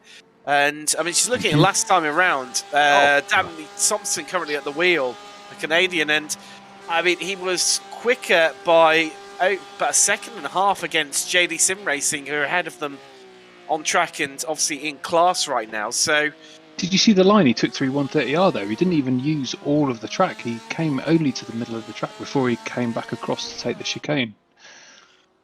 So it's weird, isn't it? So Crazy Canadians. Oh, well, yeah. And it doesn't seem to affect the performance at all, despite looking very polite. Bent and out of shape. He's too polite to take the curve. Sorry, Road, I don't want to use all of you. I guess a bit of North American rivalry there. And yeah, it's been obviously throughout the season that we've been covering it, it's been an absolute pleasure talking to you, Frosty, having you pop along into the commentary booth, a bit of a catch up, and can I just say, I'm sure we're all going to miss this league. It's sad that it's this is the last race, but just wanted to say, thanks to Martin and Ed and Artie and all the guys that were, organizing all this, and maybe at some point they'll decide to pick it back up. But we've had a blast. We'll definitely miss it. So to you guys as well, Total Sim Sport, and all you guys that helped put this on and make it really cool. Just wanted to say thank you from both of our teams, and yeah, we'll definitely miss it. So hopefully we'll see you guys around in some other leagues. I'm sure our paths will cross again, undoubtedly. And thank you very much for popping along to the commentary booth as you have done numerous times throughout the season. It's been an absolute pleasure having you. Thanks. Hey, so what are you guys doing after this? You want to go grab a beer? Or? Well, it'll be about 1 o'clock our time in the morning, so I think it'll be pass out. Oh, all right. Well, just call me. Okay, no worries. Well, I'll hop on the plane, be in there in about 15 hours if we can catch one now. Yeah, perfect. I think we need to travel to Heathrow and so on. But yeah, Yeah, that's fine. I'll see you guys. Yeah, right. See you later, mate. Take care. Right. Frosty Sinclair from Orion Race Team. Over the comedian joking around, and pleasure to have him, and likewise so many of the drivers in. As we've got Aquila, Aqua, they are just exiting the bits. You see at the bottom of the screen there, you can see the Cyan team just entering the pit lane there from second in GTE AM. So in GTE Pro, the Aqua team have been demoted from third to second. However, they will not need to stop again. Orion, who are in second, they will. We've got 524 International. They're visiting the pits. That's going to be some mammoth fuel saving. They might be able to bring the car home without stopping again, but that's looking incredibly unlikely. Expect to see them appearing for a splash and dash again towards the end. Let's take a little look. Sakanya, they're in the pits as well. They will most likely going to need a splash and dash to get them home as well. Maniti are in. Going to be their final stop for the day. Likewise, Backmarker, Razzadazzle, they're in the pit lane. Everyone, all of a sudden, it's come alive in the pit lane, Ian. Everybody seems to be coming in their droves. Yeah, I think everyone's realised there's 53 minutes left, and they can probably eke it out if they stop and take on enough. There'll be those calculations going on in the back room, and they'll be looking at their fuel per lap on their steering wheels. So we'll see. We'll see. I think this is the strategy that everyone's been working towards. Oh, wow. Why are we seeing a replay of the Ford Happy Penguin? That's into Dunlop, and that's what the inside of Dunlop looks like. Oh, no, and the car didn't open up again. That is a very awkward place to stop the car. Luckily, Harvey just managing to get it going again. Before an LMP2 appeared round the corner at pace. That was, yeah, there you go. That is a pass for position. 27 Motorsports just cruising by in their BMW. Pedro Gomez, the Frenchman at the wheel for them right now. We're ahead. I can't believe it, Ian. It's been a pretty long inside. stint for Pedro. I think he started when I was commentating with Chris, so he's been sat in that cockpit for a long time. So I wonder whether he's going to be feeling a bit of fatigue here, and whether that will induce some forced errors in the next 52 minutes. Also seeing the sun start to come down. That's the FTR LMP2 just behind them. The emergency, there you go, up. Well, what will be the inside stroke outside, depending which way you're looking at it. Whether it be corner exit or corner entry, and they've just cleared them there. But as we're inside the last hour now, let's just take you through the standings of how things are. And well, I think we don't really need to say much about LMP1. It's been like this since lap 3. Well, technically not overall, though. Of course, they were involved in that big incident early on, which saw them drop all the way to the back of LMP2. We had leaders for the race were from LMP2. Needs to say, Scania carved their way through the pit in the Porsche 919 and so they resumed the lead where they've been ever since. And then into LMP2. Well, if Fuga can carry on, they've going to take not only victory in class, but also second overall here.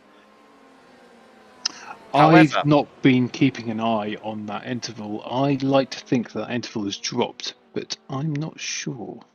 Well, between Antagonist and Fuga. It has. Now, Fuga have pitted the looks of it, so Antagonists do need to.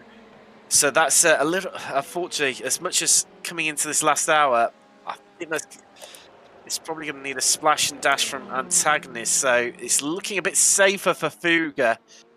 I would never say never. They're currently second, 524 International. Well, after their big incident, I saw them lose a whole heap of time. They're now down in third after it was looking like a potential for a win. But now they see themselves 4 laps down from Fuga and Antagonist. Then FTR, well, they've stuck in there and it's paid dividends for them. They've not really looked on the pace today. However, by just keeping going, they're going to find themselves finishing at least 4th overall at a minimum. They're still 6 laps off the leader in LMP2, but they're still going and showing why you should keep going right to the end in endurance racing. Then we've got Hashtag. They, unfortunately, due to incidents, retired the car.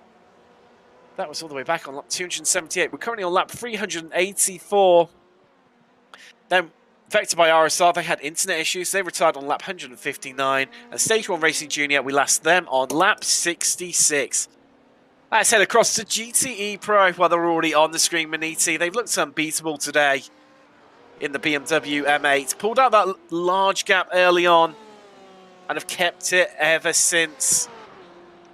They've got around about half a lap gap between themselves and Orion, who are in second place right now, the Porsche 911. And then it's the Aquila Racing Aqua team. Erika Iwata currently on board for them. The Japanese driver, new to the championship, came aboard just for this round, his home race. And done an absolute blinding start. So from the front row, and has looked strong ever since. Running out the podium in GTE Pro. Then it's Backmarker Racing Yellow. They are 4th. Still running in the BMW M8. And then we've got Boosted GTE Looks strong initially, but have dropped as the race has gone on. But they're not far behind backmarker at all. So a chance to make up another position potentially for them. Tim Perry, the Brit, is on board for them. You just see how they get on. Tim, if you don't mind just interrupting, it's like the second and third are actually starting to gain on P1 in Yosha. We might see there's enough time for them to maybe pick that some time up if Joshua needs to do some crazy fuel saving. Though they stopped within the last hour, did Maniti, so they're going to be okay to get home. So I don't think they're going to need any fuel saving. So I think they should be okay, bar any mistakes. And I'll never say never, and don't want to put the curse of the commentator onto them, but too late. They look as safe. But let's go to 27 Motorsport in the BMW. They're 5 laps down, but they're still going. The last of the runners in GTE Pro. Retirees, we've had .exe in the Porsche 911. They retired all the way back on lap 193. We also lost the Centurion Ferrari team on lap 124, and unfortunately, Verve Racing Team Black in the Porsche 911 weren't able to make the start. As we just see 27 Motorsport currently all over the back of the GTM. Happy Penguin Ford right in back of them. Now, what we'll do is we'll just head across to GTM. Now, they've made a quick switch in position. We'll cover that afterwards. So, JD Sim Racing, Ferrari, they lead the way in GTE from the... There they are. Looks strong all day from around mid-race distance and really pick things up. We've then got the Happy Penguin Racing Team we've just seen in front of 27 Motorsport. There they are again. Debut outing for the Ford and come home second, but let's just stick with this battle because they're going to be 27 right, well, using all the track there and maybe a little bit more. Try and carry as much momentum as possible through Spoon. But it looks like the Ford, this is where it comes into its strength, just pulling away, moving to the left-hand side, just trying to cover it off already. Shortest possible line, and it looks like they're going, despite the BMW catching 27 Motorsport, looks like they are going to hold on to that one for now. Then into third place is Quilliat Racing Cyan, the Porsche crew. Been there for quite a while now. And then it's the backmarker Razzle Dazzle team for Ferrari, rounding out your field in GTE AM. And that is your update, and we come in with 45 minutes left to go, and it's a change for position. 27 Motorsports back past the Ford. These two have been trading places now for the last couple of laps. And we'll probably have to go back and look at how these two got past one another. Well, how the Ford got past the BMW initially, just before BMW retaking the position. And it's how the Casio triangle. You've seen the Ford incredibly strong, and you see just a much better exit. And 27 Motorsport almost yielding there as the Ford using all that Detroit power to blast around the outside and get the move done. But unfortunately conceding only 3 laps later to 27 Motorsport. And that is your standings update. 45 minutes left. Still all to play for, really, Ian.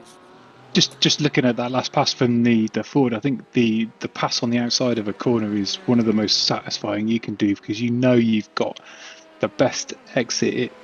Not the best exit, but the exit that's bested the driver in front of you. It's great. It's a really nice feeling.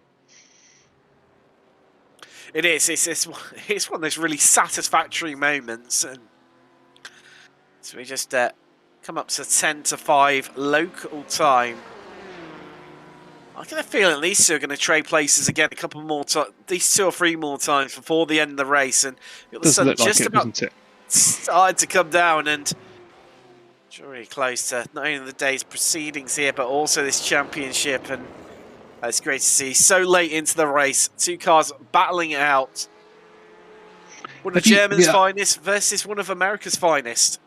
I don't know if you've noticed, the BMWs always seem to get a little puff of dust coming into 130R, and the other cars don't seem to bother like that. It's almost like the BMWs need that additional little bit of width just to make sure they make it round at the the degree of radius they need to maintain that speed. Would that be 130, producer Sean? Yes, I think. Thanks very much. Yes, obviously you realize I won't have heard that, and I said a sarcastic comment there. Oh, no, goodness. no, the BMW's gone. That is it out of the snake. A drama here with 40 minutes left to go. The 27 Motorsport BMW M8 GTE takes place in class. This is what's happened to them. If they got it onto the grass, let's take a look. wonder. There's a little bit too much juice. Yeah, grass and juice. You were spot on there, Ian, and maybe a little bit of grass as well. We know how slippery the grass is in iRacing. And that brought them a one-way ticket to the barrier. So this is on board with them. What? Yeah. I think he was feeling pressured by that Ford and really wanted to get a good exit. And everyone's done it. Yeah, and that is a terminal crash. I feel, with that big punch into that barrier. So you have to wonder what it's done to the steering rack. They're still going out on track. Maybe, just maybe, the guys down at 27 Motorsport might have got away with that one, but it has dropped them back off this battle between themselves and the Happy Penguin Racing Team. For GTS, you just see the 919 Scania. The flash of the lights to let them know that there as they blast past into turn one. Ooh, that was a bit interesting there because the Ford went to turn in.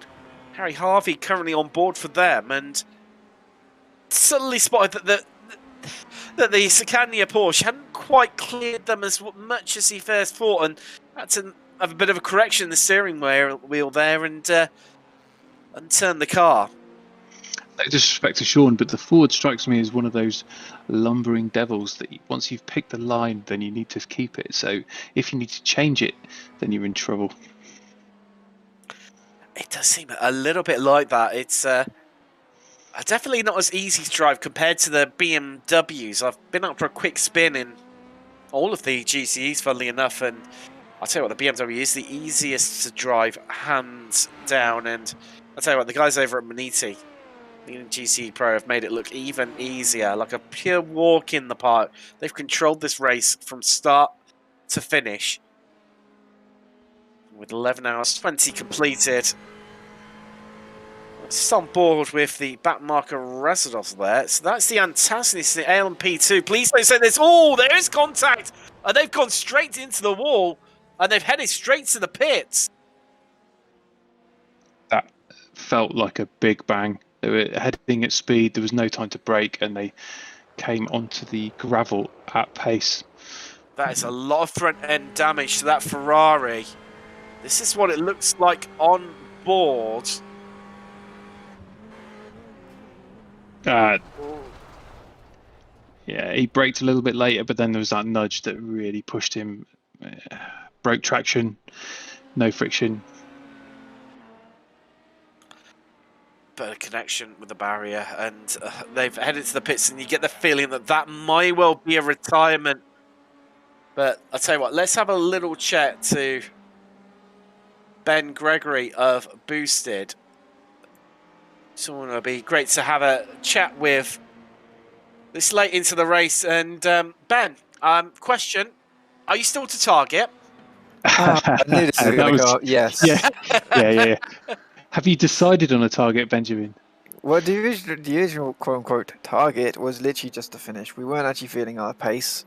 And then all of a sudden, oh, we're actually kept keeping up with people in race pace. Okay. Because it's been, we're doing all right. I think we've done pretty well considering everything considered. Well, you've definitely been taking the crown for the top Corvette finisher, hands down on that one. But even so, I think a top 5 finish in GTE Pro and a top 10 finish overall, I think it's got to be, pretty good as things go for yourself. Yeah, to be fair, actually, we're predicting top 4 because backmarker looked like they still have to pit. They still need Yeah, pitted only 27 laps ago, so. So you're from that. I assume you're fueled up with obviously Tim Perry currently at the wheel all the way to the end now. Then. Yeah, we're good to go. We pitted 53 minutes to go. We've been sort of going over the hour. We did the first stint 32 laps, and we just after that we've been trying to get a bit further and bit further and bit further. But yeah, we're just trying to. As soon as we said, "Cool, we're over the hour. That's fine. Give it a couple of laps to get a bit of a buffer zone." We're all good. Double stinted the whole way. Tyres are surprisingly good on this car.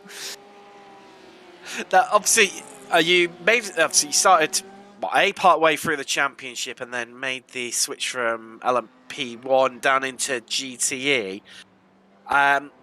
What's been? I know it's a bit hard to tell because obviously you've had not the whole season plus 2 different car categories as well to match. What's been your favourite race from the season? Watkins, I think. Honestly, the fact that we were able to do one, I love Watkins Glen. Watkins Glen is a fantastic track. An American car, American track, and a really competitive race as well. It was probably the most fun we've had for a long time.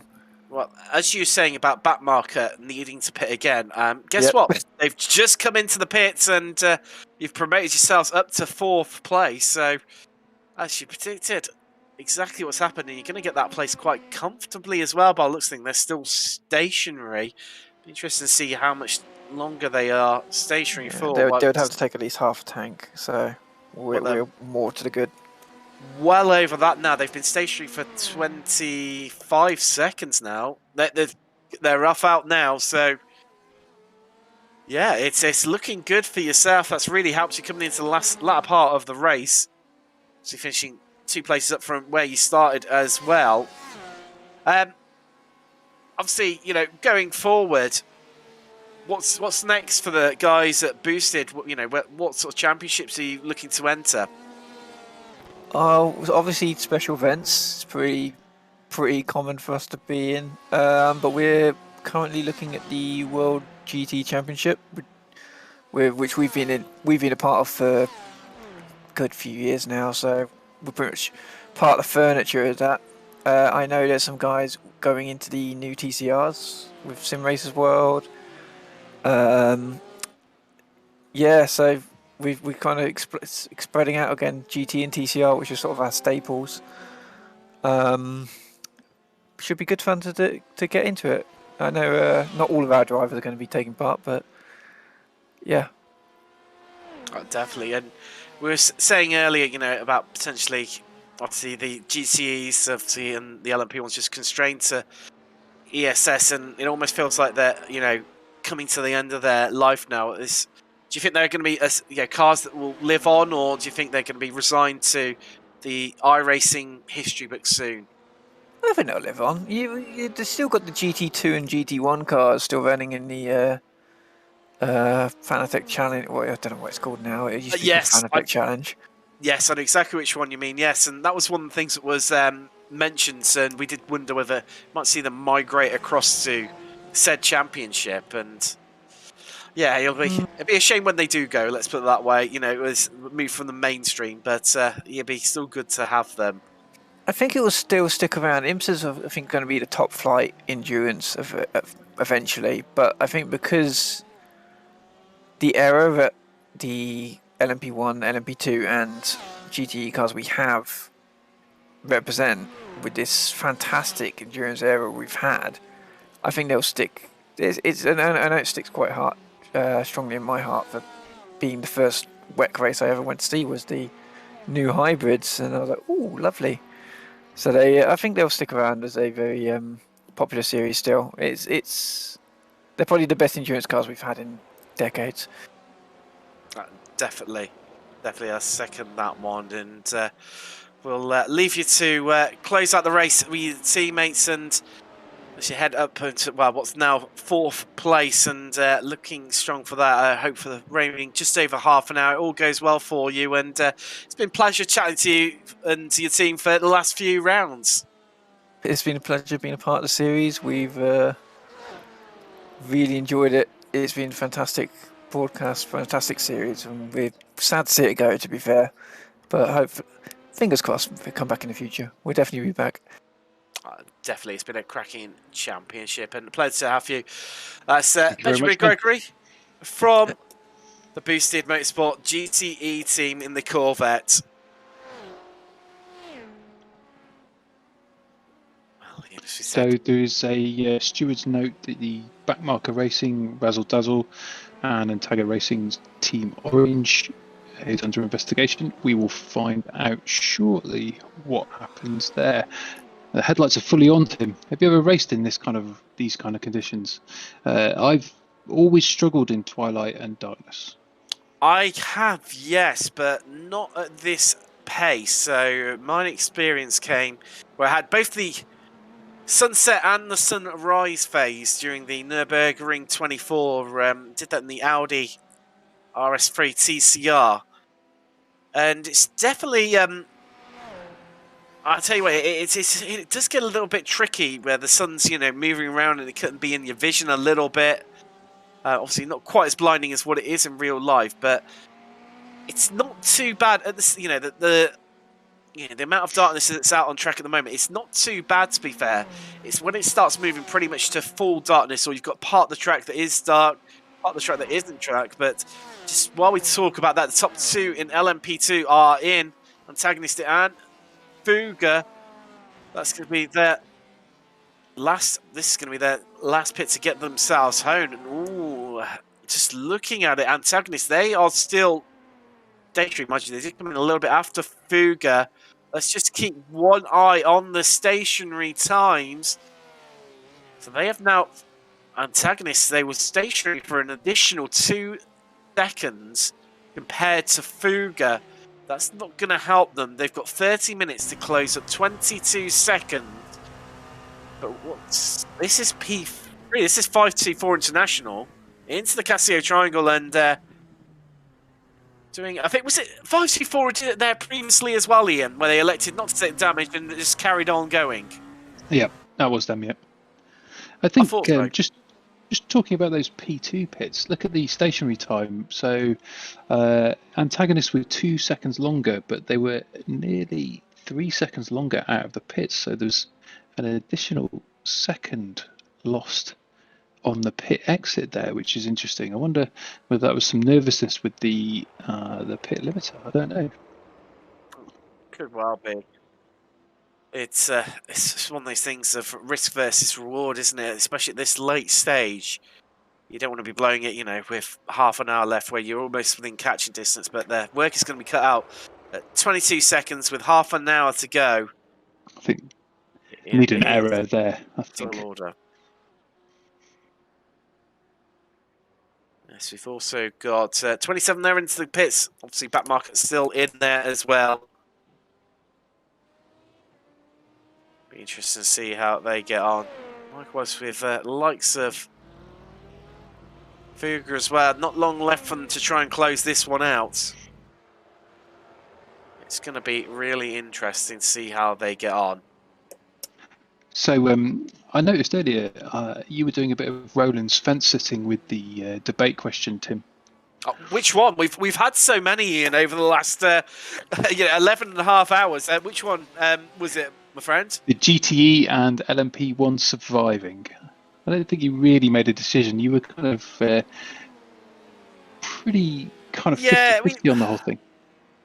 I think, like we just when we were talking to Ben Gregory of Beasted there. I think, and also we had Sean Race, exactly the same thing where we think it will survive, but it'll live in maybe in a historic series like with the GC1s, etc. And I think that might be its new home, especially where I think Brent was quite rightly saying where, especially with the new deal that iRacing has signed with IMSA for the next 4 years. I definitely think that's going to play a large part of the future of iRacing and where it moves. There'll be more and more of American-based series, especially where, of course, motorsport games have got the license to Le Mans. And, as you see, FTR incredibly close to boosted there into the Degner 1. It was a little bit close for comfort for my liking, but Still got away with it, so it's no need to worry now. But yeah, I think they will live on. But just obviously, I think we could well see actually the death of more of the European Sprint Series rather necessarily. Oh, this is the antagonist. Why are we seeing a replay of them? Oh, they've lost it into Spoon. It's that Moss. Spoon Moss. It is, Ian. You're absolutely spot on once again.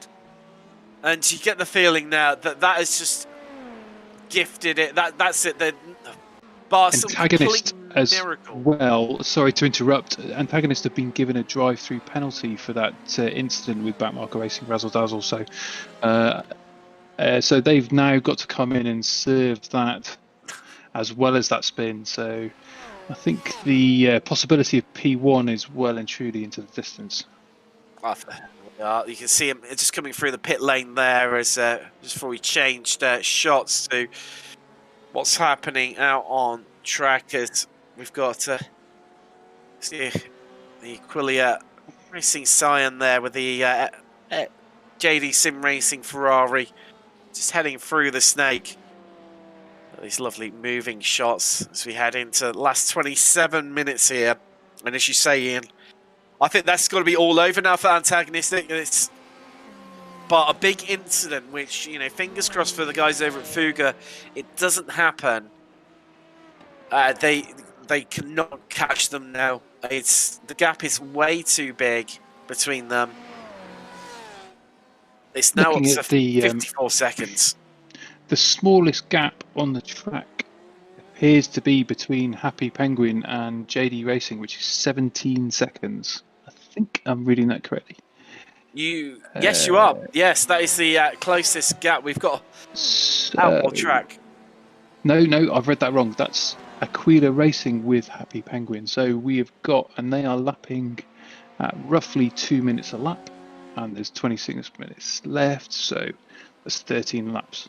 So they need to be really making up a lot of time and still concentrating on fuel saving to make up that time. I don't think that's going to happen either, actually. No. They'll be going to the end, so I've made that mistake again. Sorry, yeah. So it's just going to be full chat all the way. So it's still a lot of time to make up in 13 laps. It is. It's. I think the only one potentially it would be. Actually, no. Orion stopped well within. They stopped on the 53-minute mark. I do believe so. They are good to go pretty much to the end now. So I think everyone's. Don't think we have got anyone who require a splash and dash. I think everyone is fueled up to complete these last 25 minutes here. So Orion are 30 seconds behind, but their last laps are within 200ths. So unless something radical changes, I don't think there's going to be any real change in pace there. Definitely not. Definitely not. And I'll tell you what, we'll. This is a celebration of just about halfway through the lap right now. It'd be good to ride on board with Sicania and just watch them cut their way through the field. It's always a true, a brilliant sight to behold. Just watching the sheer power that, especially when they come on boost with the hybrid deployment that these cars have, where they just make, you know, light work of. Let's face it, an incredibly quick car in a GTE, and just makes it look pedestrian. It just flies past it, and when they close up this lap, they'll be on coming on to lap 399, and then be on to 400.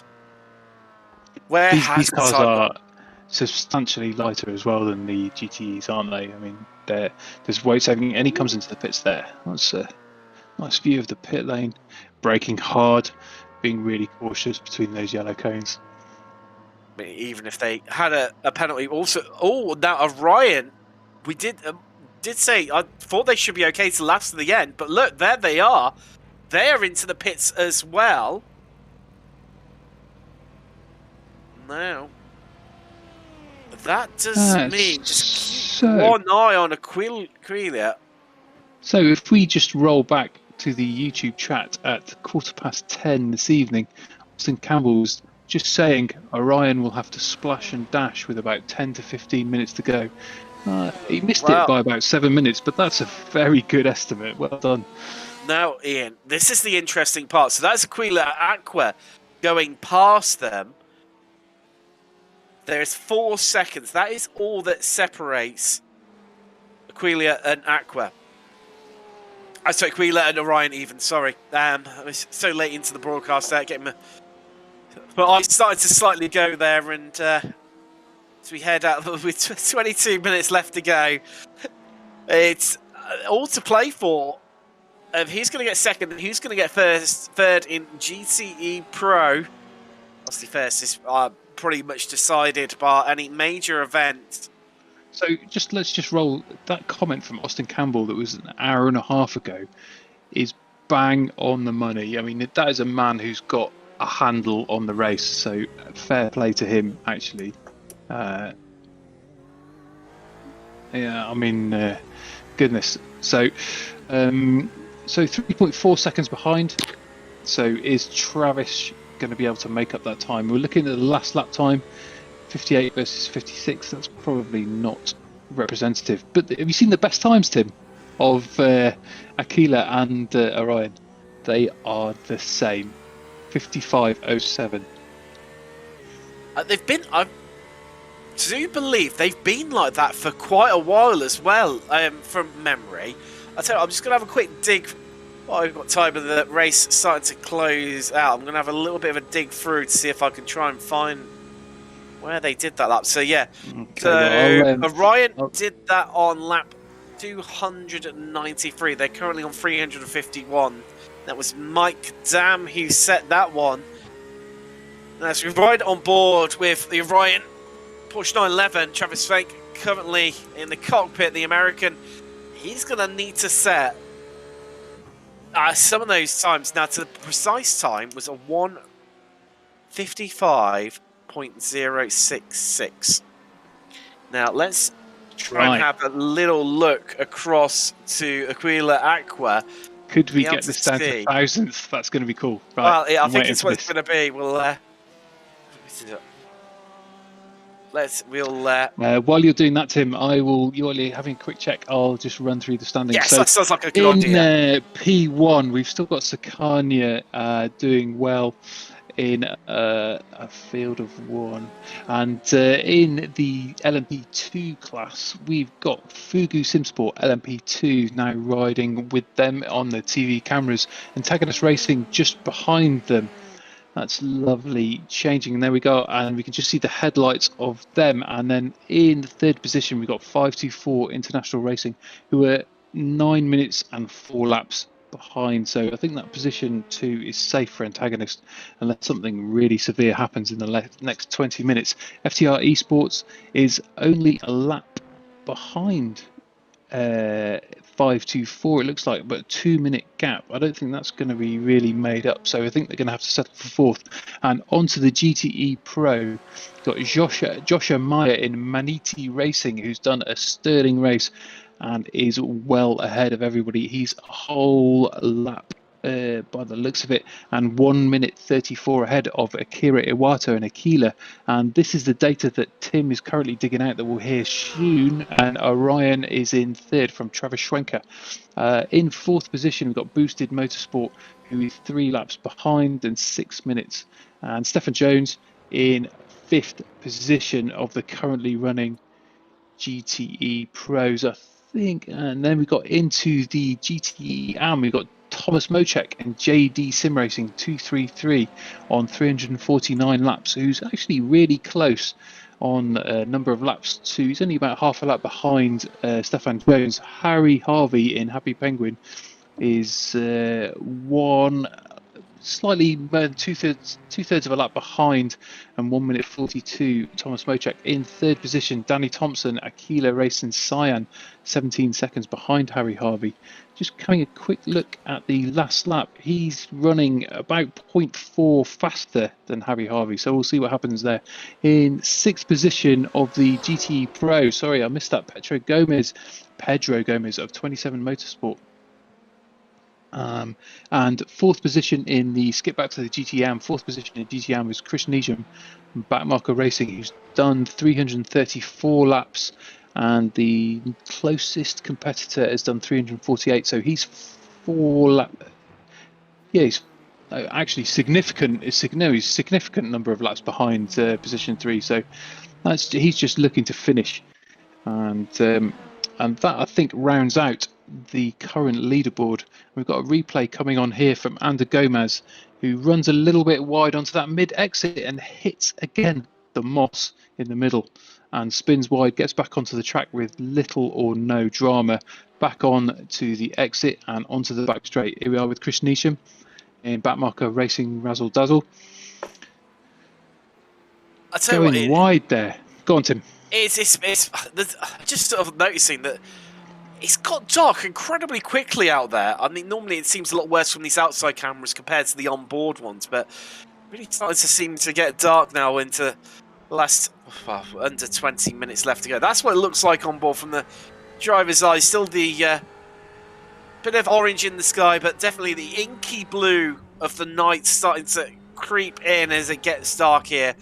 Suzuka in Japan. Now, Ian, you're saying about from our software where it goes to 2 decimal places, goes to hundredths of seconds. You see, it's kind of fly by there, and so where I can get in a bit deeper and go down to the thousandths of a second, I can tell you that Orion just have it by 5 thousandths of a second, a 155.066.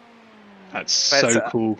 Aqua's 155.071, but even said that is you can't even comprehend just how close that is, and what I think you worked out that sort of distance previously in one of our other broadcasts, Ian, and it's literally like not even the front splitter, is it? It's some silly distance. I got it a little bit wrong actually, but that was with P2s travelling at 200 odd kmh, so these are a little bit slower, so that distance will change, but still, it's close.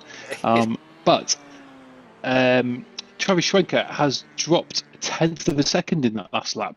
So, I mean, like, that's pretty important at this stage. So, when he really needs to make up 3 seconds, so he really needs to be in the reverse direction. He needs to be making a 1/10 up per lap. But even then, I don't think that's enough.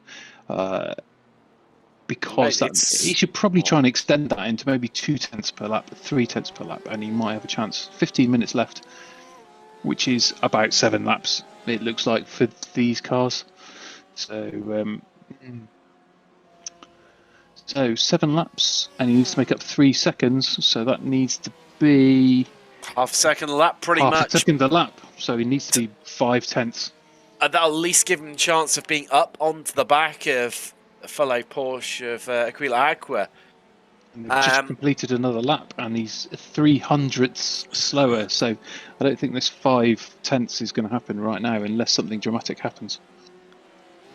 The American Schwenk needs to really dig deep if he's wants to get it home and bring the car home in second place. As FTR Esports there, heading in for a quick splash and dash to get themselves home.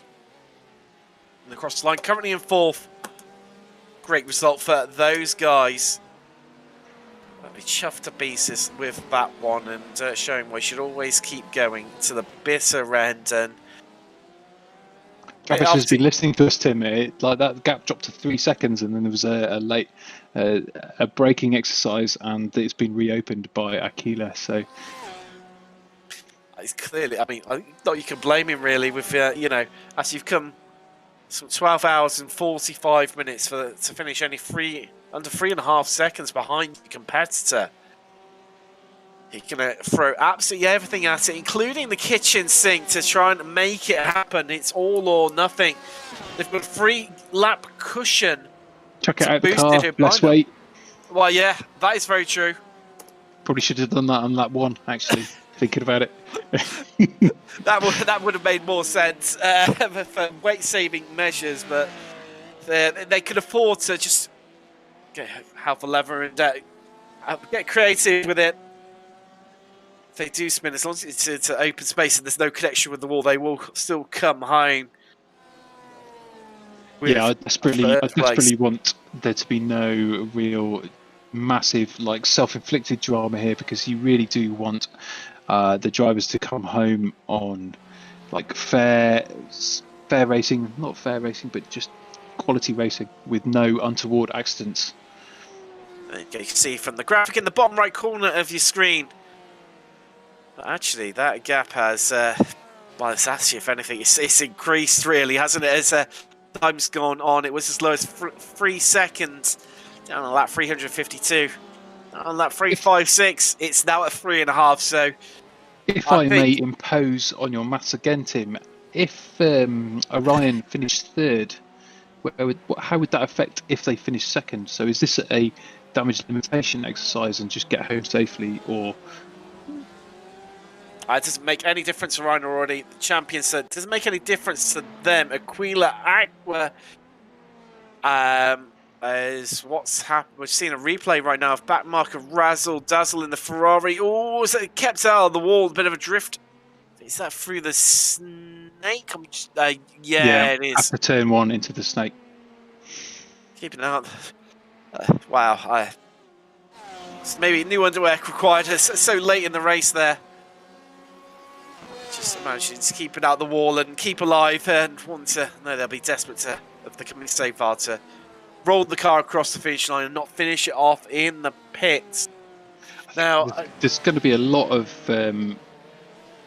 responsibility on the drivers now to not waste all of their colleagues and team's time by sticking it in a wall with 11 minutes to go.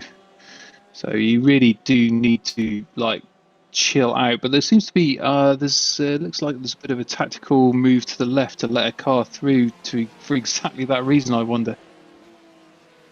Yeah, the drivers need to be a little bit careful into the dark of where they're moving around. People potentially a little bit unsighted where you can't see in their mirrors too well. That's why you'll see them using the headlights a lot, just to communicate about exactly where they are on track and that they're coming up behind. To see Orion there, just head through in the Porsche 911. So you'll probably see that it's definitely more so from the prototypes. To let them know that they're coming up onto the back of the GTEs. Also, you'll see them when they come around the GTEs, come around to lap other cars. You'll see, I'm sure, Orion onto the lights. Get past Aquila. There, that is the Cyan outfit from GTEM. They are third, and looks like actually with the time left, they're going to be safe for that last place on the podium. Just coming now fast into the last 10 minutes left here of what's been a brilliant race. We've seen plenty of highs, plenty of lows. Yeah, there's been a few lows, absolutely, with misjudgments and errors, and not so many accidents and people being pushed into barriers. And there's a bit of a overtake there from Travis Schwenker. I think he's just passing back markers, but I think his gap is growing to Akira, so I think he's just playing it safe. Just want to get home. There's 9 minutes left of this 12-hour race. I just want to get home. Definitely finish. Tactics to bring the car home, as it's definitely expanding that gap. You see this one of the LMP2s. Is that FT? No, it's 524. Sorry, that was maybe a little bit. Didn't 524 make a dive down that line before? I think. I mean, I think they did. And given a drive-through penalty, I think. Yes, that did happen, and you can see Travis Schwenker for Orion there, just saying goodbye to him as he came through up the inside with the flash of the lights there. I think at least it is a bit helpful in the darkness, obviously having lights, because you use it to communicate your thanks as well, and often you'll see prototypes past, just faster cars in general, depending on what categories are out on track, you'll see them flashing as they've already passed the back markers to say thank you, as we just roll back to that. a bit of analysis there, Tim. You're saying that lights in the dark are really helpful. Is that the analysis? Did I really just say that? I can tell it's been 12 hours of broadcasting plus qualifying. I'll let you off. I'll let you off. It's the kind of thing I'd say, to be fair. It invokes moments like this, but wow. What can we say? It's. I tell you what, here we've had some good laughs, haven't we, covering this championship, and it is coming to an end. As they say, all good things must come to an end. Now, producer Sean just raising quite a valid point. You're seeing quite a few lights around the track. However, Suzuka not turning them on. I tell you what, I didn't quite catch it actually. Is the I don't think it is. It's the what's it called? Merry-go-round. No, not merry-go-round. Ferris wheel. I don't think that's lit up either. We'll have a look when we come back past that next time around. I think the I think Fukushima is probably still having an effect on the Suzuka track there. It's just like lack of electricity availability. So you see all the lights there as we head past and just come through 130 yard down to the Casio triangle, onto the brakes, and I'm not seeing any lit up Ferris wheel, and it's turned off. Everyone's at home. COVID. However, the iRacing boards above the pit lane, they are fully on. Hello to yourself there, Stephen Jones at Backmarker Racing with a flash of lights, saying hello to us clearly. Although there is a slight delay between the streams, so I'm sure he probably doesn't actually know that he's flashing to us, but it's all good. And that's just 6 minutes remaining here. Just to call back on what you were saying, Tim, about the quality of this series. It's been superb, and this was my first exposure to endurance racing, really, from TSS. And thank you to producer Sean for giving me the chance to actually partake in this. But also, it's been absolutely excellent to see endurance racing of this quality throughout an entire series and be able to be part of it. So I'd just like to thank, I know we've probably done this before, but I'd like to thank Martin Pearson for organising this. It must be a huge time sink, and his admin crew to do that, and you can well see why he maybe has given it up for personal reasons. So here we've got a replay now. Over to you, Tim. And that is FTR. Chevalier currently on board, and Spoon Moss. Spoon, and it's onto the AstroTurf, and around they go. I think we've seen that move. I think it might be easier to try and pick out the people that haven't made that mistake. So we're always seeing that's the Happy Penguin Ford GTE coming off at turn 1. That is such cool lighting. I'm so minted with that. Look at that. He's got proper neon on the spoiler forward. That is so bad boy. That is proper Essex. Love it. It is. Ford and Dagenham intertwined. It is. Definitely. Definitely. Sean, producer Sean has just said all Ford GTs were built in Dagenham. Is that correct? The first one was taken to America. So the first one was made in Dagenham. So it looks like they're calling back to that Essex roots with that bling neon there. I think that's where that first started, with the floating neon cars around with consumers. Definitely. So just into the last 5 minutes now. That's all that stands between crowning our victor here. And just looking at it, I think surely now it's inevitable, really. It's going to be Sakanya taking the victory. It's a case of everyone bringing the car home. Now, we're going to hear from Martin Pearson. Producer Sean's going to go off and grab it. He wants to come in for a chat for these last couple of laps and enjoy it with us here at Total Sim Sport. We've seen such great racing all season long. You think back to some of the drama we've had. Hello, Martin. he's in with us. There we go. That's me about to hypothesise through this thing. Martin, welcome to the commentary booth and joining us for the last few laps of the season of the championship.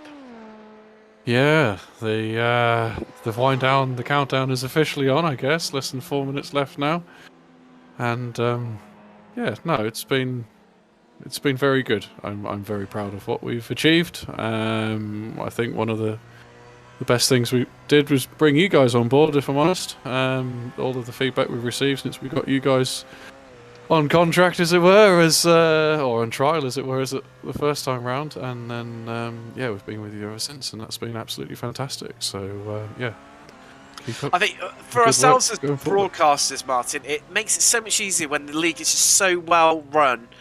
That means Absolutely. blowing smoke up each other's backsides or anything like that. But it's just so, it is so true. When it's so well run, it makes our lives easier and it's enjoyable for the drivers, and everything all fits together. It just dovetails together nicely and works in harmony. And we've had, just saying, beforehand, we've had some absolutely epic racing all season long. We've had lovely, comments from people, from teams that have been along for chats. And I mean, what if you could pick one standout favourite moment? What would you go for from the championship? Oh goodness me! I really should have prepared this. I still look back on the 24-hour race at the end of season 1. That was absolutely fantastic. Yeah, to organise that and racing it as well, and then also provide live stewarding for it was a hell of a task, and it took many people, and we did it, and that was fantastic. I look back on some of the racing of, as Loic mentioned earlier in the broadcast, of Sapphire Simsport versus Fuga in LMP1. That's some absolutely cracking racing. That is LMP1 hybrid at its absolute best, and incredible. Yeah, it's one of the reasons why we chose this set of cars. Yeah, and and it, what else have we done? Yeah, we start. You guys weren't around with us at the very start, but we've come from a long way back. You say that it's all very well organised now. It was not like this at the beginning. We generated our own systems. We generated our own rule sets. We've taken inspiration from other places, but Isaac started it off. And I was alongside him at the start, and then I've taken over the reins more recently. But I was more the systems guy, and he was more the vision kind of guy as well. So I think that combination, and we were only 2 people that met as a result of lockdown. So to bring out a championship as a result of this, as a result of lockdown, is, I guess, shining a light in some potentially dark times for some people, and I hope others have found similar. Yeah, this has certainly been something to keep us busy, and through COVID times. But yeah, it's been good. Just see Scania. 20 seconds left. Cross the line, and they're going to go again for one last time here at Suzuka. White flag. For lap 413. Wow. If I may, Tim, to ask, I know it's not the done thing to have 2 people asking questions, but Martin, you've withdrawn from doing the ISRC series because of personal time required. How much time does it require to organise something of this quality? I've got it down to a fairly fine art now, but the time put into all of the processes and spreadsheets and things that have gone into it to make it not as time consuming now took an awful lot of time, because I would constantly think about the league and how we could make it better, and spend a lot of time, my spare time, on it. It's been a fair chunk of my life for the last 18 months, I guess. If I may, how have you captured those processes, and would you be into offering those kind of efficiency gains that you've made over the last 18 months to other people to drive leagues to make them of this kind of quality? I will make myself available to be asked questions in a consultancy sort of role, if you like. The spreadsheets are a little complex and require a lot of work. As we see, it's Sacania exiting the final chicane. They are. Here they come to take the victory with a flash of the lights at the final round. At Suzuka, your race victors are Sacania Endurance Motorsport in LMP1. These are the two other class winners right here. We've got the other class winners just coming across the line together. Well, what will be pretty much this Fuga in That's LMP2. awesome. Check They've that got out. That's Maniti. fallen so beautifully where the two class winners are coming across the line the same. I'll tell you what, it was unbeknown to them for Sacania to go one more time. Worked out an absolute treat, didn't it? As you see, Fuga, Mads Gravsson bringing it across the line, the Scandinavian, for them to take victory in LMP2. Joshua Mayer for Maniti in the BMW M8 GTE, taking victory in GTE Pro. Oh, there we go. And the Ferrari of JD Sim Racing, piloted by Thomas Mocek, taking your victory in GTE coming home 11th overall, 6th in GT overall. Oh, wow. With Air Martin, it's all done. As we watch the last few drivers come across the line with a flash, it's definitely something to be proud of. Just a quick point of interest, sorry to interject there. The AM drivers are only 4 laps behind the pro drivers. That's not terribly far behind, really, for the same cars. So, sorry, Tim. No, you're right. For 12 hours, it's incredible, and yeah, we'll just wait for the last few drivers to come across the line. I think I think pretty much everyone is across now. 27 motorsports coming out of the final chicane. Pedro F. Gomez, good supporters of the championship throughout the year, or throughout the years. Good to see them cross the line, finish another endurance event under our name. Definitely. We've seen some really standout moments from them. Pedro, I think got Luis Barbosa being another one as well. And we just see a replay there of Sacania crossing the line, and wow. We've like I said, I think one of my standout favourite moment was back to our first race that we covered, and you mentioned it earlier at Silverstone, where we had you describe it perfectly, the LMP1 at its finest, where we had, of course, Fuga and Sapphire just relentless. Our fellow commentator Josh Wilson, he said earlier, I can't remember if you were along in the chat time, but where we were saying about, he actually stopped, was completely insociable at a mass family gathering just to sit and watch it because the racing was just so good. Yeah, it's definitely one of the golden moments of the championship. I think those cars did that back in the day. You go, oh crap, this family gathering. Oh no, I'd really actually just watch a load of absolute, some of the best drivers in the world drive some of the best cars in the world, and I think we've had the same in iRacing. Loic Marchand is absolutely incredible. I've driven alongside him. I've ridden shotgun, as it were, and what he does in that Audi R18, incredible. And the same with Patrick Pelchat and his teammates as well. Very, very special stuff. I think it's a credit to Loic's level-headedness from what you're saying, because you enjoy driving alongside him, but you've also chosen him to be on your live stewarding.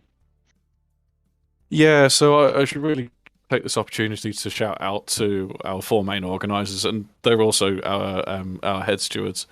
So we've got myself at the top, as it were, but then Ed Cookstass, who has driven today for backmarker Razzle Dazzle, has done a fantastic job. He developed our driver ranking system for GTE. He recognised in the first season that it could be better, and he did a bit of programming. He's very stats and data driven, so has done an absolutely fantastic job, and he's going to make that program available to the sim racing community as a contribution to that, to everybody. And then Artie Boschart of Stage 1 Racing Junior has done some head stewarding and has always had a very good and valuable opinion. And alongside him, like my Sean with Sapphire Sim Sport, TX3 or TMR, whoever he wants to drive with this week, has also been, similar to Artie, very good steward.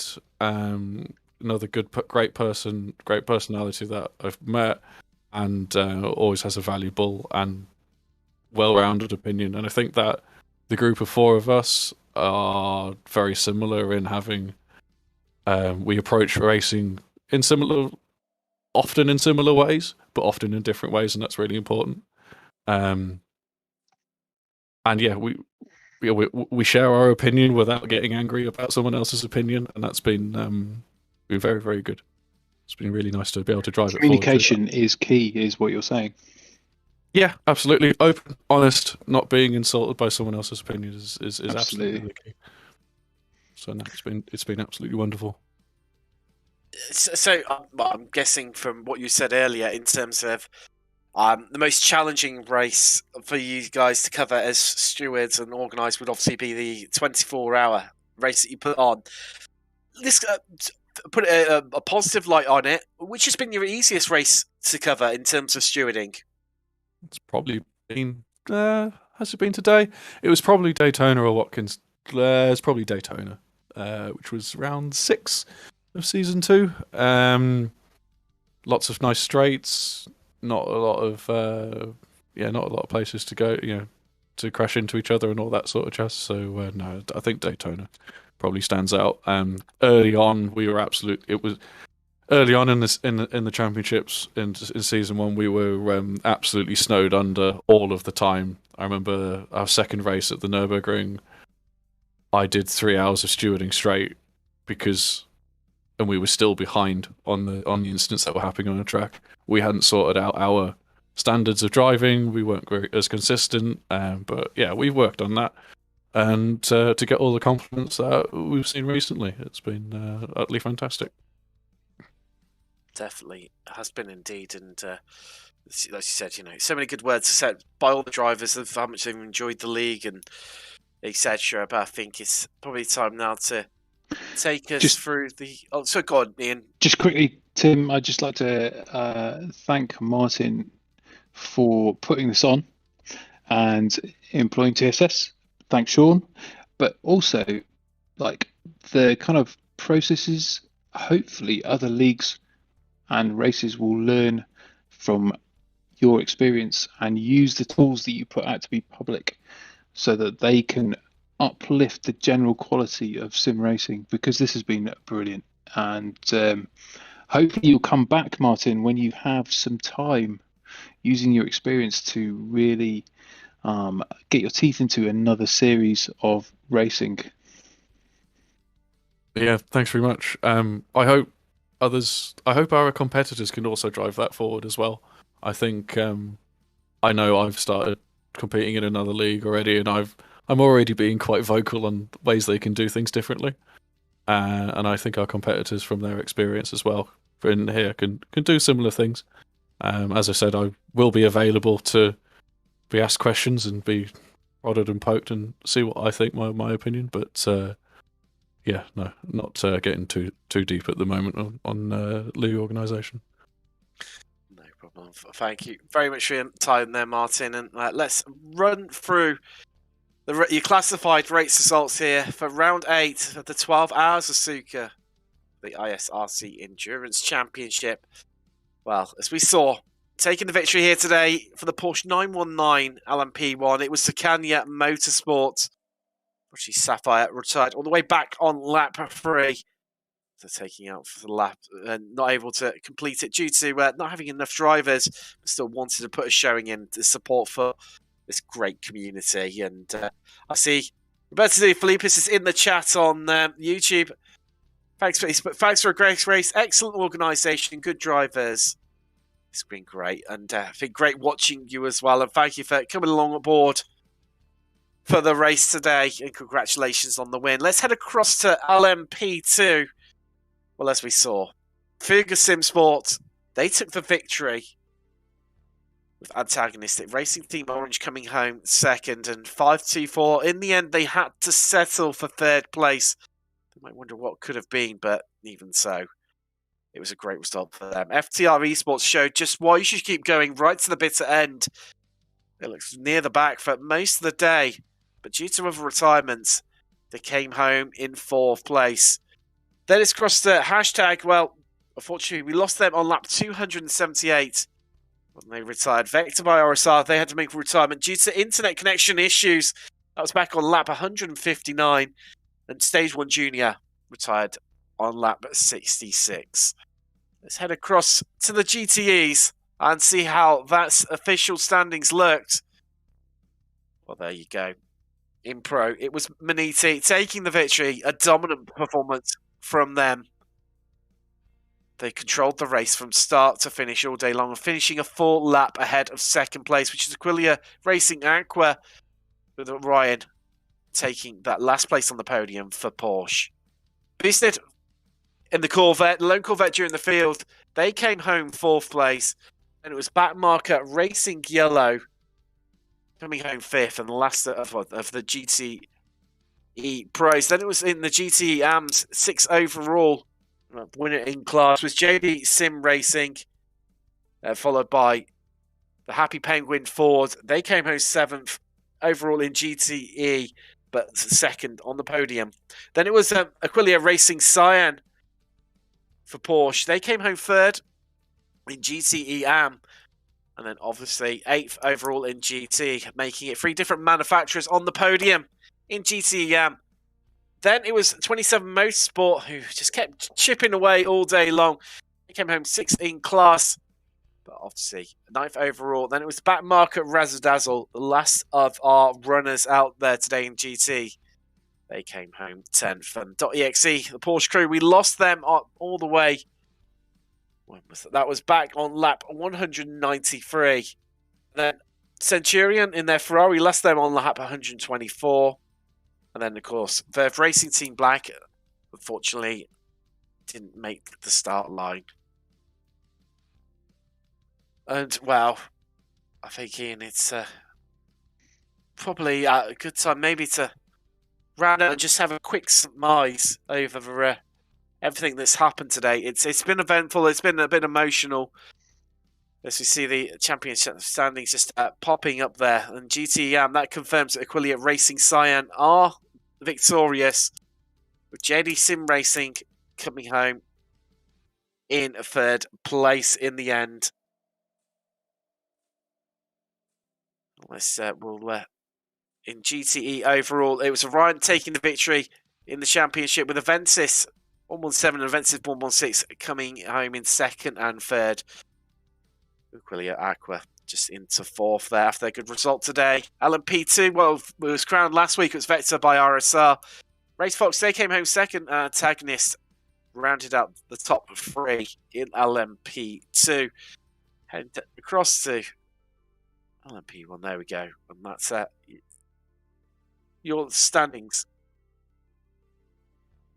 So let's surmise on everything, Ian. We've had... Wow, 12 hours, it's always a long one. So much to unpick.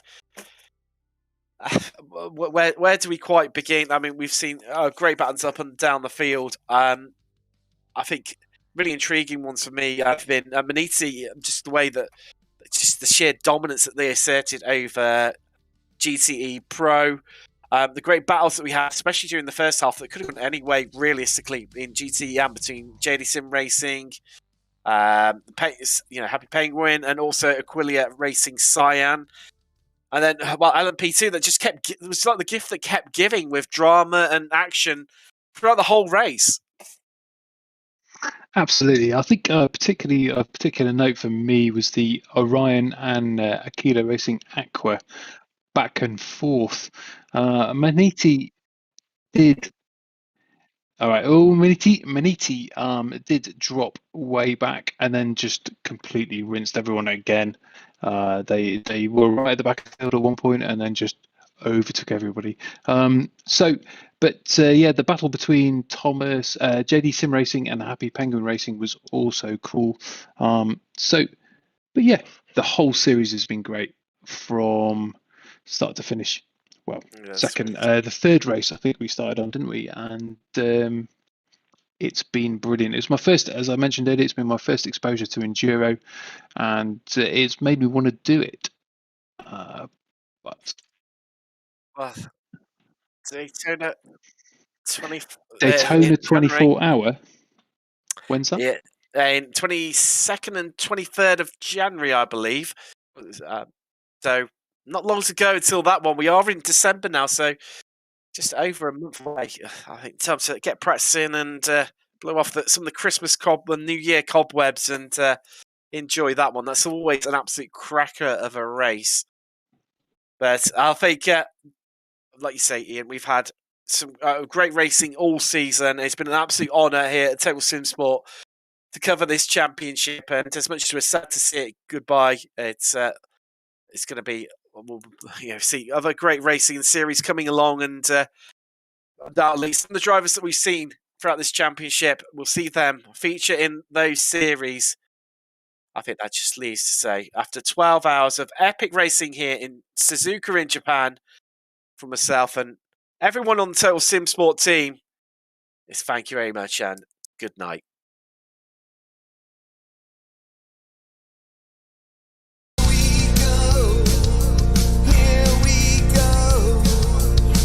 With a little of the knowledge that we're gonna need right now.